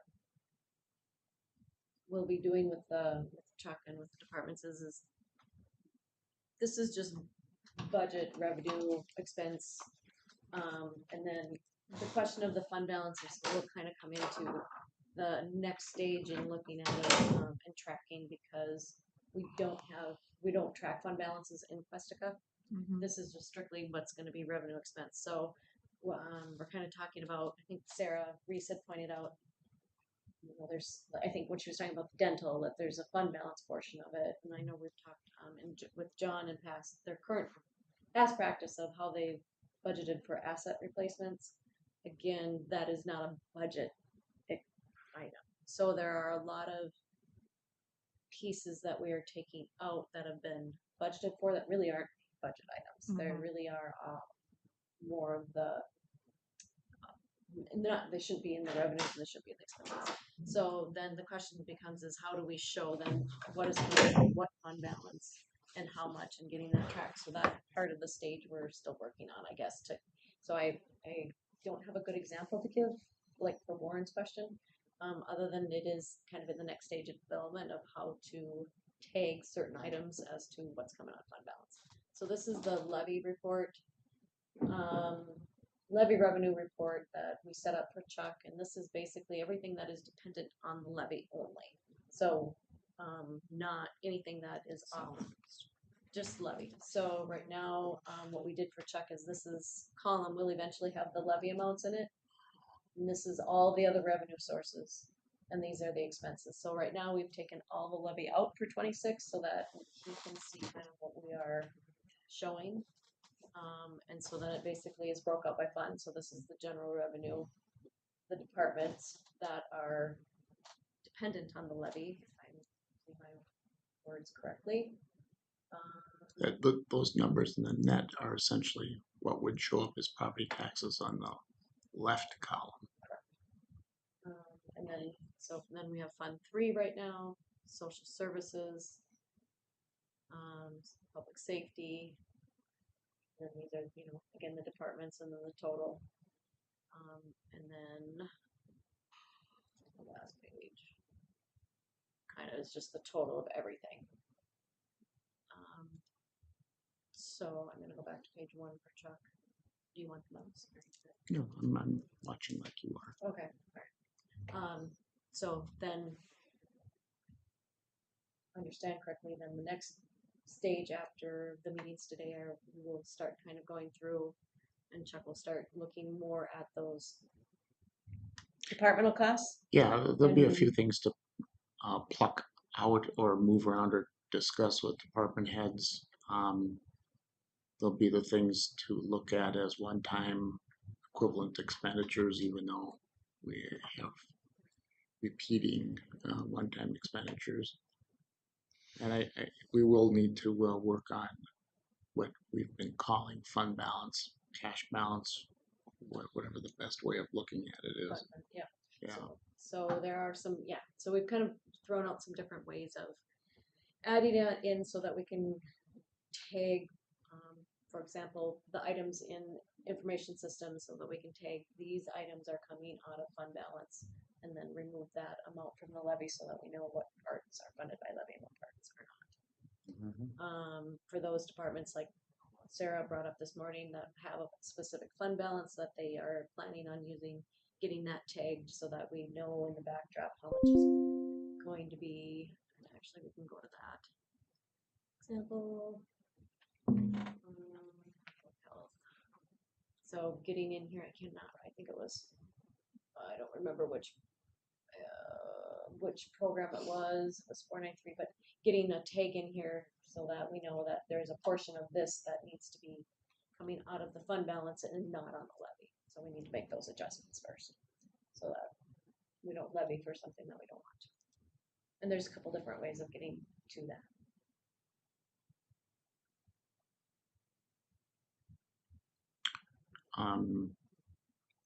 Yeah, you can see community the corrections cost share up there.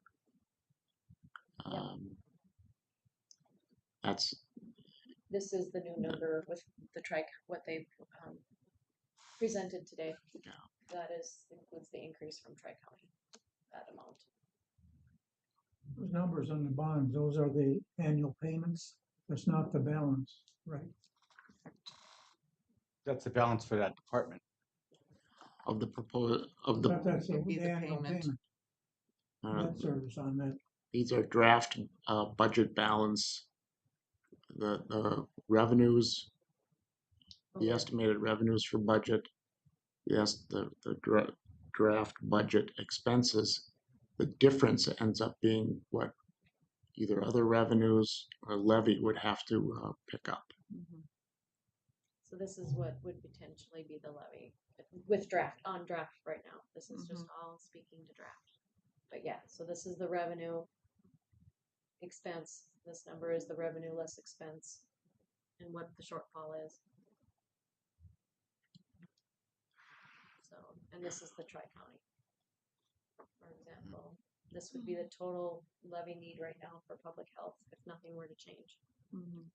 With that, you know, I haven't adjusted for fund balance yet. Yeah. These are your bonds, debt service that we talked to earlier. And the jail bonds, that's one final payment there. This one, yep. What's important about that number is for 2027's budget, you don't have to levy that amount for that expense, which, you know, will be part of some of our decisions, I think, here later in the fall about where we final this budget. You know, it's great that it gives us some room, but we really need to look 28, 29, and 30 to make sure that we're not creating a structural deficit issue or Collapse, yeah. So there's some planning that has to go into that. Sure is nice to see that last payment, so. Yeah. It's a lot of money. Well, the other thing too is that there may be an expectation from Red Lake and Norman that now they don't have to pay their portion, which would be a reasonable expectation. They've talked about it that way, but we have to have some discussions here about, well, where do we come up with the funds to maintain the jail? Do we talk about anything else with the jail? You just got it this morning, you know, kind of a 1-2 on Yeah, that was a shot in the new costs. And you know, you could see from that sheet, you know, I'll say, you know, we got 88% of the responsibility. We own the building and the debt, and we got 33% of the vote. It's worked just fine, and we got good crew over there. And I think that there's real advantages to it being its own joint powers. But you know, your interests and the other two counties' interests may have to. There may be some work needed to keep them aligned longer term. What I've told people is, yeah, they may have control of the board, but we own the building. We could end the whole agreement and run our own jail. You're the only group you're the only member that can pull out of it and have it end. But you still need a jail. You need the staff. Clearly, you'd need probation as well, which you know, there's a whole slew of questions. Right, but they'd hate to see their prices go up for housing their inmates. Well, remember, you know, you have to think about it in terms of how the decision making is made, and it's separate right now. And you know, there's only been one time when I've seen a split vote on there. It was because I was pushing them to use more fund balance, and it was a 4-2 vote saying no. Well, it was the other two, you know. So I was being provocative at that, you know. Like, you know, I can say that instead of having the two commissioners have to do it, but I'm not going to ever do that again. I just think that some of the dynamics may change a little bit once that bond is paid.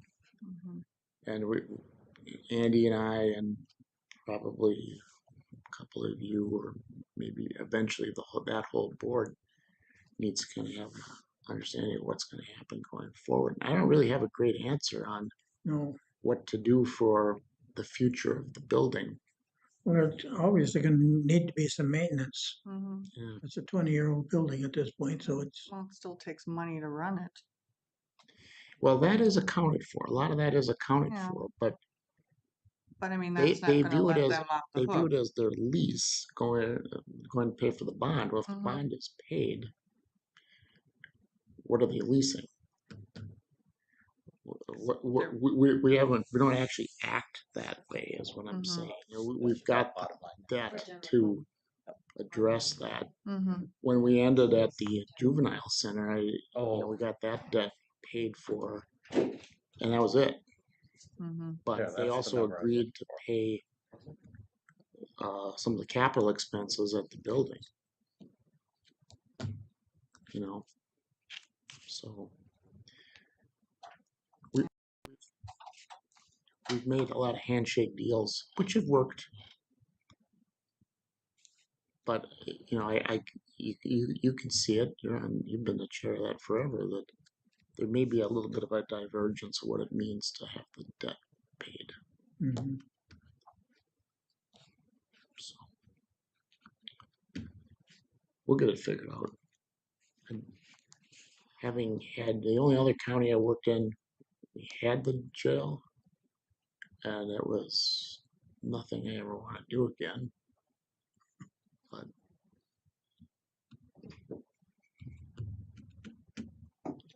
so I don't know if I was getting emails from the sheriff or not. Jim should do it for- Okay. That's him right there. Pretty sure. Did you run? Tim says Jim will be here shortly, and you open the door, and here you go. Holy cow. I was on the phone and all of a sudden I seen your email. I'm like, All right, let me get your group up here. We're starting.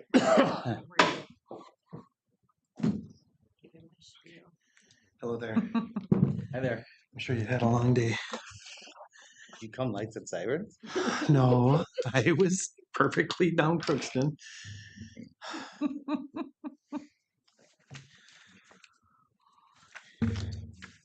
Kind of been starting high level. And then I'm going to turn it over to you here in a second as soon as I get your group up. What's high level? High level is just where I set you up was to basically just start with I'm not going into revenue unless you really need to talk about revenue. Unless there's anything in particular No. there that you want to touch. So it was just looking at your department as a whole, as these are all your personnel services, regardless of which department we're talking about. Okay. And then I can bucket it by department if you want the department in there. Actually, and I'm gonna change my layout. Hold on here. Oh, I see what you're doing. So that it's just like, we know that your staff is X, and regardless of how we allocate it out to all the different departments, Yeah. these are, but I'm gonna put the department in here so that we can talk about, that you can, because I think you've got some specific funding groups that you are gonna want to talk about. So I can break it by department if you'd rather do that. Are your notes by department? I think how it was done before with data processing, I wanted to talk about that with from year to year, why it's so different. Yep, so let's just do that. And how we broke it down, I think I There we go. advised okay. So we got, So this would be 16-6265, and this is our data processing. where did that go? That'd be 16,200, and then maybe you don't have it on the big one. It's in our general revenue. Yeah, 200 revenue. And that would be 6265. Sorry. That's Bear okay. with me. I'm learning a little bit here. Okay. Data. Oh yeah. Yep. And so what we did this year is before we added everything together, and this was with 6608, 6607, which is our equipment capital and also our vehicles purchased it. But with our data processing and talking with Levi is try to break it down. And what we put in for the data processing has everything to do with our GTAC in-car cameras, our body worn cameras, our in-car DVR storages, and then our body worn storages. So with each of those three, it was 14,976, and then with the body worn camera, 22,000, and then another 14,400. So that came up with a total of 51,816 versus before with all these things involved with the budget, which had to do with the vehicles. Like the 25 budget was 849,913, and then our vehicle budget this year is going to be 821, but then we broke it down into our big capital, which I'll talk about is our big capital is our vehicles and then our vehicles purchases. So just with that, 6272 is our professional services. And then with all that together added, that was just a drop of 7,000. And this is main deal is we're not doing sending off as many reports off to be transcribed and sent back for court purposes. So with that, we've had a budget gosh, back years ago up to possibly 19,000, and now I've dropped it down where we're taking 7,000 more off of that. So I just to change why that's a big drop from 41 to 34. And then our equipment 6419, and this is going to be our equipment and machinery budget line item. And last year was 110,000, and we dropped that to 9,000. And our big project, which I'll talk to you about, it is buildings and grounds. And that 9,000 is we're putting for less lethal training and to buy some more equipment for that. And our less lethal training is our sponge rounds that we use in the squad cars for patrol. So we're trying to get everybody to have less lethal to go to, so that we put 9,000 for that. Uniforms and allowances right there, we went up a little bit because of our new hires. We're still have 3 more to hire deputies. And then we are training 3 right now. So I added just a little bit more into that. Law enforcement supplies, I kept that at the same. And then fuels, I kept it at the same. That's a guessing game of up or down, but just trying to average it out. Then we'll go down and we'll just drop into 6602 is one of my big projects. And that, I think there was supposed to be a change in that, and that's okay. That's okay. And that total was 104.8. And that was an add. But I'm looking at trying to find for ground improvements is a building for storage. Good. We have buildings, we have 3 boats that are worth 150, 160,000, each one's 60 some $1,000 boats. We have jet skis. We have a new EM trailer, and we need to keep those in. We need to keep the batteries operated, and instead of having to taking them out, I've looked at other options of renting and trying to find spots, but it's just not feasible. We're paying $900 to $1,000 a month just in renting a place, and some of those places don't even have. They're just cold storages. Just cold storage. Yeah, and with us moving out of Foston, talking to John Steiner with department head on that, is they'd like to reclaim that if we're not going to be there. So all in all, we're kind of up in the air right now for where we're going to store. We're going to have to put them somewhere for this year, is because it's nice to have heat on those big things. And we did put heat in there. We did insulate that building. It was ready to go, but now we're with short, and I don't want them sitting outside. Got a couple bids, and for a building, and then the cement pad, and then just electrical, and it's just going to be cold storage for right now. But total came up to with site prep is $104,800 estimated. Give or take. Heat on the floor to start with? Huh? Are you gonna put heat tubing in so you're ready, or? No, I don't think we will. We can. Those options were there, but I'm looking at, we don't have it in the building in Boston right now. We just have it insulated, and it works really good. Down the road, we could easily insulate this and put a propane heater in there, which would keep it the same as we were in Boston at that time. So we just won't have any running water out there where we do in Boston, and we won't have a place to bring our vehicles to once they get all iced up, to try to get them thawed out so they can get back to work. So that was a plus for us, but we have to work with what we work with. So I know it's been expressed a couple times working with Rich and Chuck that because they need more space over at Highway, that they would take that to put their tractors in and put some of that stuff in that lock fence, and we would build something right next to our building. But with that not going through, and I know we have the land down at the firearms range, I just thought at least we have that place to build at this time. So Gives us an option to. Gives us yeah. That isn't gonna happen for a while. Yeah. So that was my big project with that 6602, just to explain why that's in there, versus it being at 5,000. So, and then the next one would be 6607, and this is going to be our equipment capital. And this is our outfitting. The cost total for all of the 2026 vehicles would be the 331,442. And this is outfitting. This assumes we have to purchase all new equipment, but our intention is to use what we can.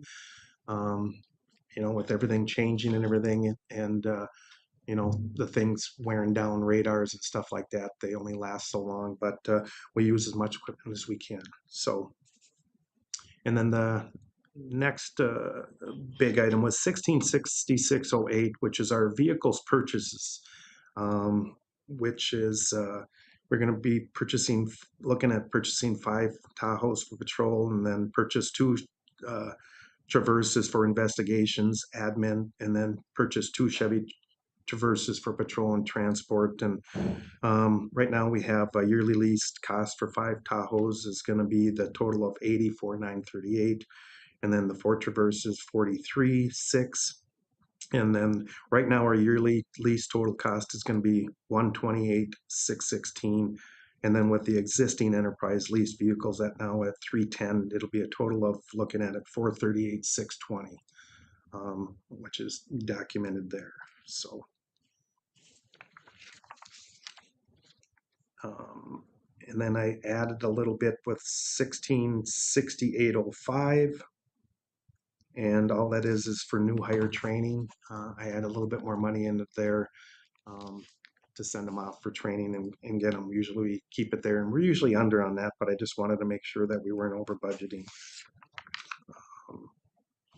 And then I think that's it for the 6,200 or the 200. Any questions? And those are just our big ticket items. So. That storage building, would you have that built yet this fall? No. So I'm still trying to find something. I've contacted some people in Crookston selling and renting their buildings to try to get them close here. With the cost on that, it's anywhere from $600 to $900. Some have electricity, some don't. And then I've also ran across some buildings that they're selling in Erskine that it's a 50 by 80 building that's right in town of Erskine that they're selling. So looking at those options, some of it has heat and some of it's just cold storage. Of the cities that have any sheds or anything, I mean, you would think they'd be. Everybody has, the only ones I found is that one with a gentleman in Erskine that moved out of his. I'm talking about city, city owned property. No, I haven't heard of anything at this time. Does there's cold storage at the fairgrounds, but ground is that where you want it, in the cold storage? Well, the only thing is cold storage is okay as long as we have some electric to get all our batteries, so they're being maintained is the only thing. That wouldn't be bad. Revenue, if revenue could go to the fair. Yeah, you bet. We'll look at all options. I just got to get it under a roof. I don't want our emergency trailer. Our emergency trailer has to be ready to go if it's winter or summer, but the boats and all that, to take all those batteries out and hook them up and do all that stuff. We get them maintained every year, but it's maintaining the batteries so they're ready to go. I'll give you the number. Yeah. Okay. I might have another option too, but I'll talk to you after. Okay. No, I appreciate that. So, and then the next budget item I have it's our 911 budget is 16,222. In the line item. Yep, that'd be our 911 fund, and just as 6341.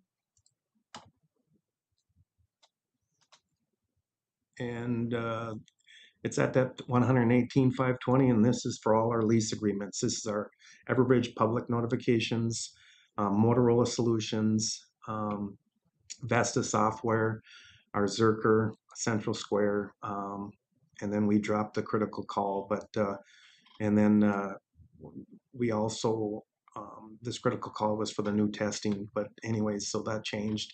And it should be, if we can put to it, I'm probably, Stacy, I didn't call you on that with the dropping of that stuff. Should be about 108, 230. So, and then only thing we did for, which you don't have to bring up, is for staff education for the telecommunicators, I just added 1,000 more because Nancy wants to get some other training involved with them. So I just added another 1,000 to that. So that was the only adds throughout the rest of my budget. The rest is usually off grants, which is our snowmobile grants, our off highway vehicle, and then our boat and water grants are all funded off of what the state gives us. And added with boat and waters, there's an add-in for the Polk County, but we didn't add any more on top of what we've had in the last years.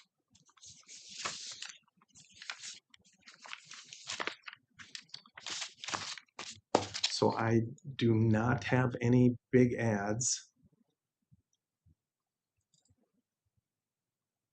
We could make good use of Questica. Hmm? So you guys make good use of Questica. Oh yeah, I mean, when we did this, I thought it was great once I got a hang of it, but It'll get better. no, I thought it was great versus, yeah. Yeah, I like the notes and the add it because you can go back there and say, why did I do this versus this? But these are just reminders to stop by and at those spots versus going through each one. So a little bit on our transports and everything and retired squads. I just wanted to bring up. We have 1, 2, 3, 4, 5, 6, 7, 8. We have 8 that we are vehicles sales.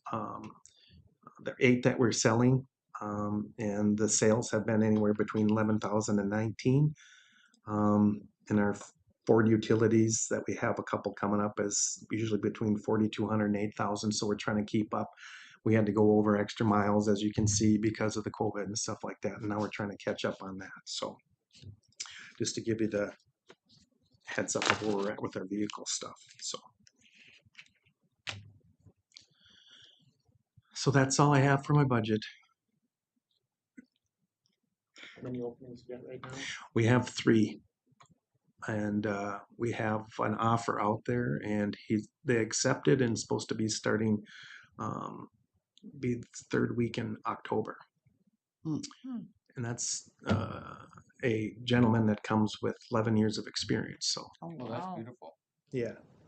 So then we just have 2 more left. So yeah, as long as we don't lose our telecommunicators. So. But we'll Things see. are a lot better than they were. Oh yeah, oh yeah, we're flowing in there right now. But one applied outside, and then one applied or is going to be heading outstate with his family. So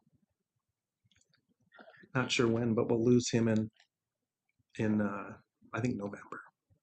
So Have you had a chance to do anything at the East Grand Forks? nope. Right now with the East Grand Forks, we put it on hold for waiting for the University of Minnesota with their firewall. We're going to be going through the University of Minnesota with our firewall to get to the BCA, and we need that to be able to do our work there. So we had one being held, but they didn't think the project would be going that fast. So they said sometime this fall they should be getting another access to that. So that's what we'll wait for, and I'll keep you updated on that. But it's all ready to go. Just needs all the equipment put in there and that firewall to make it work.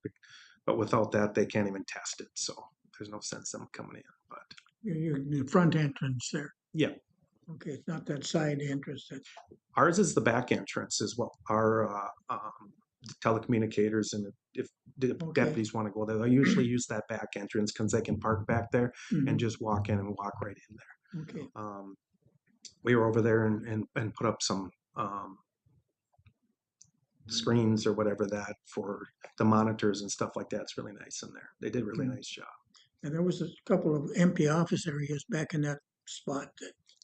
Yep. We kind of flipped them around to make it work with that bathroom back there. So if someone's coming down the hall and we're in it, once anybody locks the door, it shows each office that there's somebody in there, so no one can, knock on the door and anything. Because as a telecommunicator, you really can't close the door if you don't have a partner. So got to hear the radio. That was So an ingenious solution. yours?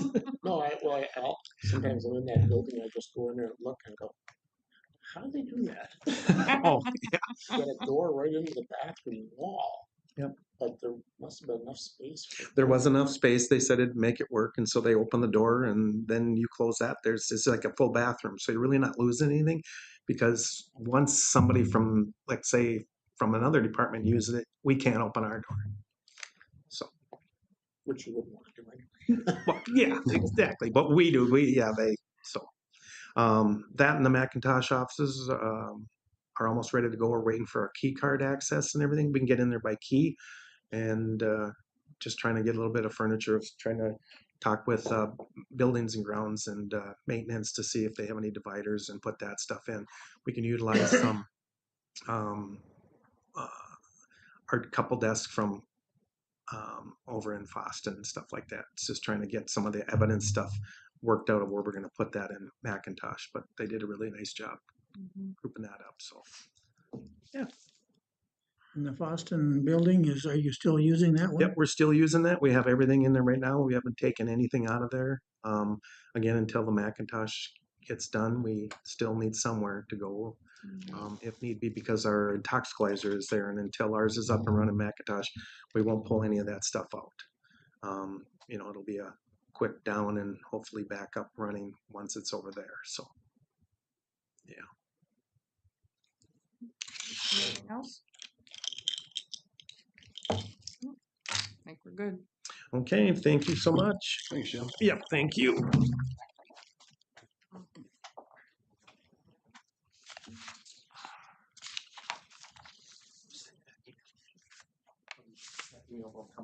Yeah. So I was on the phone and also I'm like, Should I text you his number? Should I text you his number or forward you his number? what, Danny? Yeah, you can. Mine is two. You got mine? I have yours. Okay, yep. And it'll be Danny Gunniff. Danny Gus. Okay. Grunoff. Okay, thank you. Can I probably, You want this? You want the chart? I don't think I'll need that if I call up this file here.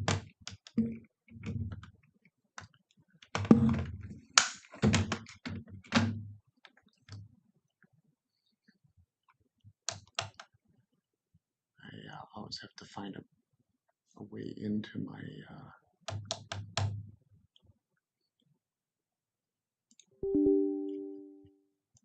doesn't always let me guess. I've not mapped into this thing correctly. Let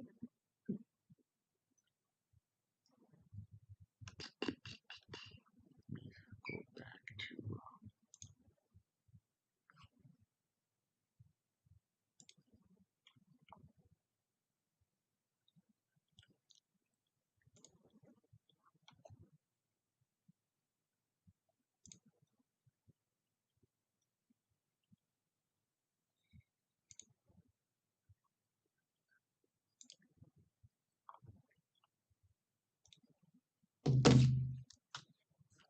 I think maybe the fact that we are getting through these budgets as quickly as possible. I can remember for next year, but I think we might have Questica and by extension Stacy to thank on this. That would probably be acceptable to most people. But that could be a Would that require a hug? that could be a no. We don't have any required hugs. No required hugs. We have attaboys instead. We can Attagirls? get it fist bumps. Attapersons. Yeah, fist bumps. There you go.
I mean, we touched the points that needed to be touched. I talked yesterday with Stacy after the meeting that I think towards the end of this month, she and I will just sit down and just grind through each budget and start putting this into the next level of how do you make this work. The change at Tri-County really was pushing me in places I don't want to go, but haven't had really a lot of time to adjust other than I really want to get into the nitty gritty here so we figure out what that's going to mean. So I do this every year. I just draft up what the regular preliminary levy resolution looks like with all the statutory references and so forth. But then in red here, I've got a variety of options. 2025 levy, 28,394 thousands, $28,397,260. So here's 5 options. Traditionally, we've done 5% on average for preliminary levies. This is what goes out in the notice to everybody.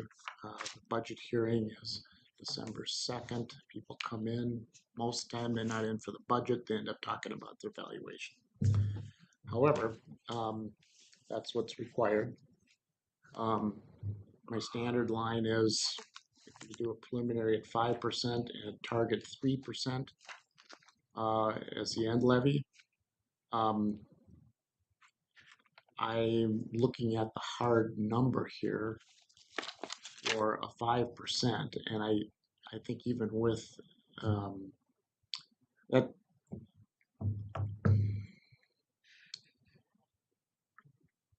that would be a big dollar increase, but we're seeing some big dollar increases. I would hope or think this one would be more advantageous or even more than that. However, I think 5 is probably sufficient. It gives us some tightness that we fit into. I'm a little bit more concerned about what the end levy is going to be when we sit here and try to swallow some of these things. And I don't have some things in the budget yet because I don't know what they're going to be or if there's going to be room for them. We talked about the wage grid earlier. That would be one. We've still got a little bit of thought that has to go through on how are we accounting for ABDO and all that, which actually is not in any of these line accounts. We've been transitioning because basically we've had to, and but I don't want that to go on forever, and I think we need to be mindful of what do we call it, fund balance or cash balance or whatever balance of what we're doing there for the fiscal health of the county. But we don't have to do this until next Tuesday. But out of the gates, I'd say either option 4 or option 5. But I always go with what you say. You know, we just make it work.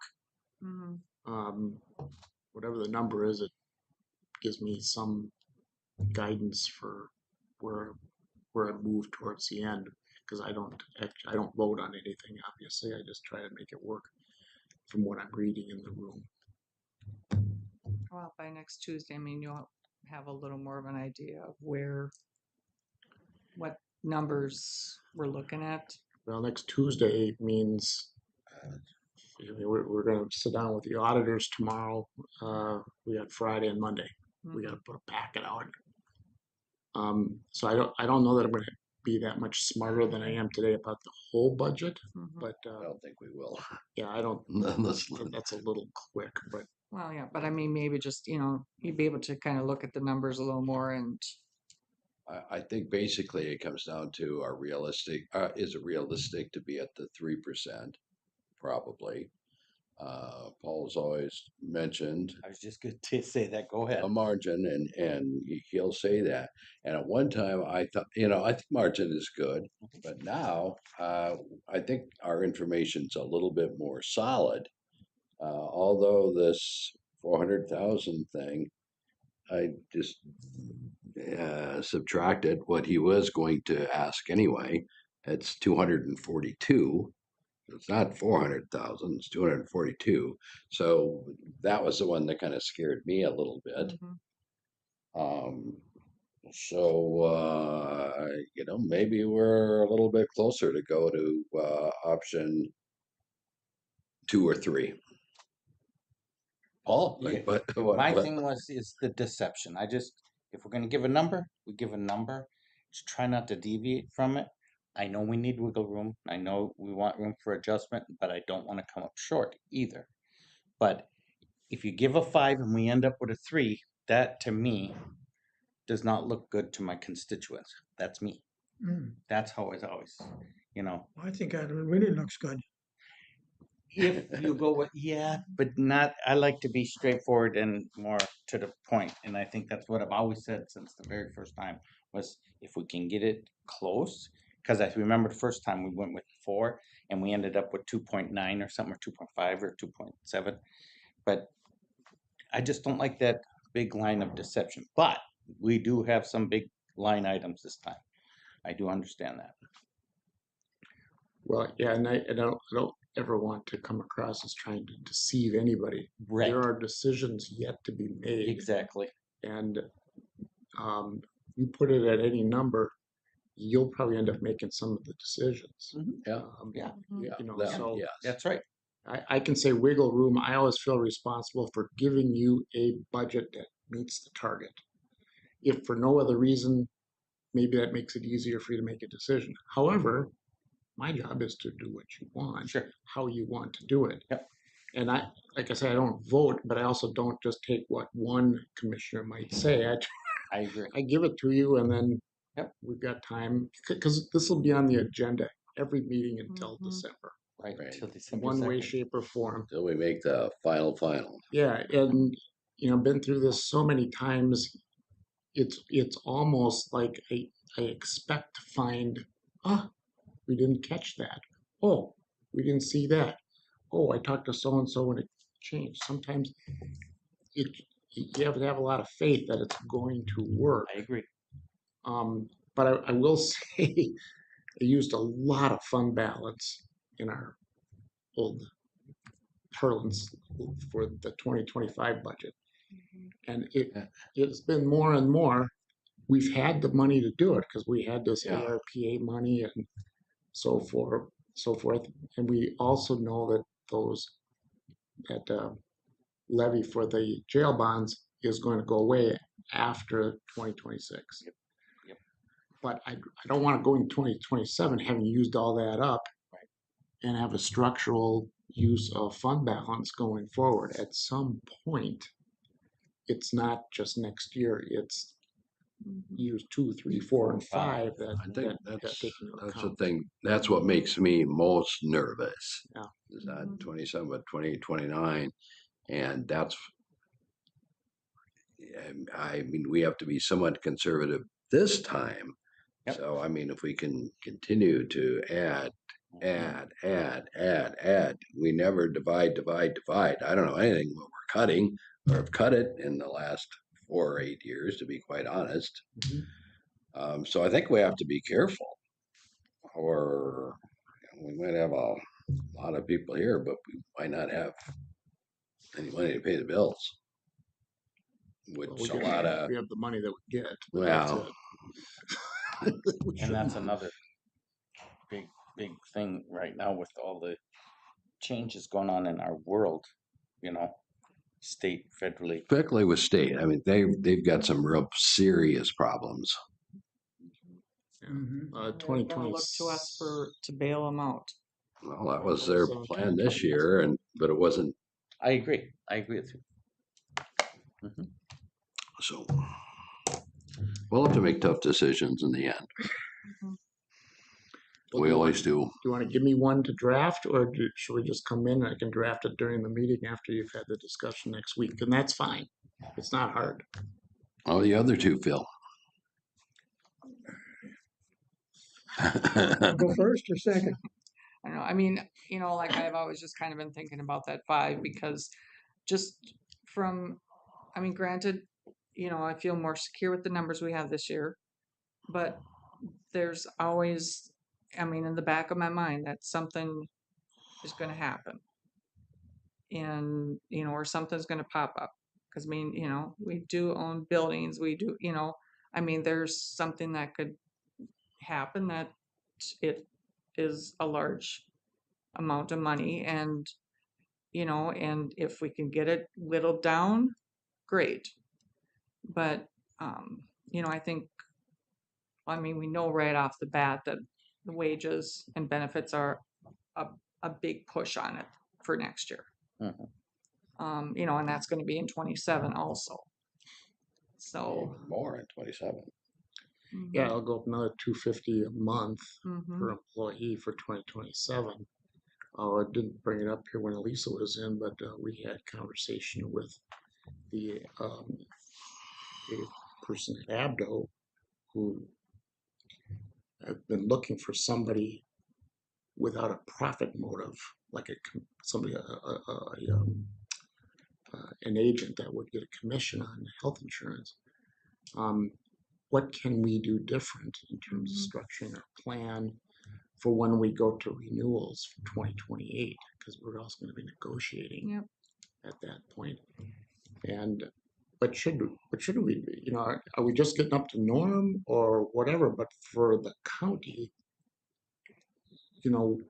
traditionally we've contributed to the cafeteria plan in an amount that would get much of, if not all, depending on the plan the employee took, that premium paid for, plus maybe life insurance and some other things.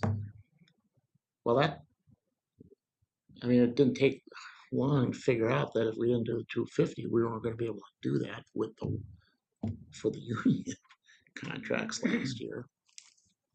Well, what does that mean when we're done with this 3-year contract? Because we can do all sorts of things with wages. All of a sudden, we can't cover health insurance. Doesn't matter. Correct. Doesn't matter. Yeah. And I don't know that there's much that we can do about the health insurance environment other than see what we can do. But even with what the increases were, Blue Cross Blue Shield was the best alternative that we got. So Yeah, and I mean, and then plus, also doing the wage study earlier. I mean, I don't really foresee any real issues there, but it's just another push is the way I look at it. And it's, I want to be hesitant what I say because I don't know. But if you have this grid and then you modify it to this, it doesn't mean that everybody that was in grade 8 step 7 goes to grade 8 step 7 in the new grid. You take what that wage was going to be, you find that new grid, and that's where they get placed. They may be in a different grade, they may be in a different step, but the COLA is held full. So from a union agreement, that works. The top of the scale or the top of the grid may be higher, but folks may move into that over time. If you just don't know, you just don't. We have to see just how much of this we've got. We've done a lot, I think, for the lower half of the grid, and obviously I'm on the upper half of the grid personally. I think I have felt taken care of, certainly. But some folks come from other places, and it's like, well, this is what I was getting, or this is what I am getting. It's a reality, and I want to use Stacy as an example, but I think we're going to have a few more of those coming up. Yeah, I mean, we need to pay a good wage to get employees and to keep them. But then at the same time, you know, that it goes on the levy. So it, you know, it's Yeah, hard. it always will. And Mhm. I mean, right now, most people say it's 85, 90% of their budget. His wages Well, it depends on the and department, benefits, but yeah. yeah. But, you know, people, that's yeah. pretty scary, Yeah, realistic, but yeah. And some, you know, you're going to be hearing it this week. I mean, I heard it at lunch. You know, the Fed's going to change interest rate and all this because Mhm. the labor market is plateauing. You know, you're seeing unemployment go up again. Well, that helps from the standpoint of being able to find people. But again, where are we pulling from? Mhm. And for what? And what skill can we get? Mhm. It just, there is no, I don't want to say there's no rhyme or reason, but every different department, you just listen to everything from pulling garbage to arresting people to running a jail to paving road. I mean, this is a unique business. Nobody in the private sector does all these things. Mhm. What are your thoughts, Warren? Well, several thoughts. First of all, concerning the jail situation, I think we should come up with a lease arrangement to Tri-County Corrections for the jail portion of the law enforcement buildings. That way they operate the building, they own all the equipment in it and all that stuff. We just lease them that spot. We're basically leasing it back to ourselves because we're 80%. But at least we have the other two counties, they know what's in it, not out that way. That's one thought that I have. The other one was when we use fund balance or whatever we call it. I always had the thought we should use that on capital items, on one-time expenses. You get them off the table forever, basically, or for the 10 years or whatever life they have. So it doesn't affect your operating expenses. You still have to levy for your operating expenses, but not for the capital things. You try to fund those with fund balance. And as far as the 5%, I think we've got a little bit of history with 5%, and I think the public is kind of accepts that. And that gives us, like Joan said, some space in case we have a problem. And we can always get it down to that 3%. I don't know that 3% is possible, but and I think the public will probably accept it in today's world that 3% is not really attainable. But those are some of my thoughts, especially that lease idea with the jail portion of the building. It'd be a solid thing, maybe 3 years or whatever, and then it would be renegotiated each time.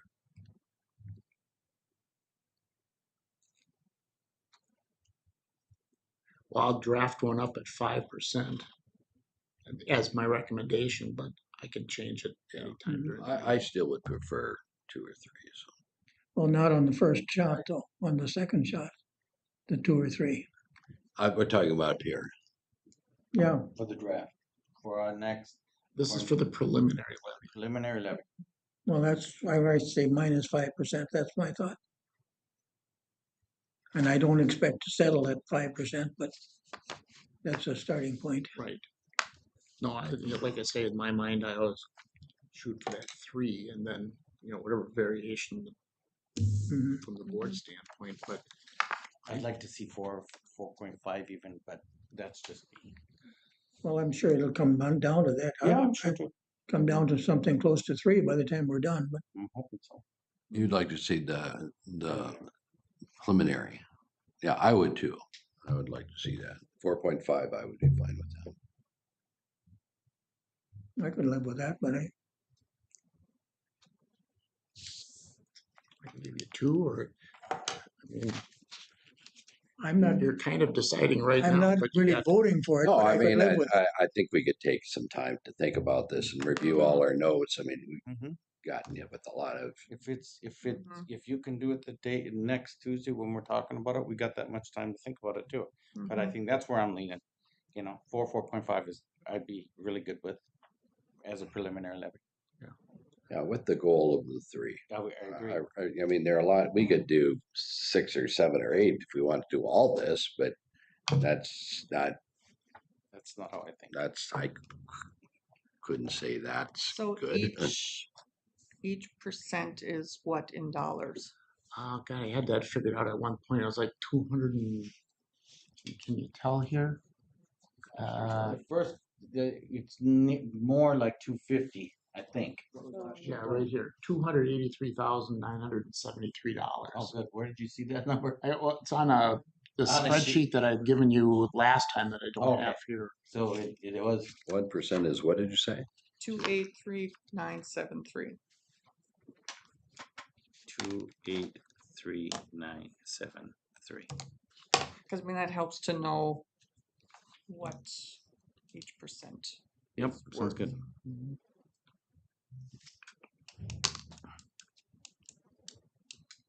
Thank you. Okay, anything else? No, what's that magic word? I move to adjourn. Oh, that's Well, if That's a good word. there's nothing else, then we are adjourned and see you next Tuesday again.